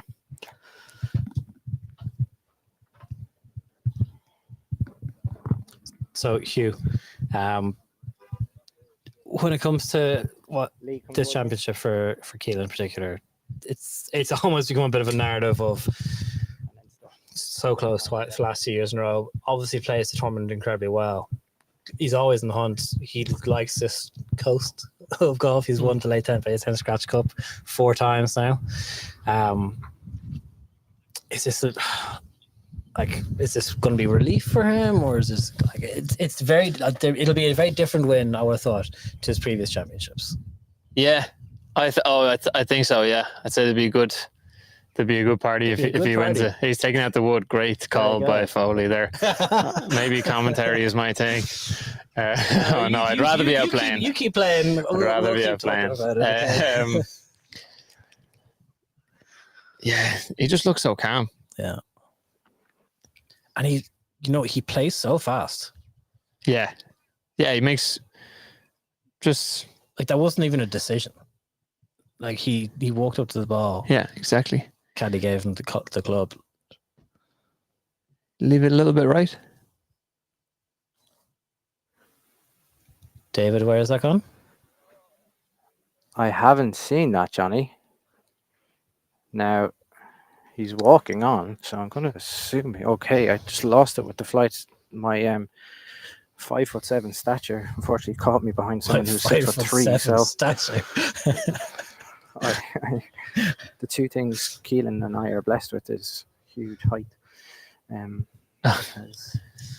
It looked like he was leaning, like it was just a bit right. He had that. It did, yeah. So I'd say it's just short right of the bunker. The greenside bunker is my guess. Paul's had an up and down day, Hugh, from what we've been watching, but an animated man when it comes to reacting to his golf shots. Great entertainment. Is he? Yeah, I haven't played with him. I played on the Leinster interprovincial team with him. We didn't play together, but we won that in 2019. It was great crack. He was a great lad to have around. I've been saying it a few times. I hope he doesn't mind me saying that or take offense to it, because I love a good entertainer. Yeah, he's pretty relaxed. By the way, David says that's just down the barrel. Yeah, just pulled up the left side. Johnny, do you want a quick chat with Paul here, or no? Yes or no? Dave, what's David Howard got here? Johnny, he has 245 front with the pin on 15, so 260, and he's pulled iron and has absolutely launched one at the right bunker. I've got Paul here with me. Just Lee, for if you want to come over to me. For your own knowledge, David, Max Kennedy has just birdied 16. So we're going to go into David now. You're going to do a walk and talk with Paul O'Hanlon. Paul, you're after seeing a man take home a title that you took back in 2016. It's been a decent day on the course for you, and a good week. Nice to be back in form. Yeah, really, really good week. Really positive. A lot of lot of good stuff. I think a lot of birdies, but just too many mistakes. But it's been great to have a front row seat to this guy. He's been imperious. He's hit every shot. I don't think that's the first shot he's missed here, and it's fine. But yeah, he's been awesome. Excellent. Well, listen, thanks for your time today. It's been great to watch you on the golf course. Good to see you back in form, and we'll see you afterwards. Thanks a million. Cheers, Paul. All the best.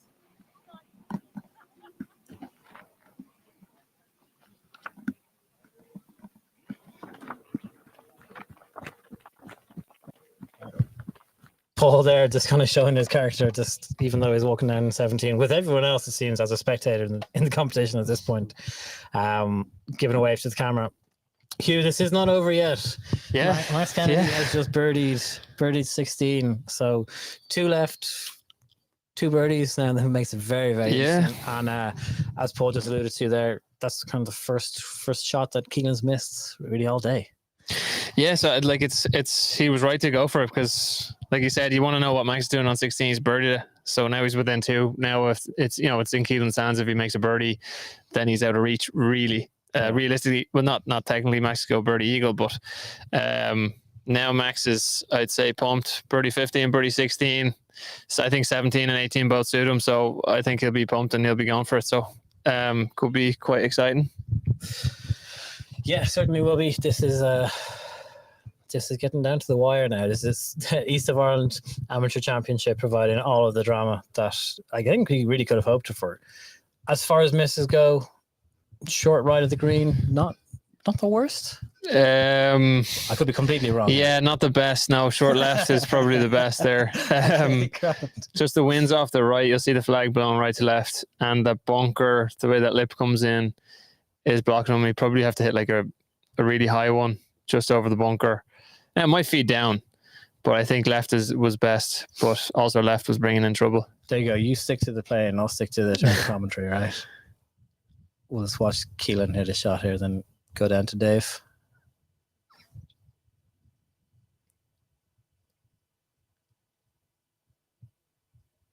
And it's actually taken an awful hop to run through. Scooted over left side of the green, probably. Everything kicks left. He'll have putter, but probably 30 foot left for his birdie on uphill putt 18. then for him though, yeah?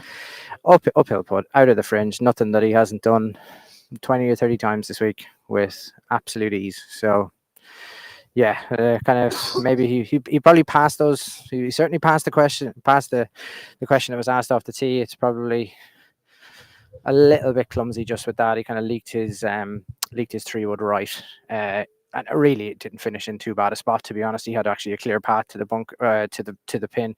He wasn't coming over that kind of cavernous trap that sits to the right hand side of 18, and probably got a little bit unlucky with the bounce, with that wedge approach from 80 yards as he approaches now his 4th shot, as he's kind of skirting the edge of the green, assessing what's left in front of him. Putter was already in hand, Johnny, I have to tell you. So there was no question as to what Fluffy was pulling. Putter was definitely the play from there. I mean, speaking as a man who's got the hands of a blacksmith around the greens, I'd be putting that every day of the week. Hugh, how TJ? As TJ Ford just wolf whistled. Yeah. He can get cancelled for that, to be honest. Inappropriate. Where would Keelan be, or would he be, out of the fact that Max has made birdie on 16? I don't know. Would he know? Because we only found out there when they were walking down to his 3rd shot, so he might not know. I'm being told he does not know. Yeah, I've gotten a lot of calls, right? By the way,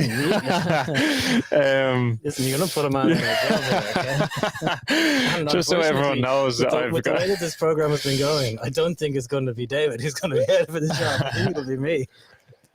No, it was a tricky 3rd shot there, to be fair. But he's putting uphill pretty much right. So it's just on his field there, and he's got one of the best touches in Ireland. So back him to get up and down there, and then it's down to Max to see what Max does. David, you've got a line on it, do you? Yeah, Paul is just playing from the front right. Johnny, this climbs uphill and breaks hard off the left as it approaches. Great push. I'm basically directly in line with you here, or with Keelan here.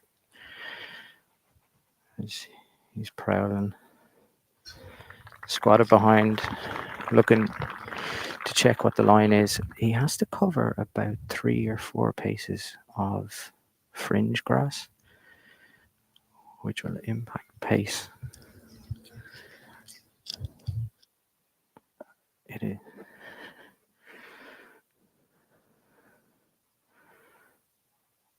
Keelan Rafferty for birdie on 18 to extend his lead at the top of the East of Ireland. He's left that 5 foot short, Johnny. It hung up hugely in that fringe, much more than I would have thought. We're starting to see the nerves come through, Hugh, there on Keelan. David saying that that's 5 foot shorter, so we're starting to see the weight of championship golf on Keelan's shoulders. I mean, he makes this putt, he answers the question again. He answered it perfectly on 17. And again, I could be made to look very foolish here, but you just see how hard it is to win and how hard elite amateur golf is. Yeah, it's just difficult. It just makes easier looking things more difficult. But again, he's putting uphill and he's got, I don't think, too much swing on it. I think if he was a bit further right as you're looking on the screen, it would have swing. I think it's probably inside the left. So he'll keep it simple enough and hopefully just nice soft hands like usual. Okay, David, we'll go down to you for this putt now on 18. This putting.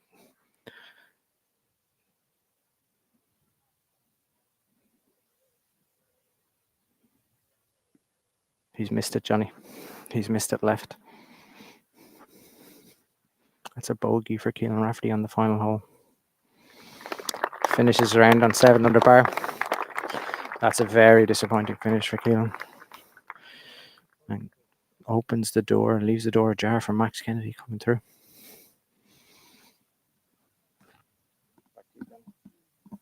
Okay, thank you very much, David. So Max Kennedy is 14 under par. Keelan Rafferty is 15 under par. Now, is it 15? Yes. 15 under par through 18.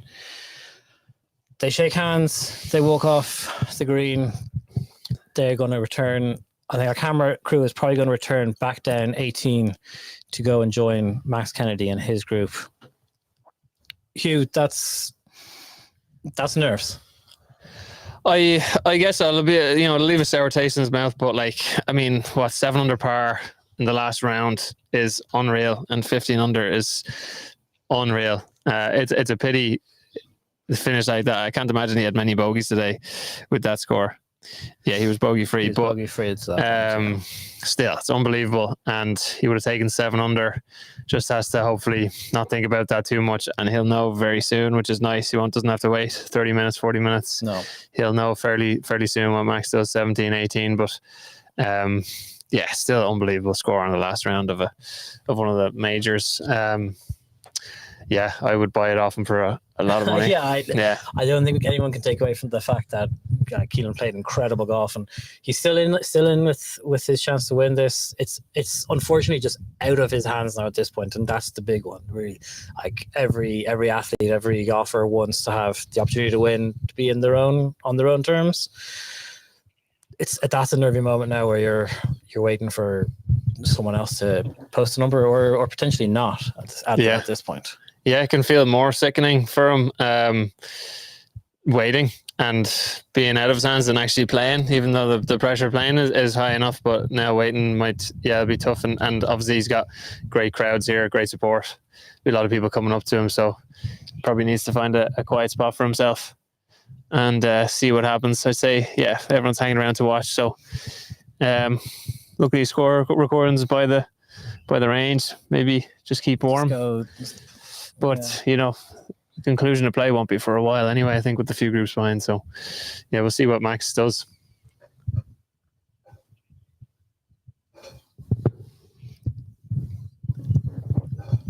So our camera crews is on their way back to the final group here now. I don't really know where to go with this, to be honest with you, because you feel for Raf, and obviously everyone was with him for a long time, and that's not to say that he's not going to win this, and he still has the lead. He still is one ahead. So what does he do now? He just kind of keeps warm, goes over to the range, hits a couple of golf balls, finishes the scoring, and just stays loose. Yeah, I would say so. I'd say there he is now. He's coming in. Yeah, he'll put the scores in, and I think the best thing to do is keep to himself and his caddy. There's the blower going again. Keep to himself and his caddy and keep away from people, because there's a lot of emotions, and best is just to wait and see how it is, and not let your thoughts go crazy, because your thoughts will be going mad. So yeah, no, again, can't stress how good that score is, 7 under. And today today was windy, and the pins were not that easy. So I mean, he's done himself unbelievable service there, and he just has to swallow that 18th and move on. How's the course been playing? Obviously, you're talking about the wind. It's been swirling. The wind's been picking up, and it's been dying now, kind of throughout different points in the day. Yeah, been playing tough.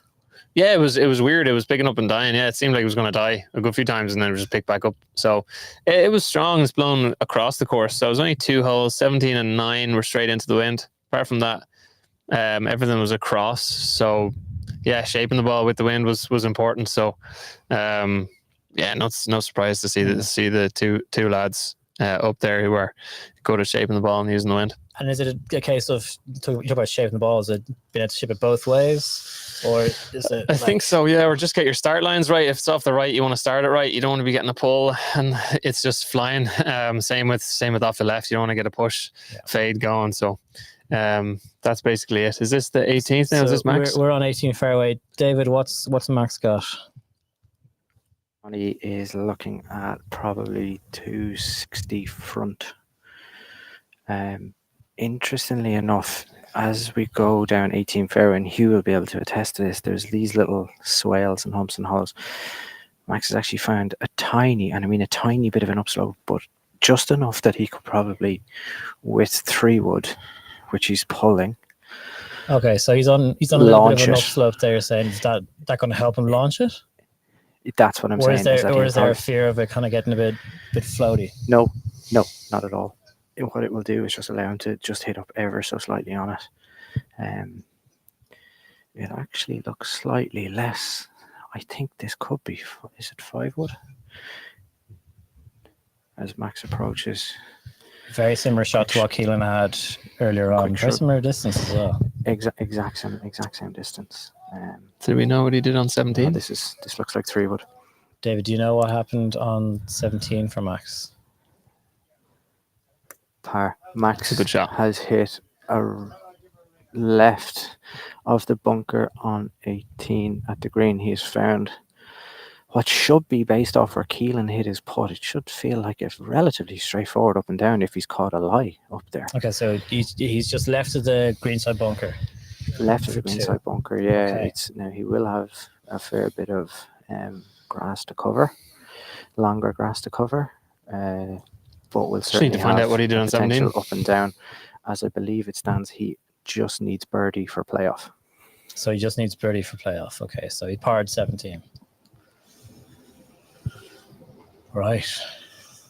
The East of Ireland, the Kingspan East of Ireland Amateur Championship delivering. That's once Brian. Again. It seems to be I mean, every championship delivers a lot of drama, but if you're Keelan Rafferty, this championship in particular really delivers a lot of drama. Before we continue on, before we get to what might potentially be a playoff between two fantastic golfers, just a reminder that all Bogeyman coverage of amateur golf in Ireland is brought to you by AIG. They're a dedicated supporter of amateur golf in Ireland.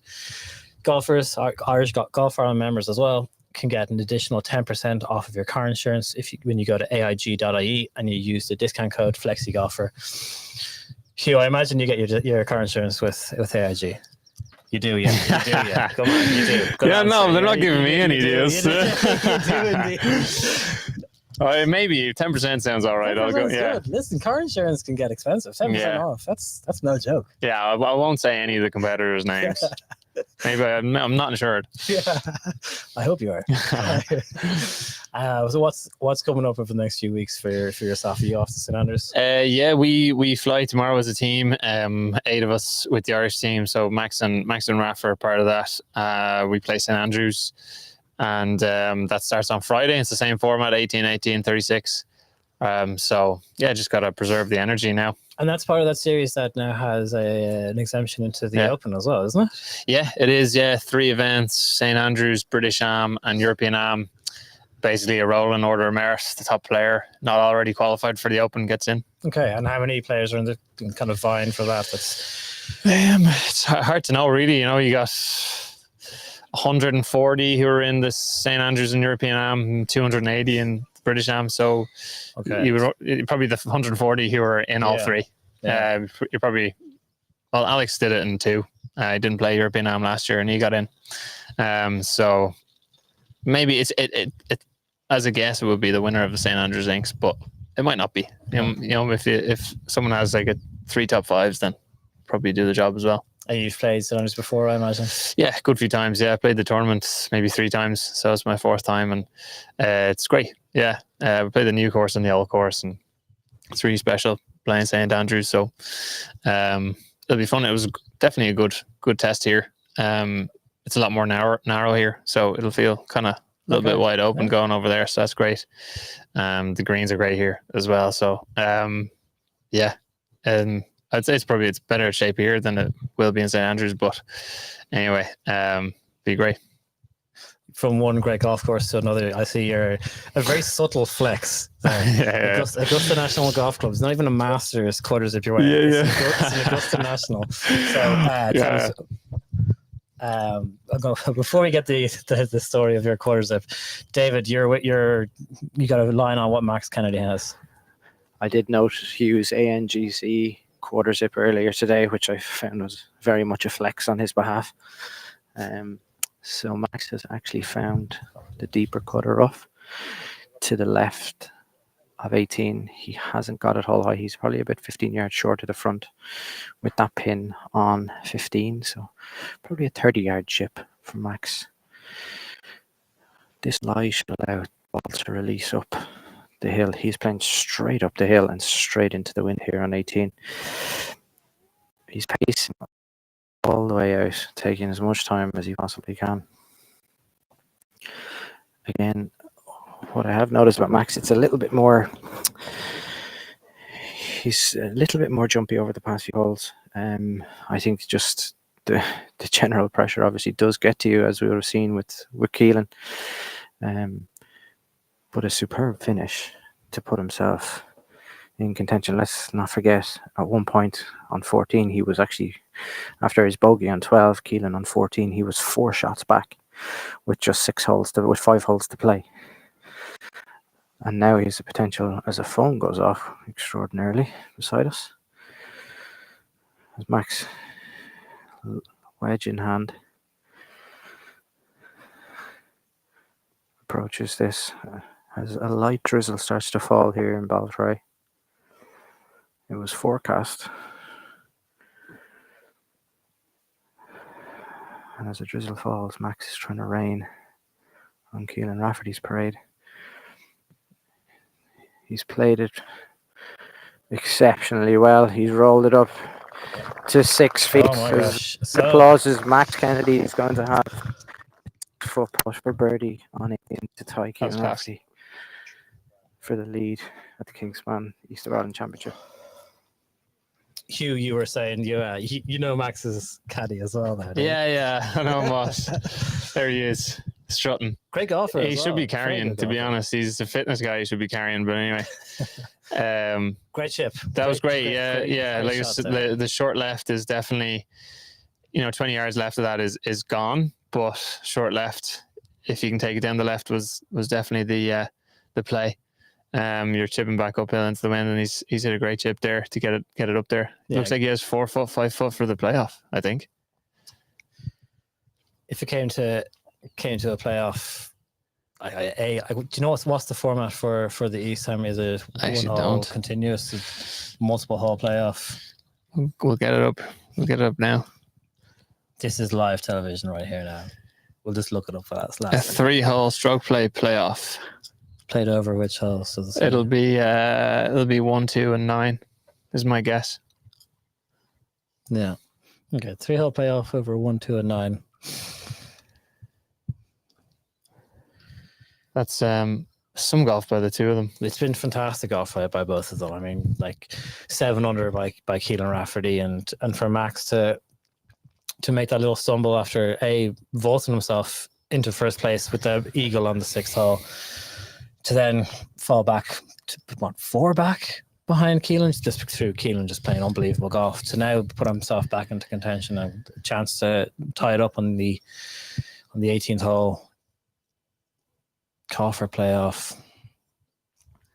Yeah, I'm not the best man to be commentating here. I've known Max since he was like 10 or 11. I think you're probably the best man to be like calling. Well, I'm also I get on great with Raf as well, but I think Max is quite good in these moments. I fancy him to make it. There's a bit of turn on it, right to left with the wind as well. It's hard to gauge exactly how much, but okay. Yeah, there's a great chance of a playoff here, I think. Dave, you're down the line. You're saying that Hugh is 100% on that call, is he? Hugh Foley is that good at golf that he can read putts from 400 yards away. There you go, Hugh. David says you're good at golf. You're not bad at making these calls. He's right. He's right, Max. You should try competing at some kind of level. Yeah, I know. I'm thinking about it. Taking the clubs out. Yeah, he is left. Johnny, he's left with 6 foot. He is going to have to play it outside of the hole, realistically speaking. It's all duck or no dinner here, so I suppose the key is not to try and do anything that you would normally do. You're not trying to race it. You're not 4.5, 5 foot get for Max. Edge. You're just trying to stick to your process. As straddles the ball, Max is an aim point advocate. So he puts fingers up to it. So he's definitely seeing, for the aim pointers amongst you, he's definitely seeing one finger a break, which is just outside of the hole here. As he takes a look around from the side of the hole, crouches down, confirms what he's seeing as the break.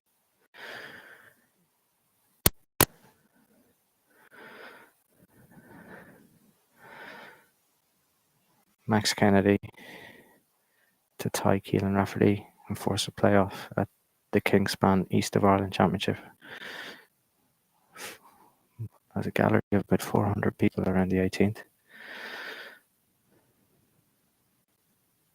And he's missed it short left, and Keelan Rafferty is the winner of the Kingspan East of Ireland Championship for 2024. Heartbreak for Max Kennedy on the last, as it falls just short, but a hugely deserving winner for the final round of 7 under for Keelan Rafferty, and it's finally in his hands. Oh man, that's congratulations to Keelan Rafferty. Incredible round of golf, an incredible weekend of golf, 4 fantastic rounds. Yeah, but that's the other side of elite sports. Out, you see what it means to Max, and yeah, and it's heartbreaking. But as heartbreaking as it is for Max, that was Keelan for the last 2 years, and he's got across it now. And yeah, that's true. That's true. If you look at Max has great attitude. If you watch him here, like he'd be smiling. He has an unbelievable attitude. It's look at him, it is what it is. He had a great chip. He went for it, and great finish. Just unlucky. But as you said, he'll be gutted. But like you said, coming second is still a great week. Golf is weird, It's you don't get many wins, but he's after playing he's after beating over 130 players by miles. By miles. But Raf is just something else sometimes. But fair play to both of them. Yeah, it's not easy. No, absolutely not. But when it comes down to it, 71, 69, 68, 65 final round by Keelan Rafferty. It's fantastic golf. It is incredible golf. You're dead right. It's one of those sports where you lose so much more than you win. And that's unfortunately just the crux of it, really, at the end of the day. It is. It's hard, and it's hard when you're coming up against players like that, Max and Raf. And but good boost for them, and great golf for Ireland. Irish players, 15 under par for 4 rounds. That's what we want to see. I don't think it was set up that easy for that scoring. No. But that's what we want to see, because for tour players and tour events, challenge tour, any tour events, professional golf is about shooting those kind of numbers, and we need to get our players shooting those numbers. So it's great. It lifts everyone else up. Certainly gives us a kick. Gives me a kick, and we need to start playing better. And 2 lads there playing great golf. I love seeing it. And fair play to Raf. He deserves it after. I think he's at 3 seconds, but maybe 2 seconds. But 2 seconds in the last 2 years. But yeah, he's been close here a number of times in particular. But yeah, he's one of the best players, one of the best amateurs I've ever played with. That's been a pretty common consensus across the board. You talk to people, obviously, in our line of work, we get to talk to and spend a good bit of time with players like yourself. The respect for Keelan Rafferty when it comes to amateur golf, to be as good as he is, and to play it his own way and do it his own way as well. Like, a lot of people asked and questioned, would he turn professional, and a lot of people would take that journey, and he did it his own way, decided, no, this is what I'm going to do. Yeah, lifestyle is not for everyone, and it's if it's his decision, it's a good decision, because he knows himself if he wants to do it, wants to do the traveling, the loneliness, the not every week is as good as this, and it's tough. And he's an amazing player. You see it there as well. You see his family, his friends all around him, and we spoke about how he's a local favorite and like a fan favorite, but you can see him there, the emotion on his face, and the amount of people that are queuing up to try and congratulate him and talk to him. Yeah. We're one of those people that are virtually queuing up to talk to him. But his golf game is clearly good enough to make money at the game, but gathering, I haven't talked to him too much about it, but well, see, he just knows what he wants to do. That's it, and that's not what he wants to do. And it's still a great life, playing great courses, great championships, and he's obviously a fan favorite and just a great golfer. So fair play to him. I sat down with him on the podcast there last week, and for a lot of people, golf seems like their life. You play well, it dictates how you feel for whatever, and obviously it dictates your salary if you're playing at a professional level. But for Keelan, golf's very much a part of his life. Yeah, I would say so. Just seeing some of the hugs there. I better go give him a hug at some point. Is he coming up here? Are you getting him up here? That's the plan, but he's a popular man. Hard pressed getting him, with the prize giving. David, are you coming in here? You relieve me of my duties. I've been talking crap for long enough. Listen to the crap. Thank you very much. The Augusta top was basically, I just needed color. Matt McLean slags me for not wearing color, and it's green. But also Matt owes me a trip to Augusta by beating me in the mid-am. So I probably shouldn't be wearing it, but anyway, I got to play there once. So that was a nice treat, but Matt smashed my dreams. So Matt, if you're listening to this, you're dead. He's been on the podcast twice, and both times called out Matt McLean. Every time. It's an ongoing thing. Hugh, cheers, thanks very much for coming on. We appreciate it. Good luck over in Sanders and for the rest of the season. Thank you very much. Take a load off there, my friend. Your feet must be killing. Wow. That was the East of Ireland continues to deliver all of the drama and all of the emotions. It's just the most dramatic. It really is. I honestly think like the course sets up for it. There's just drama, jeopardy, but chances at the same time. Like you're looking at 14, 13, like where Raf really put the hammer down. made those birdies coming in, and like then the stumble on what, like honestly, like that was a stumble. It was, yeah. and The nerves and the pressure of championship golf. There is Hugh Foley, and there he is down below us there. Keelan embracing there. They're right below us. So it's like, to see that is just so good. He's coming up now to talk to a couple of jokers. Yeah, I think I'm going to be quickly relieved in my seat, I'd say. Sure, there's another microphone here. You stand over there. Yeah, I look, honestly, to see that at close quarters was so impressive. Honestly, like I suppose playing with a couple of very good players in these championships, I probably haven't played with anyone who does that down the stretch. Yeah. Outside of maybe Alex Maguire, or haven't seen that where the number had to be posted, and that's what we said. Like, it was either how comfortable are you chasing, or how comfortable are you setting the number? And my God, he set the number hard. He did, yeah. And we can't take away from the fact that Max Kennedy sent him all the way down to the last putt in the last hole.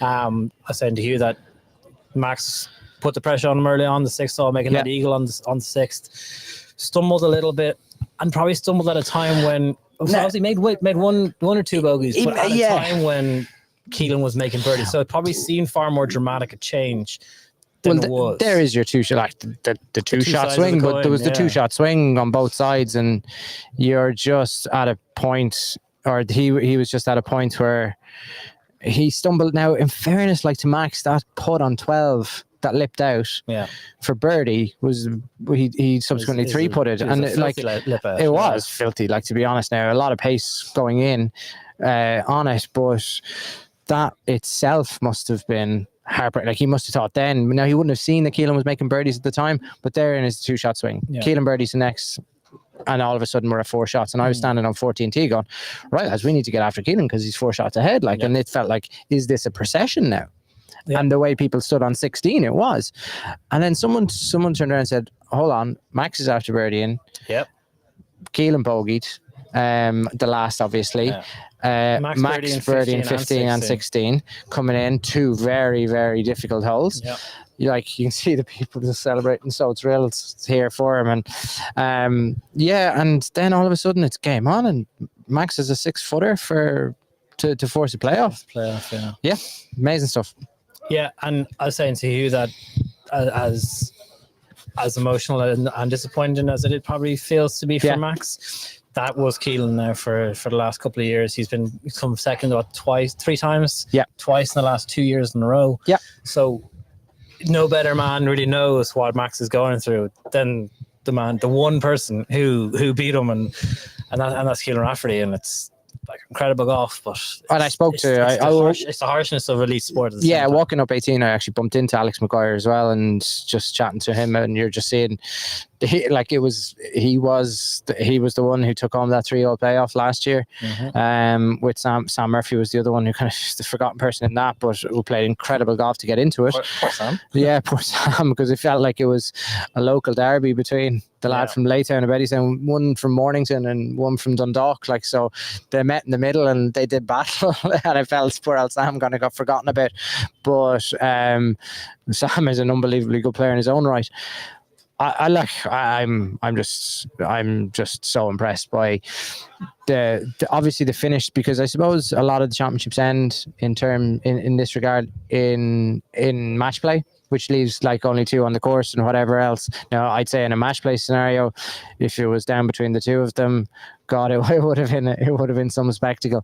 But as it was, you were seeing galleries of 10 deep on 16. Yeah, it was just a really good day all round. It was. No, it was a brilliant day.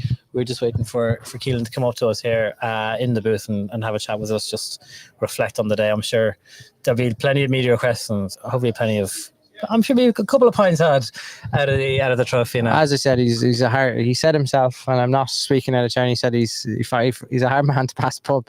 And I'd say there'll be a few of them hit between here and Dundalk tonight. To be honest, I'd say Dundalk Golf Club will be pretty lively later on. And I'm just saying, there's a lot of Dundalk Golf Club crests out there to celebrate. You see the likes of Collie Campbell and all his a very close crew of people who who played on a lot of the amateur teams, the Irish international teams, provincial teams, are absolutely thrilled for him. You can see that. Yeah. And it just was, I saw him waiting down by this back of the scores hut there. I don't know, was he watching, or what was he? was he checking scores or whatever to see if that putt from Max dropped? But yeah, and he's just down there getting. There you go. You see, that's just what we see down there. Is people wanted to get photos with him, and they're so delighted for him. And like, you're seeing an awful lot of kids. There's Garbowl, who actually shot a 66 out here the other day, another member of County Louth Golf Club, and look, they're just up the road. They're basically he's effectively a local in all but membership status name, I think, really. And it's excellent for him. It is. And the man of the moment here, Dave, you stand in here. We'll grab another microphone.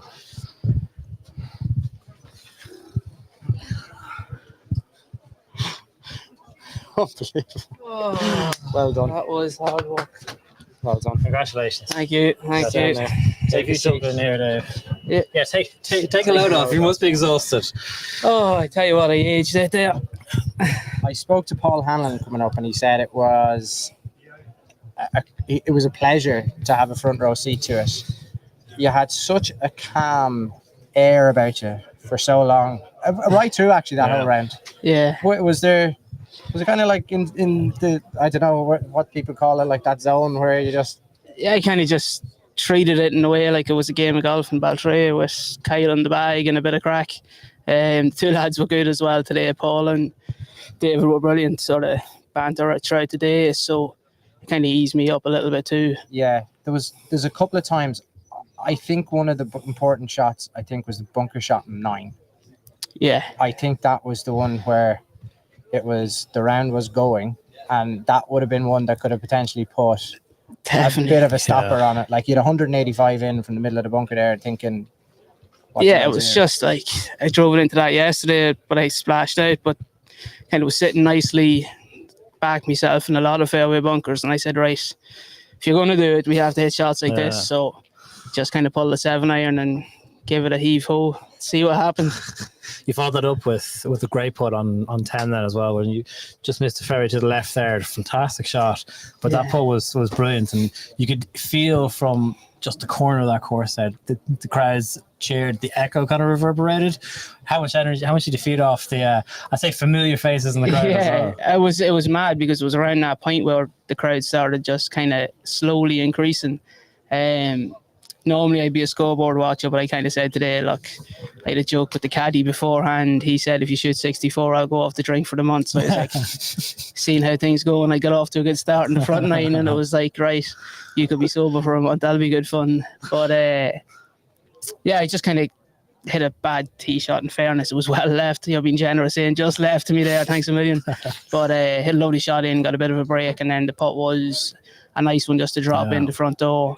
But that kind of puts you in, right, the back 9's tricky. You can make a few mistakes, but with the way it was playing today, you could also make a few chances. So hit a lovely shot into 12, thought I held it on 13, and actually had a good chance at 14 that I let slip by as well. But the tee shot on 15, when you've got, that's probably as close as an Irish Championship gets to probably an open style gallery. I was shocked. We stood on the hill left of the tee box. It was 10 deep. It was 10 deep on the back of 16. When the birdie went in on 15, did you think...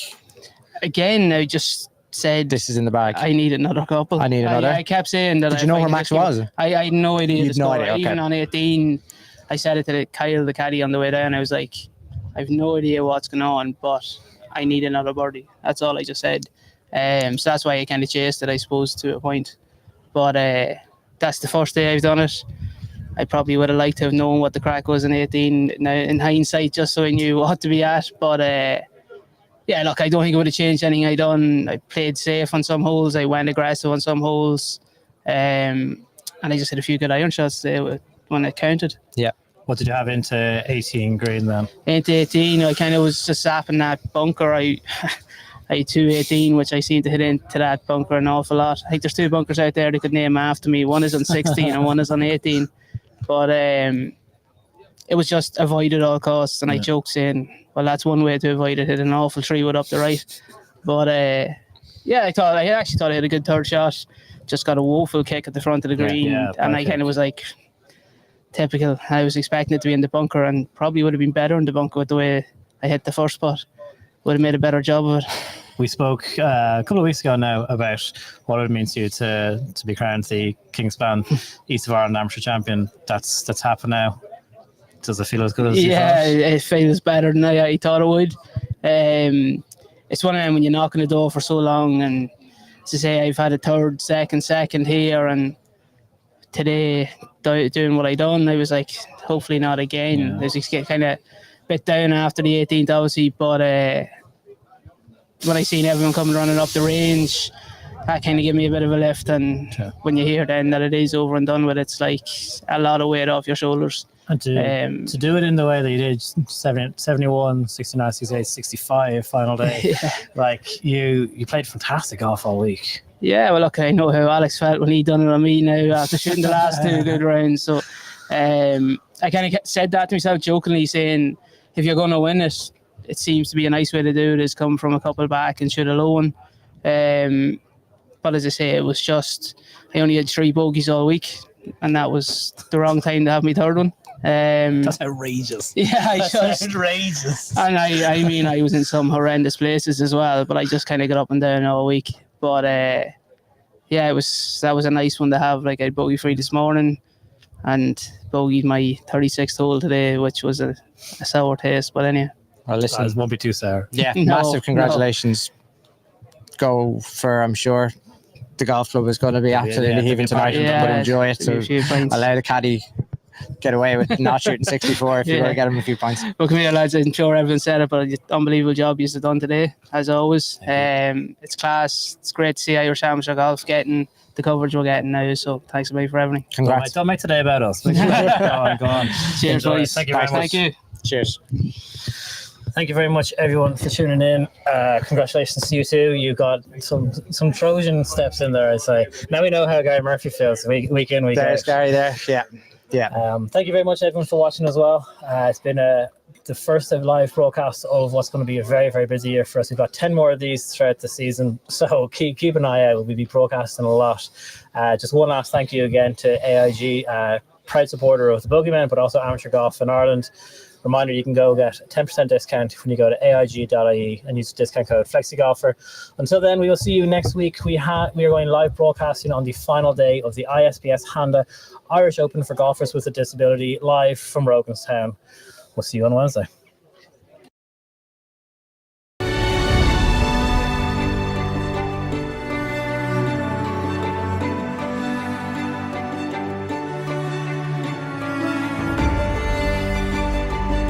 A massive moment in Shane Larry's golfing life. 2009, 3 Irish Open champion, and he's done it.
On the tee, Jack Nicklaus. This is the minute that millions around the world have waited for.